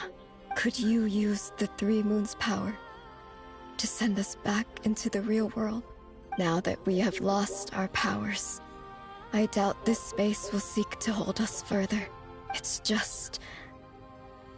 we would like to spend our final moments together in the only place we ever called home. Of course. Gladly. Sonnet. Yes? Don't... I wish I could tell her not to give in to the abyss. Not to be afraid. But is this really what I should say at this moment? Don't forget. I'm so glad to have a big sister like you. No, Hypo... Thank you. I'm okay. I'm not afraid. It looks like... this is goodbye, sisters. Goodbye, Columbina.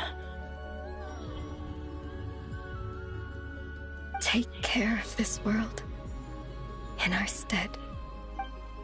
I will. And now, it's time for me to bid farewell to my body, too.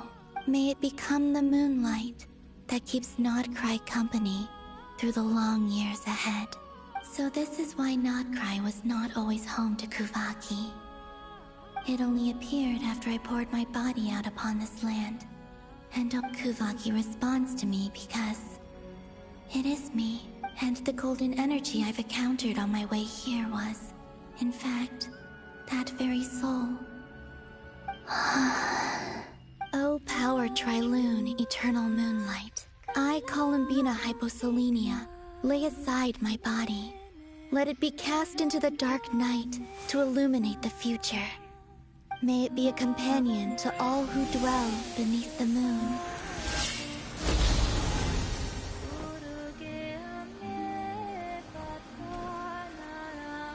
Until the time comes for me to return home.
Were we even allowed?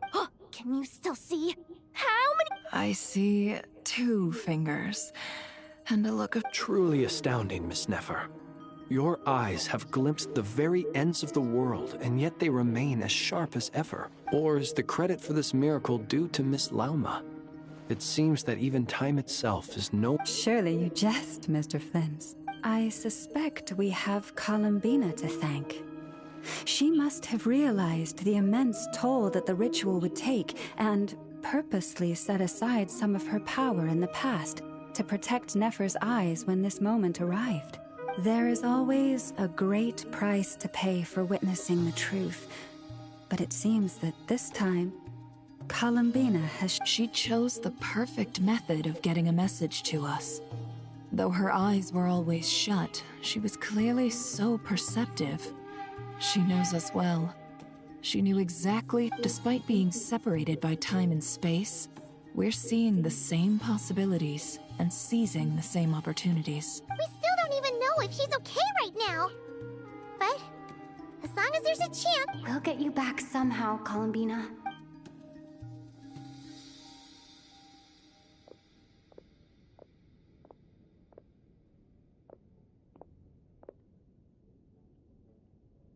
Well, based on the information we now have, let's figure out our next. Thanks to these gentlemen, we have a much clearer picture of the situation with Dottore. The civilian population has been moved to safety, so we no longer need to hold back. Miss Androne, how are the calculations going? So far, so good. I'll keep seeing how far I can push the system, though. Can't have Hatman being powered down for nothing. There's still a long road ahead. Where should we begin?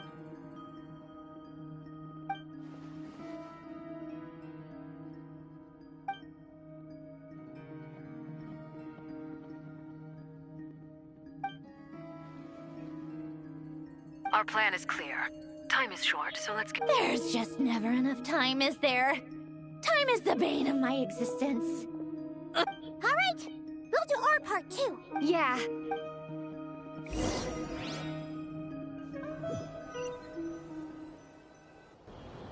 Albedo's theory says that elemental energy can dilute the Light Realm's power, but I'm no expert in building elemental defenses. Sounds like something out of the Advanced Elemental Theory section of the library. Whew. You seem quite troubled. Well, yeah. I mean, who doesn't get a little flustered when they're completely out of their depth? You were the very picture of confidence back when you approached the Hexen Circle. Yeah, I could have been faking it through that whole meeting for all you know. Who's to say I'm not just a ball of nerves in a charming and gregarious package? Oh gosh, really? I'm so sorry, I had no idea. Well, you're all the braver for it. Still, I was much more in my comfort zone than I am here. At least in Mondstadt, you can cry for help from a cliff top and actually stand a chance of summoning Barbatos himself. Things have never looked bleaker than they do now. If we don't pull this off, Teyvat's doomed, isn't it? Oh, you think so? Actually, yes. Yes, it probably is. It's a shame. Don't put too much pressure on yourself. Teyvat has faced annihilation many times in the past, but it also gave us you, didn't it? Hey, don't give me that. It's not like I'm anyone special. I disagree. Every human born in this world is special. We angels have always believed that. In that case, this humble human being... I thought you might say that. I'm sure Alice, in her great wisdom, sent you here precisely to help us in this difficult time, yes? Well, that has less to do with her wisdom, and more to do with my power. Of course, of course. Well, the thing is, these elemental defenses we're about to build, I don't think it's a question of if they'll fail, but when. Durin's findings from his patrols make it clear that Dottore is constantly expanding his territory. First it was his lab, then the design bureau, and now this. It's not realistic to completely stop him encroaching on the rest of Nokrai. Rather, our goal should be to stall him for as long as possible. If Miss Androne's calculations are correct, well, they're the closest thing to certainty we have in this situation, so... Anyway, Her calculations suggest that our best hope for victory lies in Miss Columbina's return. It's up to us to slow Dottoro's advance and buy time for her to make a return. Are you asking me to help you with building the defenses? No. I'd like you to prepare for what comes next. When he eventually reaches us, we will have to fight him. You were an angel once and a mage now. I'm asking you to lend us your protection. Oh. Can I take it that you're triggering the terms you fought for during our three-way talks? Well, technically those terms were about protecting Mondstadt. But if you're happy to agree to the change in location, then yes, let's do that. You're cashing in on this much sooner than I'd imagined. Well, yeah. The way things are going, I might not get another chance. Very well. The mages have heard the knight's plea, and we will respond. To tell the truth, Alice and I had already discussed how we might help you all, so I didn't come empty-handed. I always like to be prepared.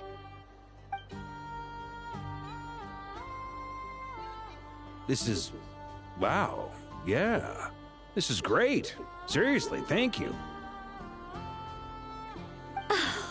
It's been many long years since I had a chance to dazzle humanity with a little divine intervention. To humbly serve as a reliable and responsible guide.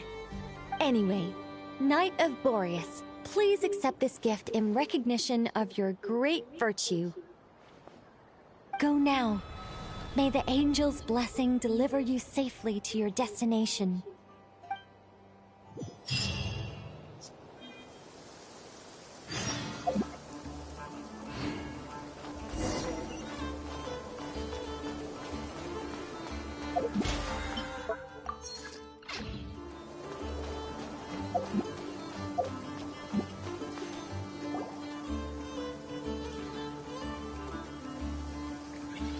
You're here.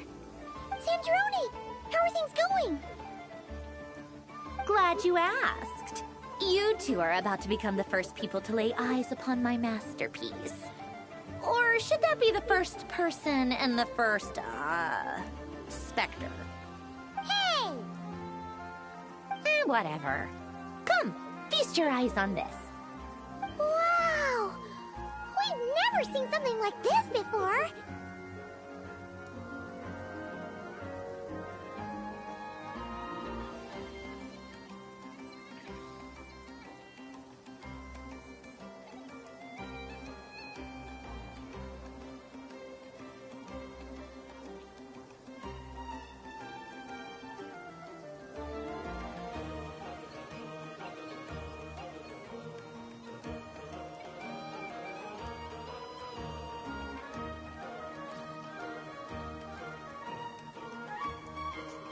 This meter displays the progress of my formula. Currently, it's still making the most important connection. Once it's finished running, I'll deliver it right to your side. And then, What do you mean, deliver it? Can't you just tell us over the Dodo communication device? You're such a greenhorn. This isn't the kind of formula you solve in math class. It's a highly complex whatever. We'll be here all day if I start trying to explain it. All you need to know is the formula must be... I'll share the data with you. Nicole's agreed to let me use her information channel. So we just need to use the Dodo communication device like so. And there. Now you can check in on my progress. Wow! Look at that! You're amazing, Sandrone. About time you recognized my genius. Took you long enough. Anyway, that's all from me. You should check on the others if you have time. Make sure we don't have any weak links in the chain. That might sound harsh to you, but close supervision is a common practice in the Fatui. Not looking to catch anyone out. I just care about everything going smoothly. That's all. I'm kind of stuck here while the formula's running, so I need you to be my second pair of eyes in the meantime.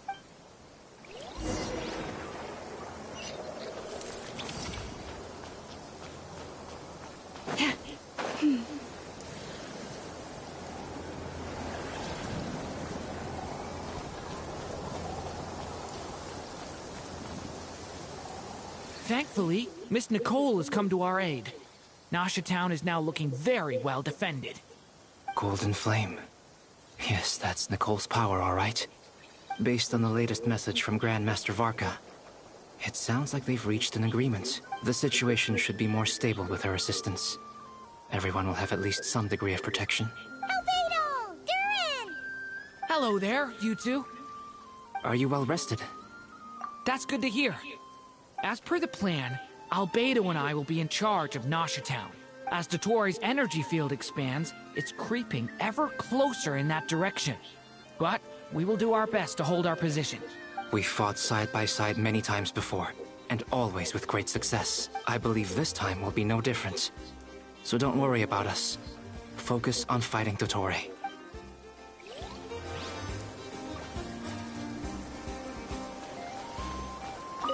As Dottoro's energy field expands, it's creeping ever closer in that direction. But we will do our best to hold our position. We fought side by side many times before, and always with great success. I believe this time will be no different. So don't worry about us. Focus on fighting Dottore.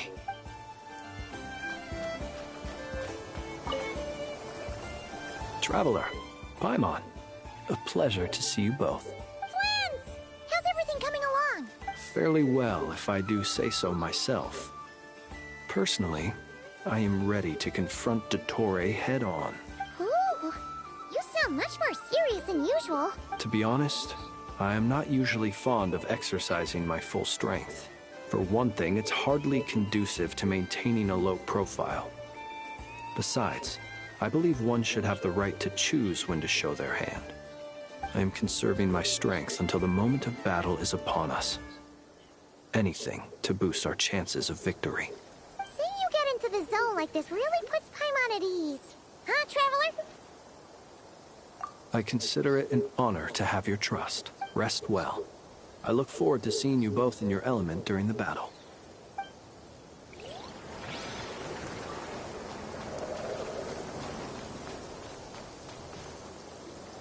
Yes, Miss Moonchanter?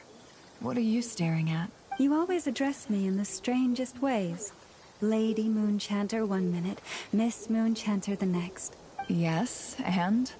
Are either of those incorrect? Not as such. It's just that I simply call you Nefer nowadays. Uh-huh. That's my name. What's your point? The point is I don't add any honorifics or titles. Meaning what? That maybe we're on friendlier terms now than we... Is that how you see it? And I thought I was the one with eye damage. Nefer! Wilma! Paimon, Traveler. Just swinging by to check in on you. How are things going? Did you manage to get some rest? Don't worry about me. I won't slow us down. And I give my all to ensure our victory. Ah, yes. Allow me to give you two a quick checkup. All done. You're both in good shape. You're welcome. You'll have your work cut out for you in this battle against Dottore, so make sure to get some rest in first. Paimon will keep an eye on her. Don't you worry. I'm glad to hear it. Take good care of yourself, too, Paimon. Sure thing.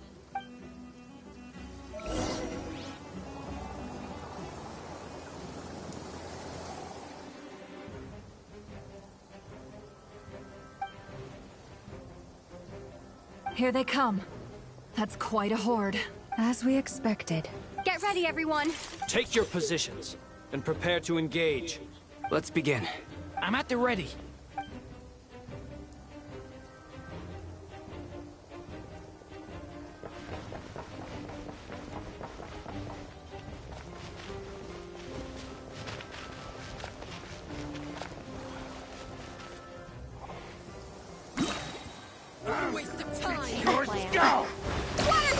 Close your eyes. Beware the creatures of the night. Be silent. Another one. Do you fear the dark? Ready with your name on it.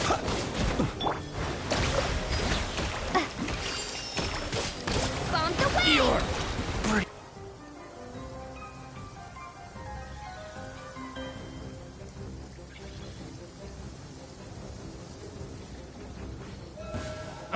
Your turn. Leave this place. By the frost moon of can I the truth? Shake within. These creatures cannot stand against us. Oh, fighting talk. Just don't let your guard down.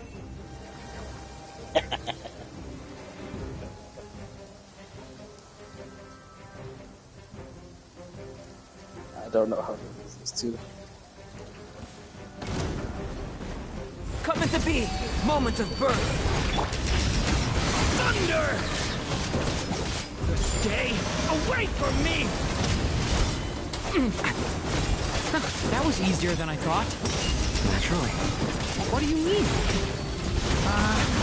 Is it because as created beings go,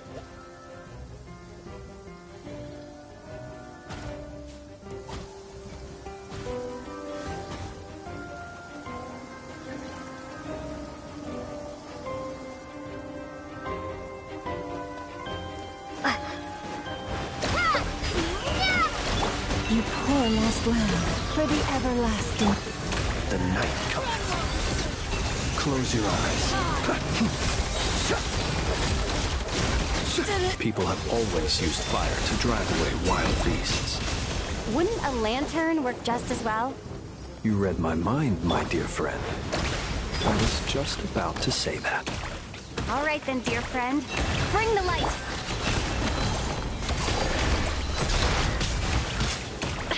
Can't hide the truth.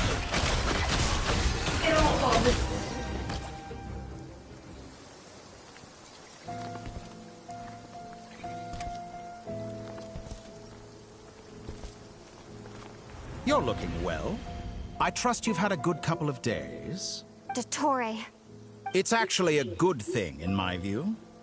If the subjects of my experiment were to die prematurely, it would throw quite a wrench in the works. And so, I must thank you all for your resilience. We are no longer on the same level, but you are nonetheless worthy of my respect. A creator god should be merciful and gracious after all. And in any case, it is only right that before I end your lives, the world is informed of the arrival of their new god.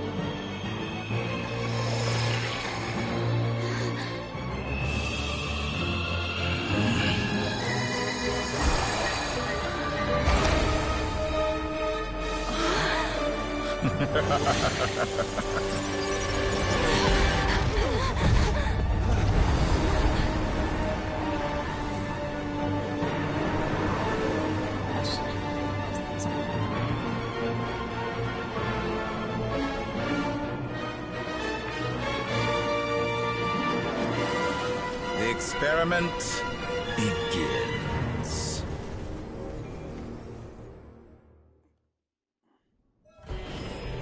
With the marrow of the three moons in my hand, behold the false moons fall!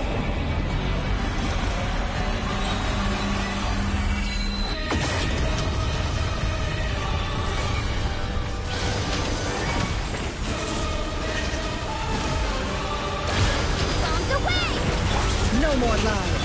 Forest, protect us. By the frost moon. Beware the creatures of the night. Be silent. Shameless.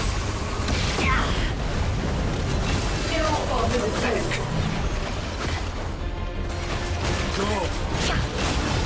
Entrance to me! Go! Can't hide the truth.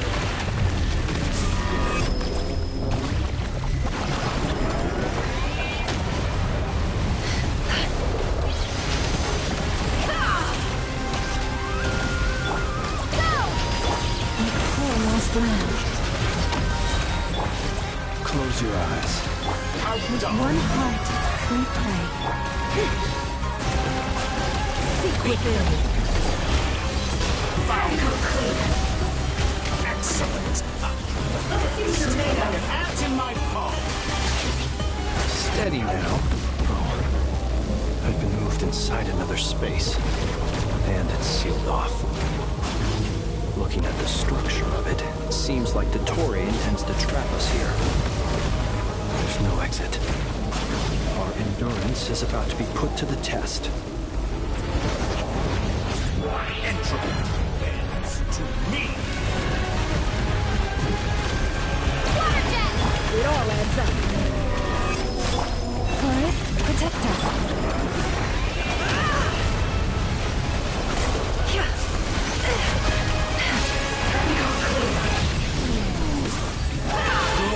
Keep it up.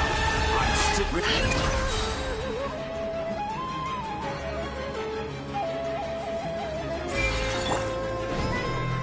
the marrow of the three moons in my hand, behold the false moons fall.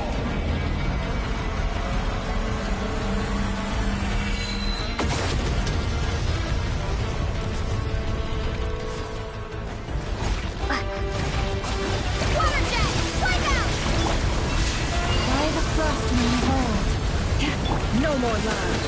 The mystery unraveled. That's more like it. Tell me, where will you try slipping off to next? Looks like Dottore has opted for a divide and conquer strategy. But we will not allow him to triumph. Now, I shall pray for our victory. Shit.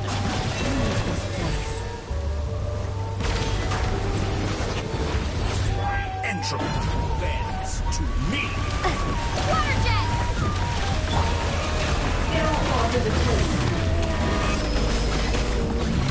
Excellent. Can't hide the barely truth. managed to touch my head.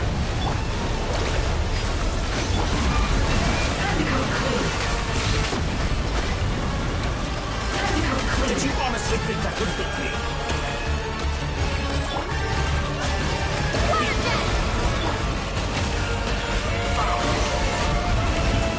Moon's remnants.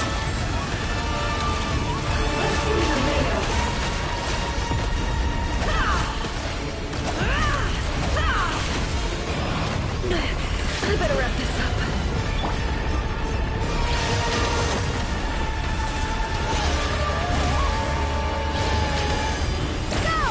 It all adds up.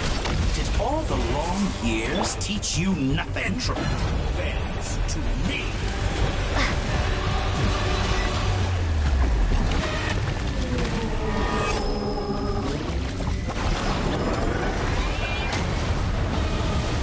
Pathetic.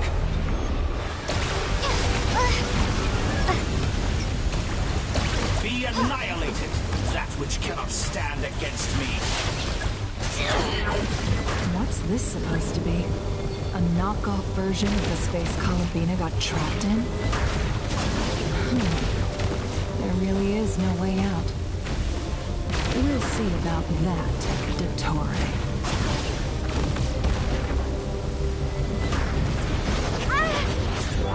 My apologies. I had not intended to take your team.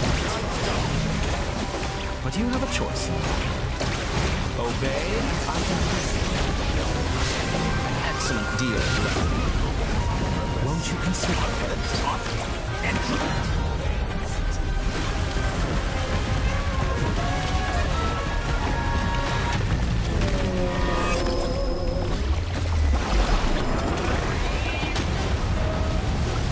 Did you honestly think that would hit me?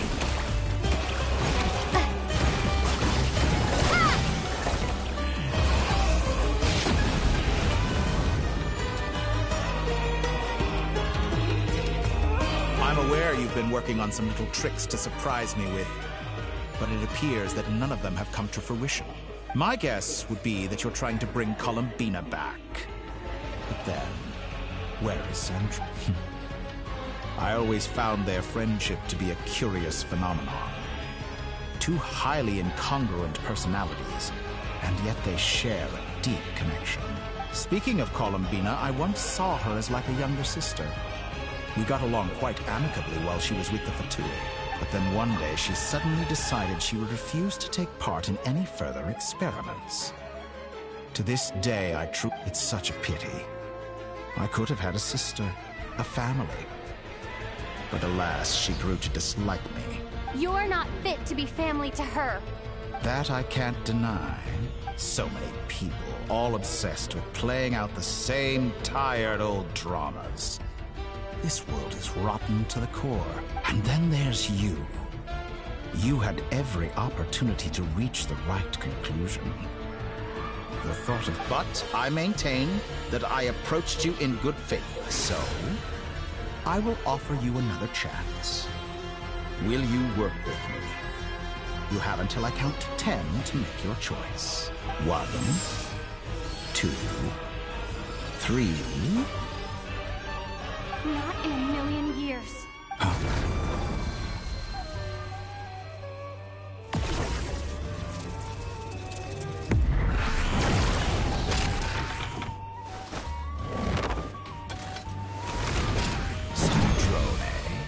What a pleasant surprise. I didn't think you'd join us all the way up here. You're as sick and twisted as ever. Don't fool yourself into thinking anyone's grateful for the chances you're offering them. Sandrone, the formula hasn't finished running yet. Funnily enough, I was just discussing a collaboration opportunity with the Traveler, and then I see you, who I must say is a good example of an opportunity gone to waste. Gone to waste? I said that everyone would get one chance. And you've used yours to march right back into the lion's den. So yes, it's an utterly wasted opportunity. And what makes you think I believe a word that comes out of your mouth? I was planning on disposing of your little formula after wrapping up more urgent business here. Since you've taken the trouble of serving it to me on a silver platter, I can simply bring it forward in the schedule.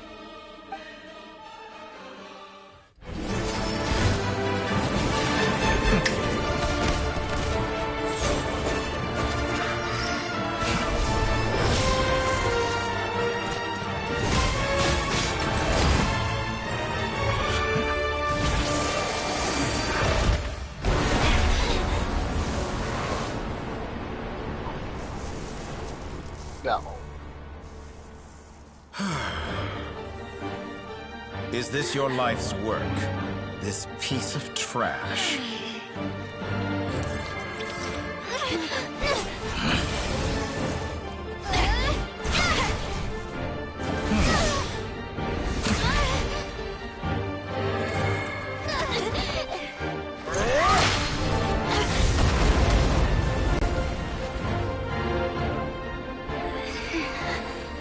Your formula runs too slowly, Sandrone. You put your hope for success on others instead of fighting dirty. That is why you have failed. Now, whom should I slay first? Any volunteers? No one? How nice of you to leave the decision to me.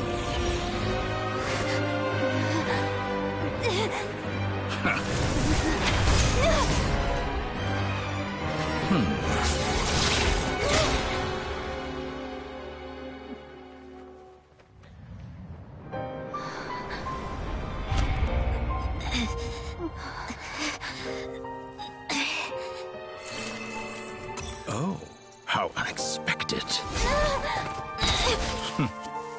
Sandrone, any last words for me, comrade?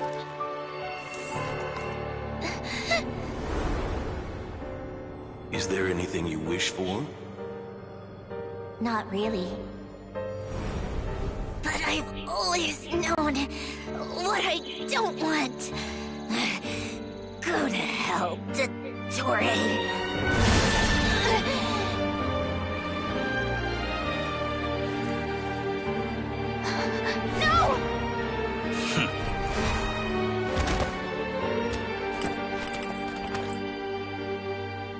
And now, you have failed.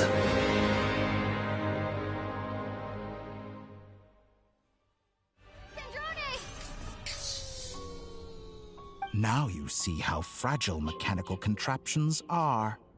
Just a gentle tap, and they fall to pieces. However keen of an inventor Sandrone may have been, her death spells the end of the formula that was running inside her body. Of course, I have to commend her for making it this far. As her colleague, I have to admire her stubborn tenacity. Now, it is time for you to take your place by my side. My count was interrupted, but the second chance I extended to you still stands. By now, I'm sure you have gained a greater appreciation for the power and authority I wield. What is stopping you from embracing a new world of endless possibilities? Not in the mood to talk? As you wish. I'll change the topic to something more apropos. Sandrone, objectively speaking, she had her strengths. It is remarkable how she extracted and even optimized the world formula from so much data. But her inability to trust was her undoing. Had she allowed someone else to monitor or run the formula for her, you might still have a chance at victory even now. But regrettably, she was a stubborn fool. Dottore. Maybe this is news to you, but people can change. Columbina surprised you when she escaped, and I think Sandrone would surprise you too. Change? You can twist the truth however you want, but I see it clear as day. You're the one who can't trust other people. Is that how you see me? By this point, what can you hope to do about it? It is pointless to fight on. You've already lost. Wrong. You can't win this, Dottore.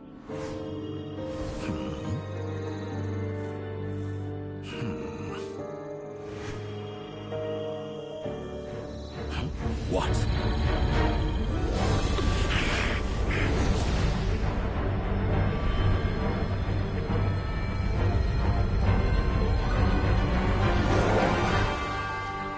My formula can get us 90% of the way. It will connect you to Columbina. Then, I will bring the formula's output to the Traveler's side. For the last 10%, do whatever it takes. Just bring the moon down.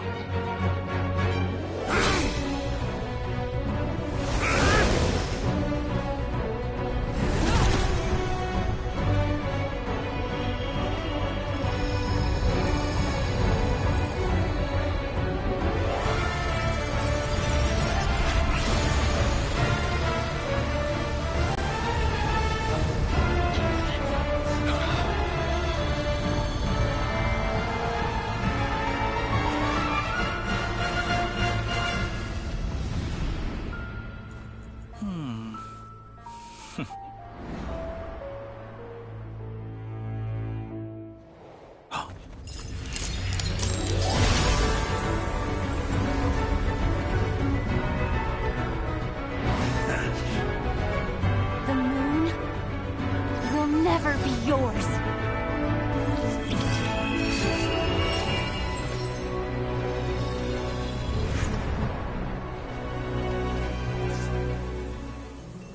I turn my body into moonlight and pour it over Nodcry. My soul, I leave here to inform my future friends. Lastly, I will hide the Trilune Authority within the Frost Moon. And when my body, soul, and authority are reunited, finally...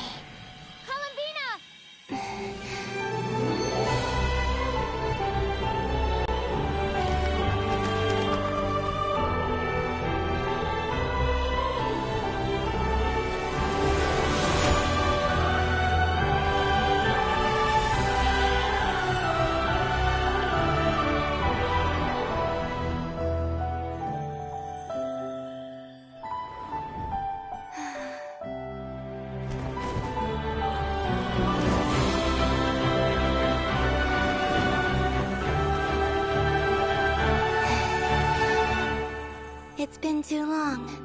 I'm back.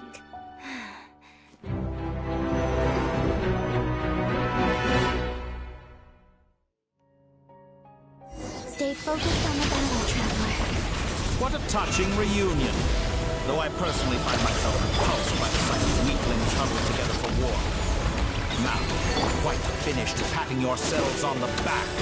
That shows how suffers up. Or you drown. Pathetic. Watch out, Columbina! He can manipulate space itself! I know. Wait for the right moment. We'll work together. Moon's remnant.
How can you be so satisfied with your fate?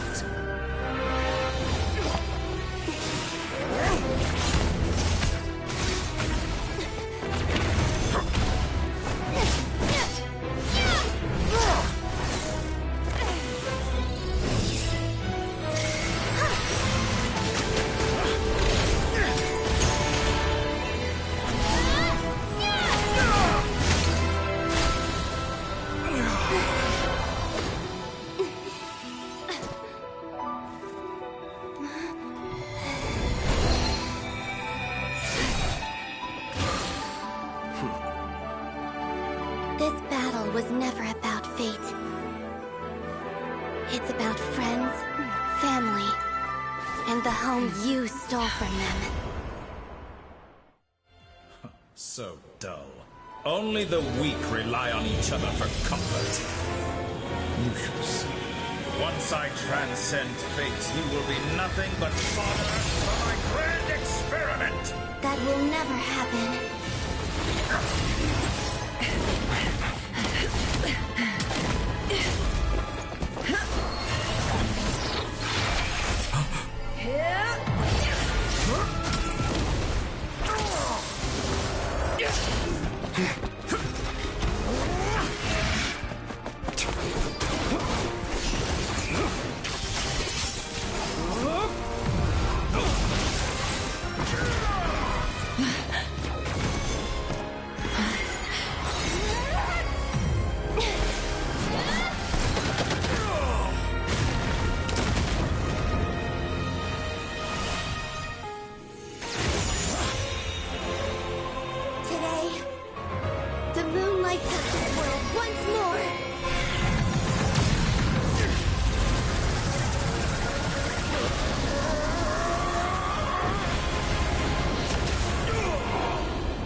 No. This world is our home.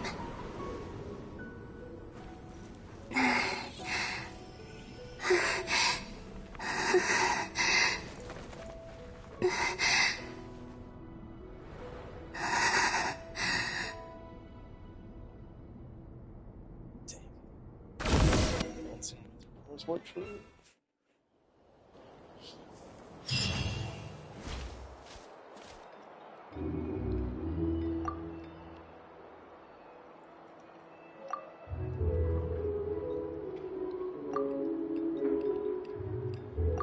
No, you're doing it wrong. The moon looks like this now. What are you drawing, children? The new moon, Mom. It looks different than before, doesn't it? Also... Can I go buy a sugar sculpture? All right. I suppose today is a special day after all. Almost like a... Extra, extra! Get the latest Nasha Express here! Post-disaster report! Nasha Town rebuilt. The voyage begins today! The future looks bright thanks to the League. I knew things would be different. But I didn't think that would include them. They say a new moon goddess has been born. A new moon goddess? I guess so. I'm not too clued up on the details. As far as I'm concerned, the moon's still in the sky. Hey, since we've come all this way, shall we grab ourselves a free... Are you a convert now? Or are you just here for the free lunch? Oh, come on. What does it matter? After everything we've all just been through? Come on! We gotta get there early, or there won't be any good— Shh, keep it down. This is a residential area.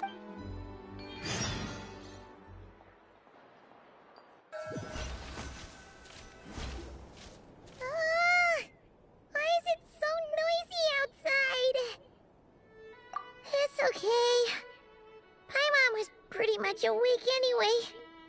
It's been so long since we left. What about you?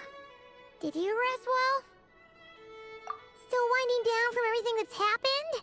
Or are you wondering how our friends are doing? Or is it about what Dotori said to you? Okay, if you say so. But don't push yourself, alright? Let Paimon know if you need to talk. What we just went through was a lot. It's totally normal if you need some time to get back in your groove. Luanatar disappeared after Columbina came back. Apparently, she was part of Columbina's soul or something. Still, Paimon kind of misses Luanatar somehow. But anyway, you did great. So did Paimon. We all worked our butts off to contain this disaster. So, chin up, Traveler. You should be proud of yourself. Hey, don't poke fun. You should be glad that Paimon's growing as a person.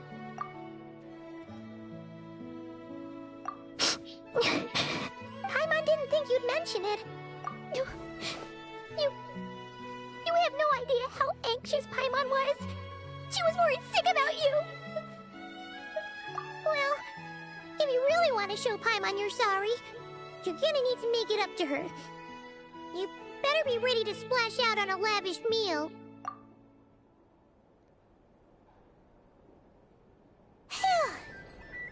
Okay. Paimon's full now. Huh? Oh. Hey there, Traveler and Paimon. Good morning. Morning, Yehuda. Here for some breakfast? Oh, I've already eaten. Just need some water. I was mostly worried you might forget what day it was today. So, I came over to remind you. Careful there, Paimon. Too much food will make you drowsy. Don't let anyone catch you hiding at the back and nodding off during the League meeting. You should probably be saying that to Aino. She's the baby of the group, if anyone. True. You know, I'm surprised that all these competing groups are actually coming together to try to solve things together. Definitely a first for Nodcry. Well, nothing like a region-wide calamity to bring people together. After that, surely even the most self-interested people have... Try telling Boss Neff that. She's not exactly Really? But if she's so pessimistic about it, why'd she agree to be the Curatorium's representative in the League? Probably 'cause Even though unity sounds like a pretty far-fetched idea, I think things will work out, though.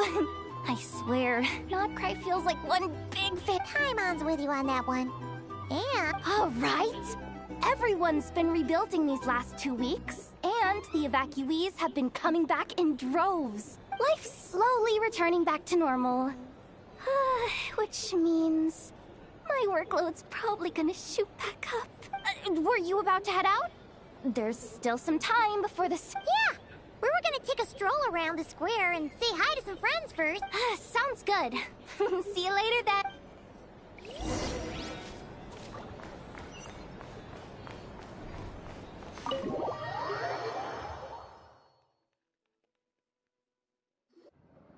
Please accept today's boon. Have a nice day. Are Paimon's eyes deceiving her? Or is that Inefa handing out food? Hello there. Would you like a feast of the moon, along with some snacks of the day? So, what's new, Inefa? It was only a few days ago when we last saw you, but it looks like you've... And I know too? What are you talking about, Paimon? We're just here to help. Duh. In the wake of the disaster, it's all hands on deck. We responded to Lama's request for support. At times like these, the smallest good deed can inspire others and help them through the hard days ahead. And we're using eggs and heating tubes to make that a reality. In true Kromkake Craft Shop style! Inefa! Did you hear that? The Traveler said I did good. The Traveler! That's because it's true, I know. Proposal. If you can resist eating today's dessert, I will provide you with compliments, too. No way! Well, that proposal got shot down quickly. I need something to get me through the hard times too, you know. Mom! Yes, dear. Go right ahead. Excuse me. Could I take a photo with the robot lady? She helped us get safely out of Notcry, and she helped us get back home too. She's the best. Of course she is. And since I'm the whiz kid who built her, that... but you stole my snacks. Oops. Shall we move to the open space near the center? The view there... Thank you! Aren't you the better pick for this job, Flint? You underestimate yourself yet again, Master Ilua. Not at all. I rarely come by Nasha Town. I don't know any of the big shots here. All in good time. Socializing is a step-by-step journey. But you're much further ahead on that road, aren't you? You're not seeing the full picture. You know the truth now. My friends do not understand my habits. There is no question about it. The Lightkeepers need a representative in the League. Someone who is upright, cares about other people, and can realize their self-worth through group action. You say it like you wouldn't make the cut. I am most flattered that you think I would. Sigh a little less, Master Ilua, and have more faith in yourself. All the Lightkeepers agree that you're a very promising young man. That is precisely why Starshina Nikita felt safe delegating such important work to you. I'm sure we all also agree that we would sooner die of dehydration than manage to wrangle anything out of you in a discussion. My apologies. I am not in the habit of bringing water with me when I go out. Whatever. I'll take the job. By the way, who else is part of this? Oh, it's quite the who's who of Notcry. There's the Moon Chanter of the Frostmoon Scions, the boss of the Curatorium of Secrets, a representative of the Voynich Guild, and even someone from the adorable Kromkake Craft Shop. I'm sure you will find speaking with them to be a genuine pleasure. If you say so. I've never done this work before, so I'm honestly a little but I'll do it. Not only is it our duty as Lightkeepers, but because I want to make Notcry a more welcoming place. An admirable attitude to take. The beacons are lit, Ilua. We're but one step away from breaking through the blizzard. We have the chance to band together and build our shared homeland into an Elysium. This is unprecedented for Notcry. An opportunity not to be missed. Yeah. You're right. I'll do my best. Quite a few familiar faces have arrived. Let's go. shall we?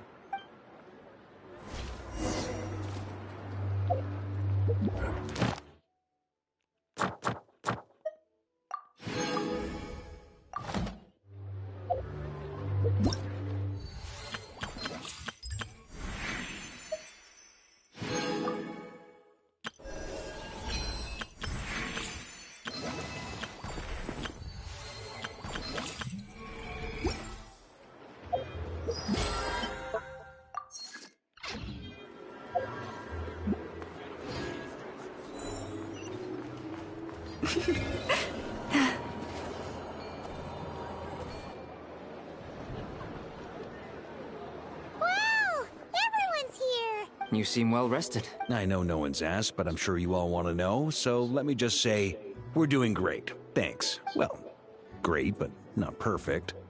Starting to lose my mind from boredom. Can't drink a drop of alcohol while I'm waiting for my wounds to heal. I'm sure you had a sneaky swig or two. Wait, how'd you find out? I'm sure you must be missing Mondstadt after all these years away, Grandmaster. Yeah, you could say that again. Every time I get news from Mondstadt, it makes me want to go back and see the place for myself. Honestly, once things are wrapped up here, I think it'll be time to head back home. Hey, looks like someone's taking the stage. Can everyone see okay? Anyone need a boost? I'll just listen from the back. It's fine. You're taking this pretty seriously, huh, Durin? Well, it's not every day that I get the chance to see how people speak in official settings. Soak it up like a sponge. I'll make sure you get a chance to practice for yourself later down the line. Actually, I know just the thing. You can debrief the Knights of Favonius for me. Mr. Varka, are you forgetting that I'm not a Knight of Favonius? I can knight you. Any particular title you'd like? Is he joking? I really can't tell. You'll have to figure this one out for yourself. It'll be a good learning experience. It is my honor to host the opening ceremony for the League, and to have this opportunity to speak to you all in my capacity as Voynich Guild representative. Could this person also have been pushed onto the big stage by the real big shots? Guess I'm not the only one then. We come here today, having weathered the trials and hardships of yesterday, and having learned from them the importance of unity and cooperation. All right, here we go. Uh-oh, looks like Aino's off in Dreamland already. Wait, boss is looking... Come on, get the speech over with already. Nodcry is our home, the land we rely on for survival. And as we chart a course for the future, may we persevere through the storms ahead.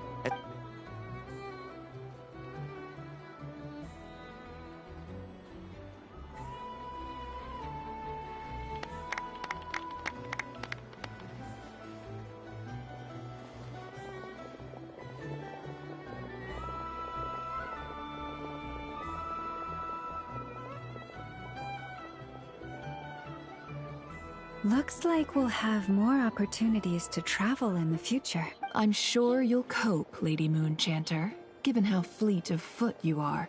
Unfortunately, I suspect I'll be too busy at the Curatorium to act as your host.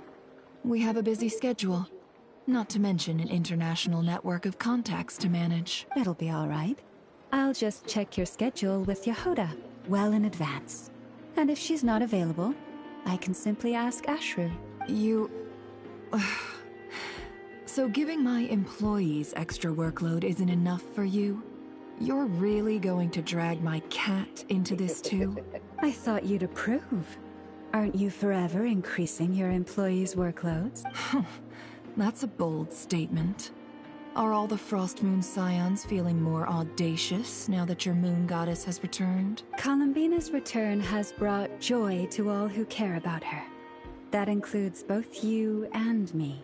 As for the Frostmoon Scions, we are learning how to thrive independently, without relying on the moon goddess. It is up to us to make our home a more livable place.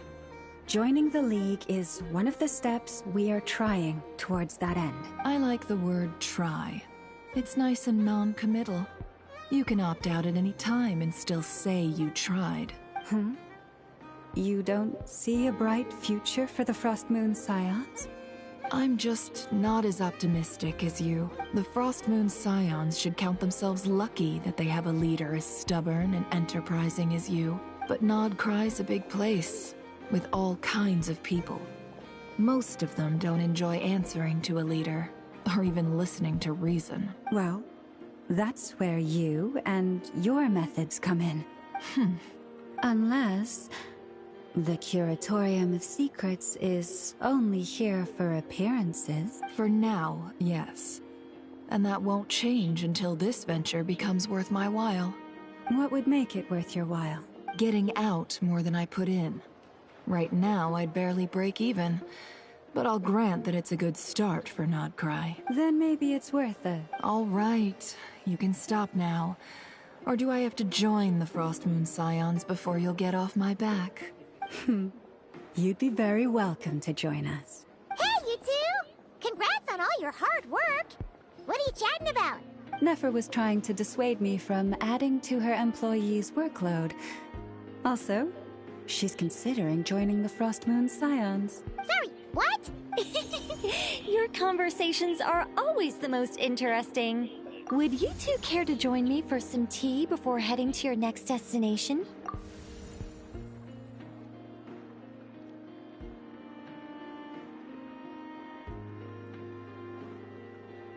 Nicole? Wait, where are you? Aren't you gonna show up today? Sadly not. I'm otherwise occupied right now. I'm sorry, Paimon. I can hear how disappointed you are. If it's any consolation, let me say that how things appear on the surface is a far cry from what they are at their core. Perhaps you'll feel better if you focus on the fact you have a special line of communication with the great mage herself. Okay? No. Well, that's not ominous at all. Not for the time being. Just think of this as a general check-in to make sure this communication system is still running smoothly. Besides, it's good to chat once in a while if we want to maintain our friendship. You could have just said so. Paimon got all worked up for nothing. Still, the best friendships are built through face-to-face interaction, you know? It's never gonna stop being weird having tea with you when you're not there and just talking to thin air. All right, fair point. I'll bear that in mind for next time. Yeah. Any update on that crisis at the world's borders? Alice just informed me that they had their work cut out for them. And now everyone's thoroughly exhausted. But they did finally get things back under control. Still, we can't let our guard down yet. The disruption caused by this disaster has made Teyvat easier to detect from the outside universe. She plans to wait for things to stabilize, then reschedule her Mondstadt vacation plans. As for me, I agree with Hat Guy's perspective. This is a time when many new variables are emerging, and the situation is changing constantly. Plus, most of this change is for the worse. We have to remain vigilant and ensure that the embers of chaos are not rekindled. I did notice that the energy in Nod Cry changed somewhat after the War of Funerary Flame. But since it was still aligned with the Light Realm, I never gave it a second thought. It looks like I'll have to examine the connections between phenomena I observe more closely in the future. Just doing my duty. It's more or less second nature by now. Of course. To give you the full picture, I'd have to start with the substance from which angels were formed. Never mind. Paimon's right. Showing off my knowledge would be much more satisfying in person. By the way, you did receive the gifts from the Hexen Circle, yes? I'm not trying to claim credit or anything, but my pride demands that I at least mention. They're quite similar to the protective talisman that Alice gave Dory, but with some very special enhancements. Oh! So that's what kept our friends safe when Dotori trapped them. Indeed. We went to great lengths to make sure they were invisible to his eyes. I'm so happy they came in handy. Still, not fishing for gratitude, by the way. I just want you to be aware that sometimes your friends may be protecting you in ways you cannot perceive. Anyway, I'll contact you if anything else crops up. If not, you know what they say, no news is good news. Oh, my angelic instincts are tingling. They say you should head to the docks next. Your friends are about to board their ship home.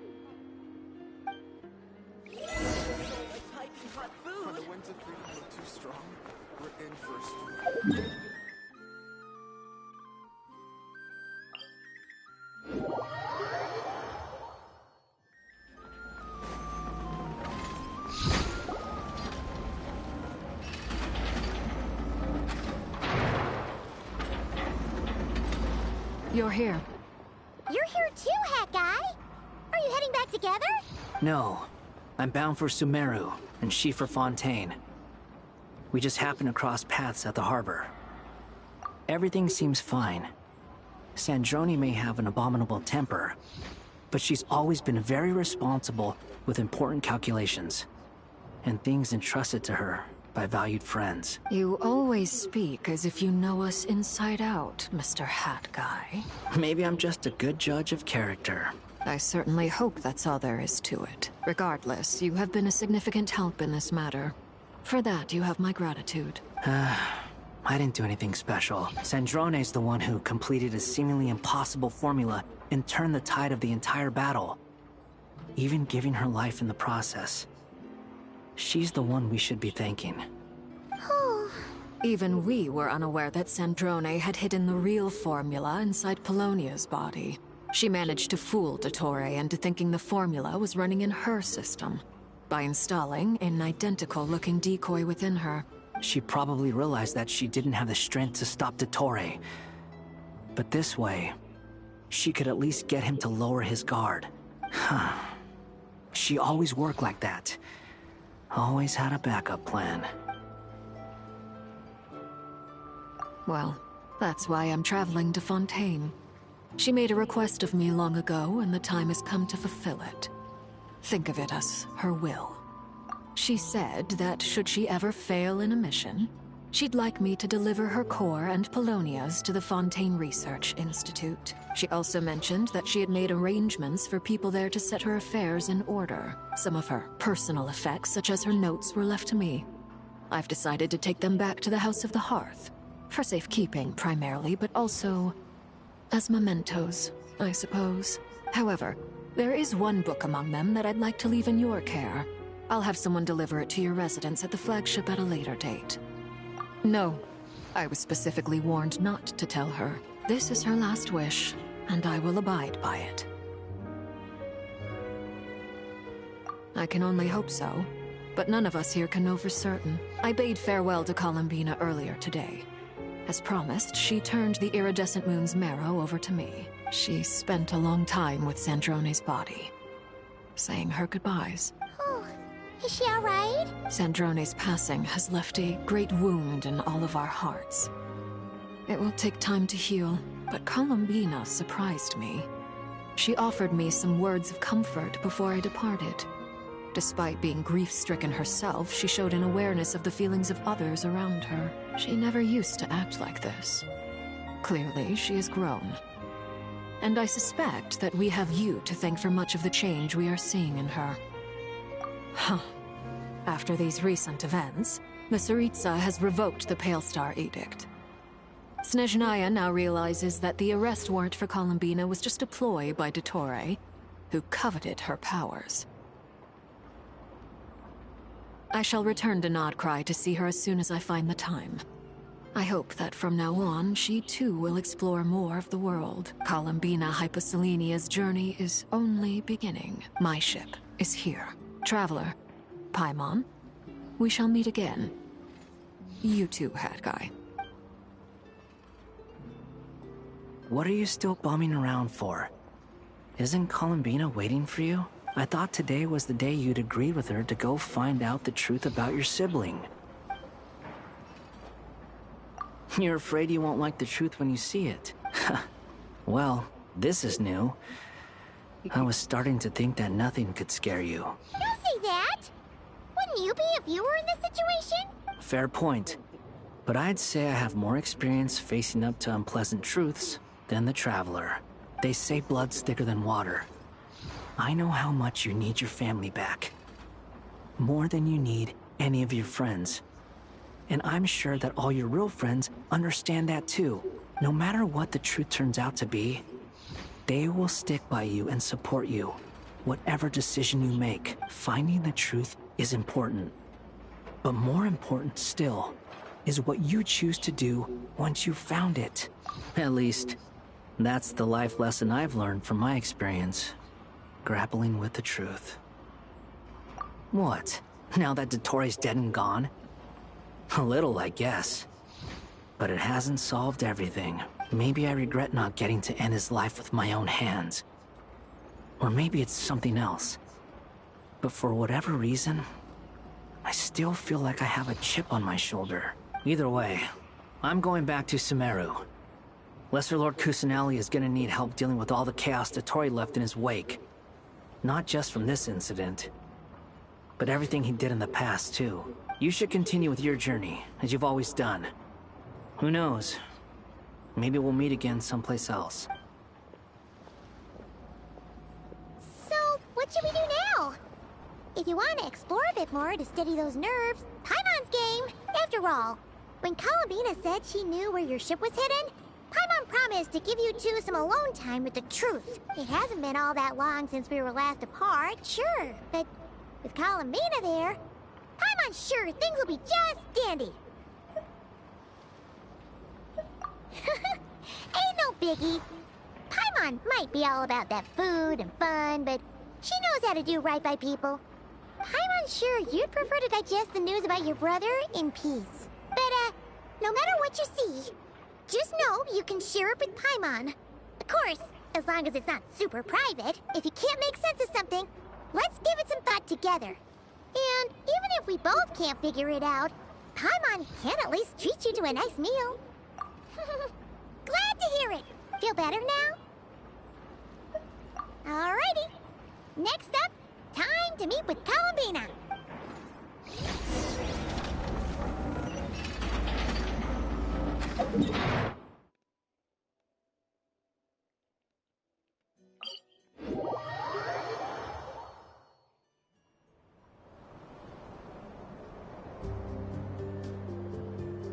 Columbina, we're here! Can't quite believe we're meeting out here. We've gotten used to walking over to Silvermoon Hall whenever we go see you. Well, you're still welcome to go there whenever you want to see me. It's just, now that it's all over, I've decided to make some changes.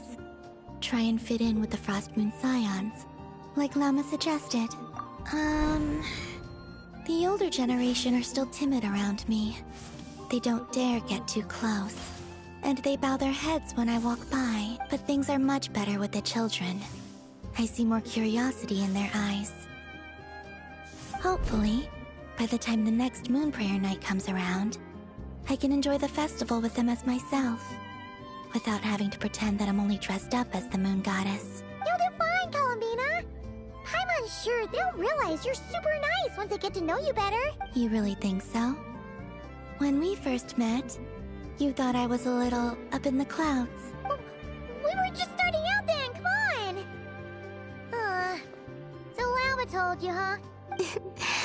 I'm only teasing. I know that I have you to thank for pulling me back down to solid ground. It feels good to finally stand firm on the earth where I was born. Oh, that's great!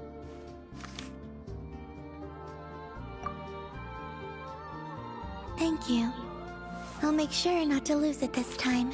Well then, are you ready? Ether, what happened to our spaceship back then? Why did you leave? It's time to learn the truth at last. I'm ready as I'll ever be. Good. Then let me open the way for you.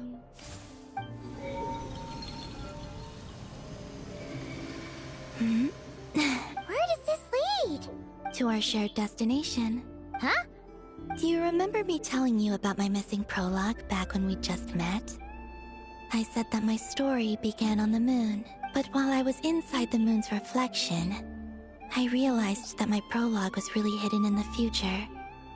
I just had yet to discover it at that point. The story of the time before I was born was in fact the story of my distant future. It's truly fascinating, but when I obtained the Trilunar Authority and returned to our present reality, I sensed something I hadn't expected. Your prologue. So you mean Yes, your spaceship. All this time, it has been hidden on the Frost Moon, which lay beyond the sky. The great ruler of the firmament. The heavenly principles. Wait, them? Why would they do that? I don't know. Perhaps your ship contains something that is incompatible with Teyvat. Or Oh, did I pick a bad time to say this? I know it must have been hard to work up the courage to maybe I should have waited until you were on the moon. With no chance to back out. That would have been kind of mean, you know. Take me there. Oh? Whatever is hiding in that ship, it belongs to me and Aether. Those memories belong to us. No one else has the right to decide whether I should or shouldn't know about it. Not even the heavenly principles. Very well. Then let's go. You two take care, alright? And don't forget to come back soon! Rest assured, Paimon. We will. Traveler, after you. Thinking about the story that we'll find hidden on the moon? Yes. And hoping that it has a happy ending. Stories like that don't exist, you know? You don't believe in happy endings? I don't believe in endings.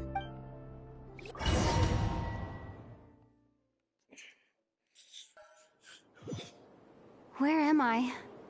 This is the pathway I built between Teyvat and the Frost Moon. The moon is very far away from us, so it could be a long journey.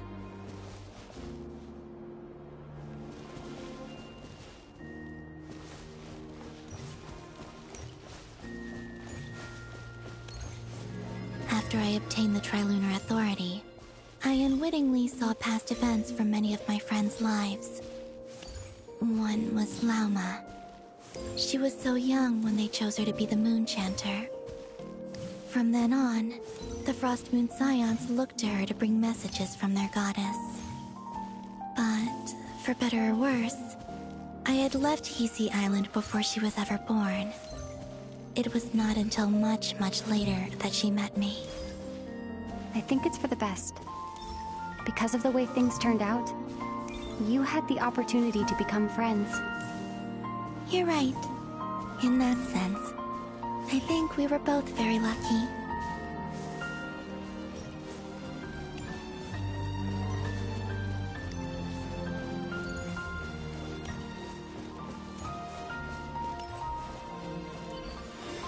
Oh, and about that mage, Nicole. I only recently learned that she has lived in Teyvat since the time of the Three Moon Sisters. The Moon Goddesses always had a good relationship with the angels. I suppose our friendship continues that tradition.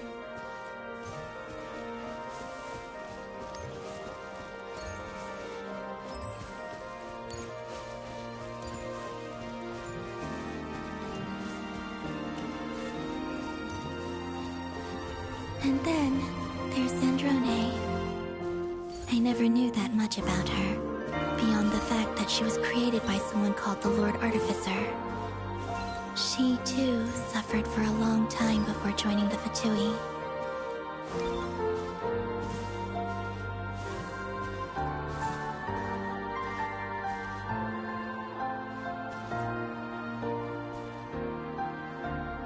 How I wish I could talk to her again. Even if only to hear her say nasty things to me.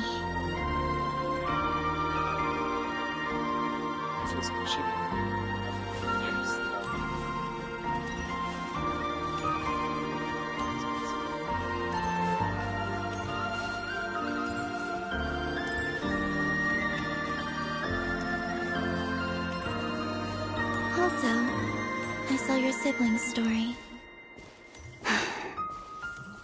I'm afraid I didn't see much. It seems that he rarely came to the surface, where the moonlight shines. But I did notice that back when you first set out on your journey, he would often appear nearby, gazing at you from afar with a guilty look in his eyes. Aether... Let us speak no more of the past. I probably shouldn't reveal so much about my friends. It's not my place. Let the moonlight carry us forth. We are very close now.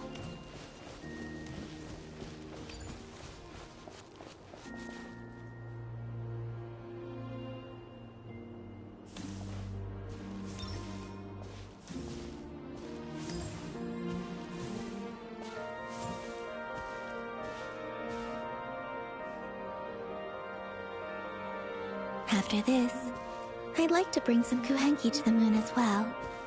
If they're willing, of course. What about your other friends? Will you bring them to visit too? Certainly. But I'll need to tidy the place up first. This home hasn't received any guests in a long, long time.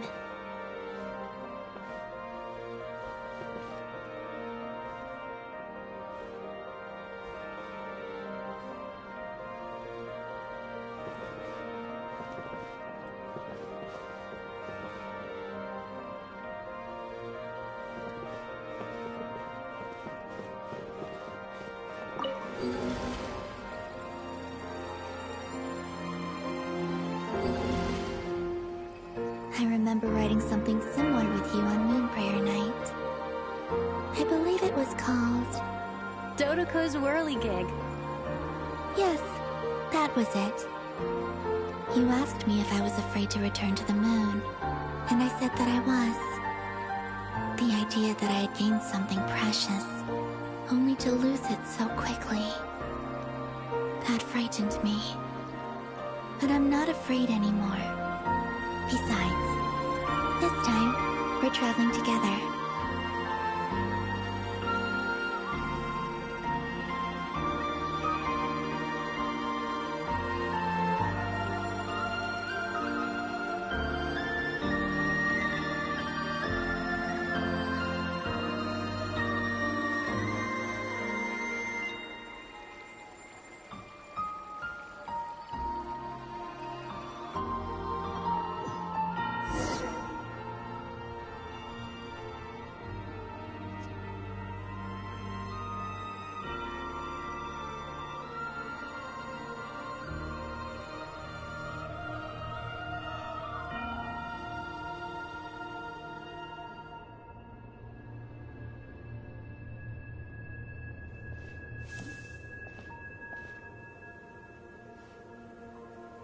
We're here. Over there.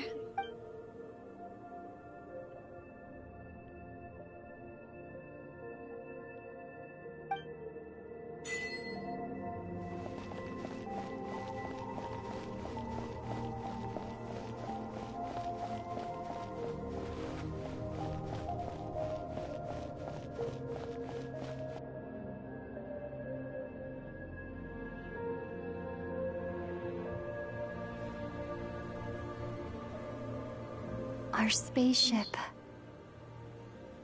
It's huge. I suppose that the moon is the only place one could hide it. It'll be all right. Huh? The way you feel in this moment, I went through it too, on Moonprayer Night. The door was right in front of me, but I struggled to find the courage to step through. Solitude for me once meant living a life in which even I was absent. Before I met you, that was the only life I knew. But that night, solitude meant throwing away the life I had gained after meeting all of you. Columbina. Go. Retrieve the part of your life that was once lost. Trust me, you will lose nothing by doing so. Look, Teyvat is right there. All of our friends are down there, waiting for us. You're right. Thanks, Columbina.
Finished? Yeah. Why did you take your eye mask off?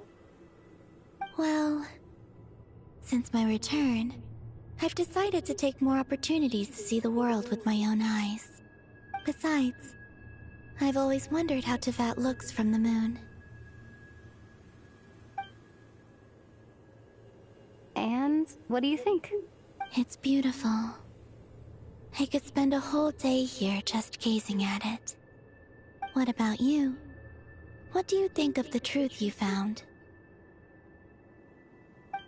I haven't looked at another person's expression in a long time, but I think yours is saying it was neither good nor bad.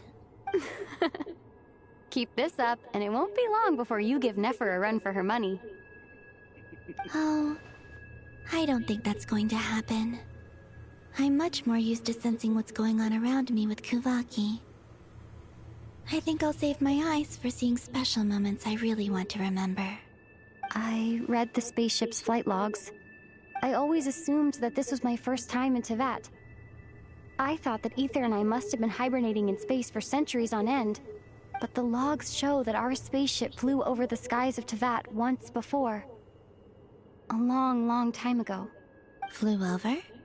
So you didn't land? No. The ship barely came to a stop before flying on again. After that, it continued traveling through space for a long time. Some of the data is corrupted, but I suspect that it kept flying for thousands of years. It was only after that that the ship made a forced landing in Nodcry.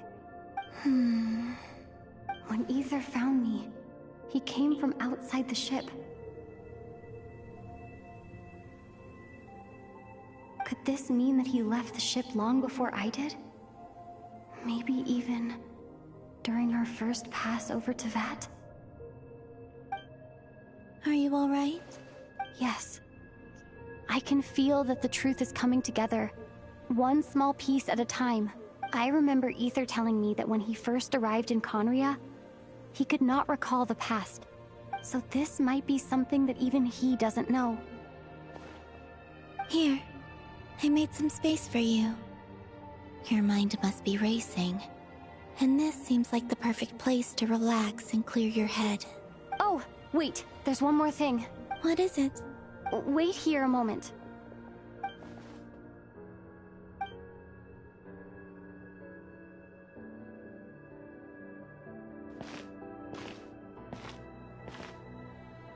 Hey, Columbina.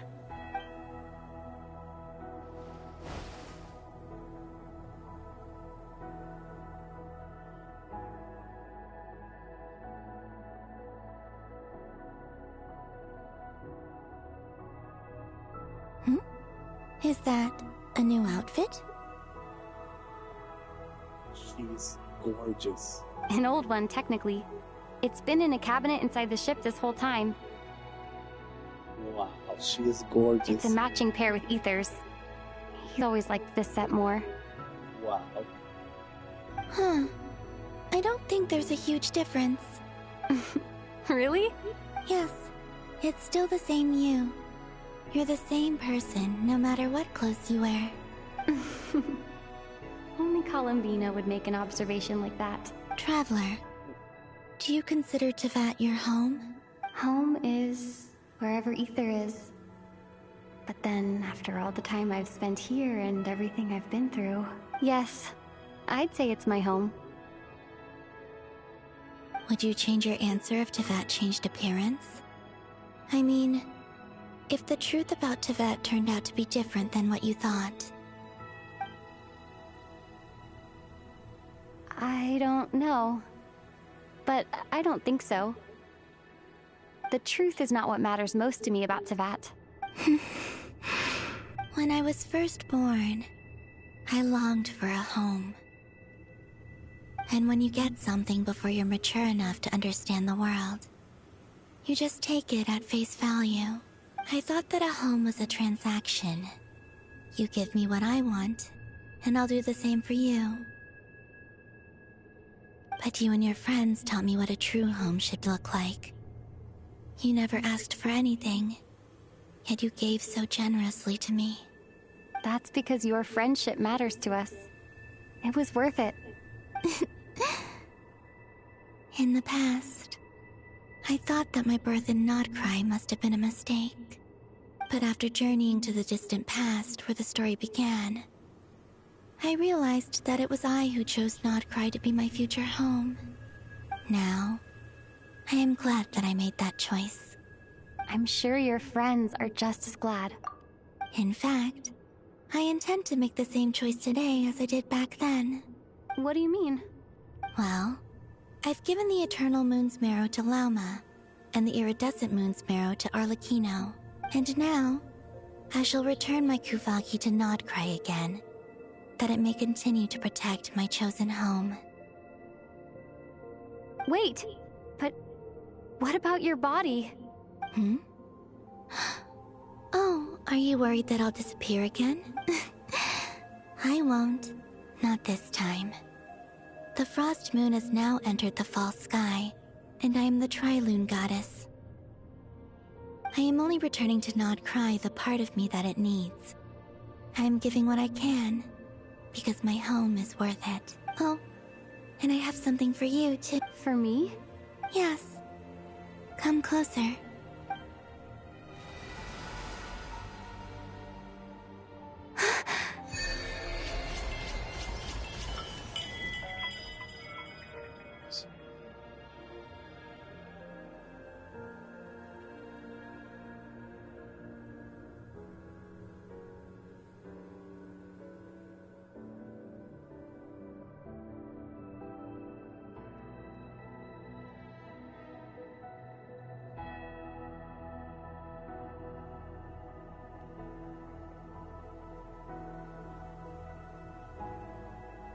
Yo.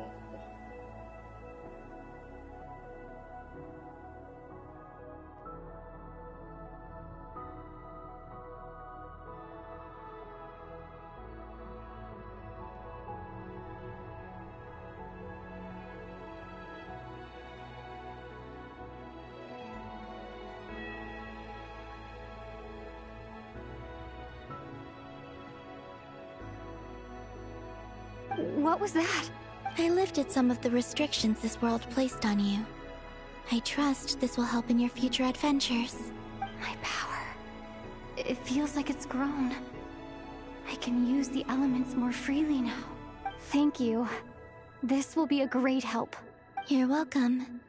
I see you as family, and after everything you've done for me, In fact, no. It's not because I owe you. It's because you're worth it. Here. This flower is for you.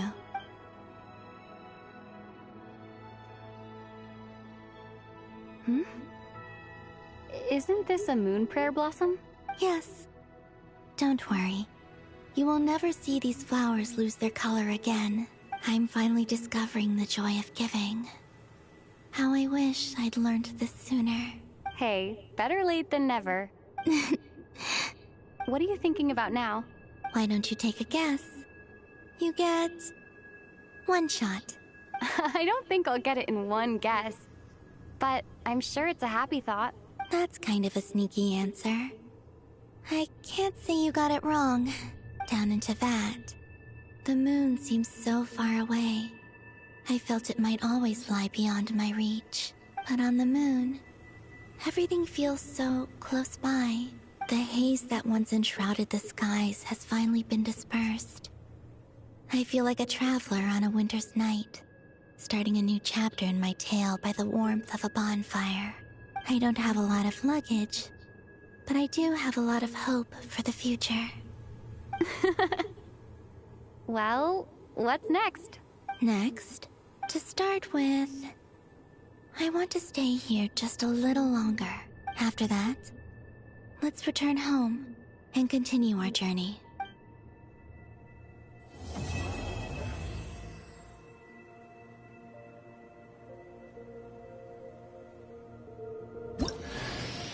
These clothes bring back so many memories.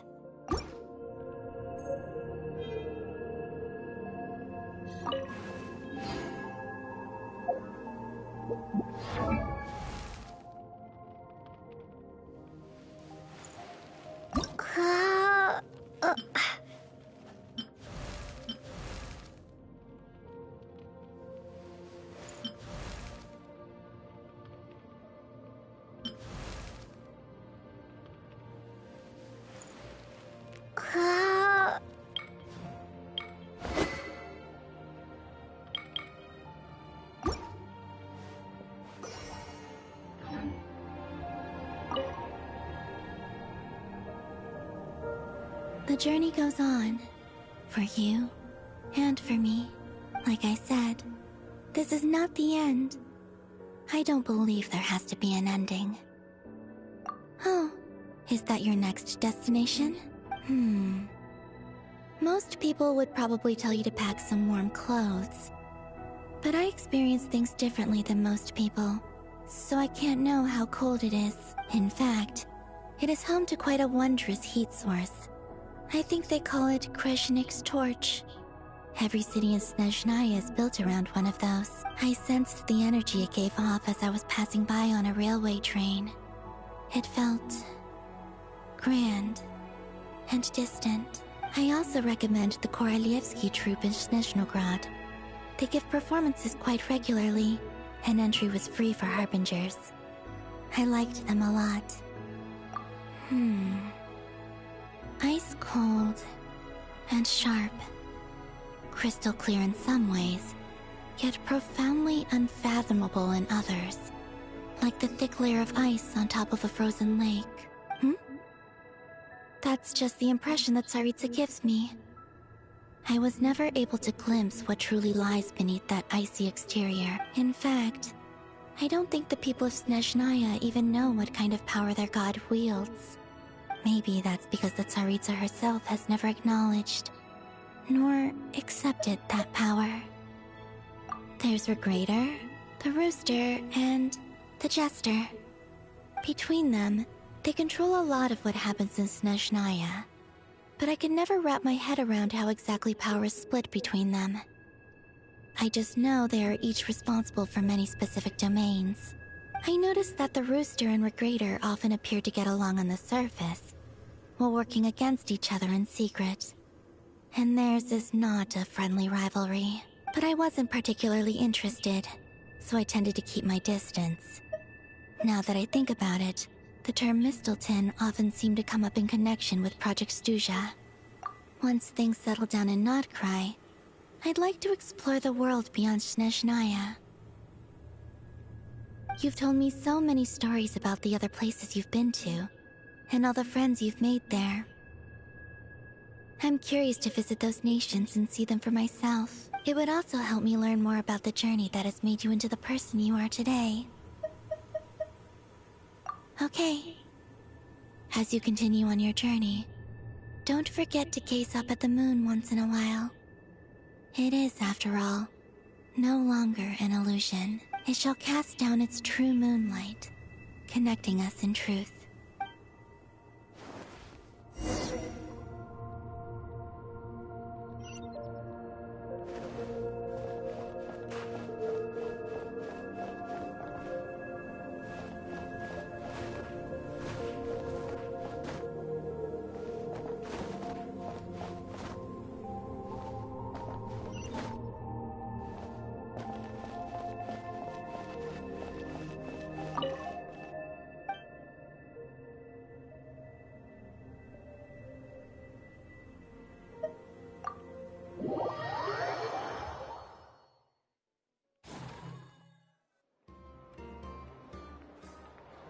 To Jean, acting Grand Master of the Knights of Favonius. This preamble is such a pain to write. It's probably high time we got rid of this acting business. I trust that Dern has updated you all on recent events. Hope we didn't worry you too much. The good news is, we managed to come together and put a stop to the Doctor's evil schemes.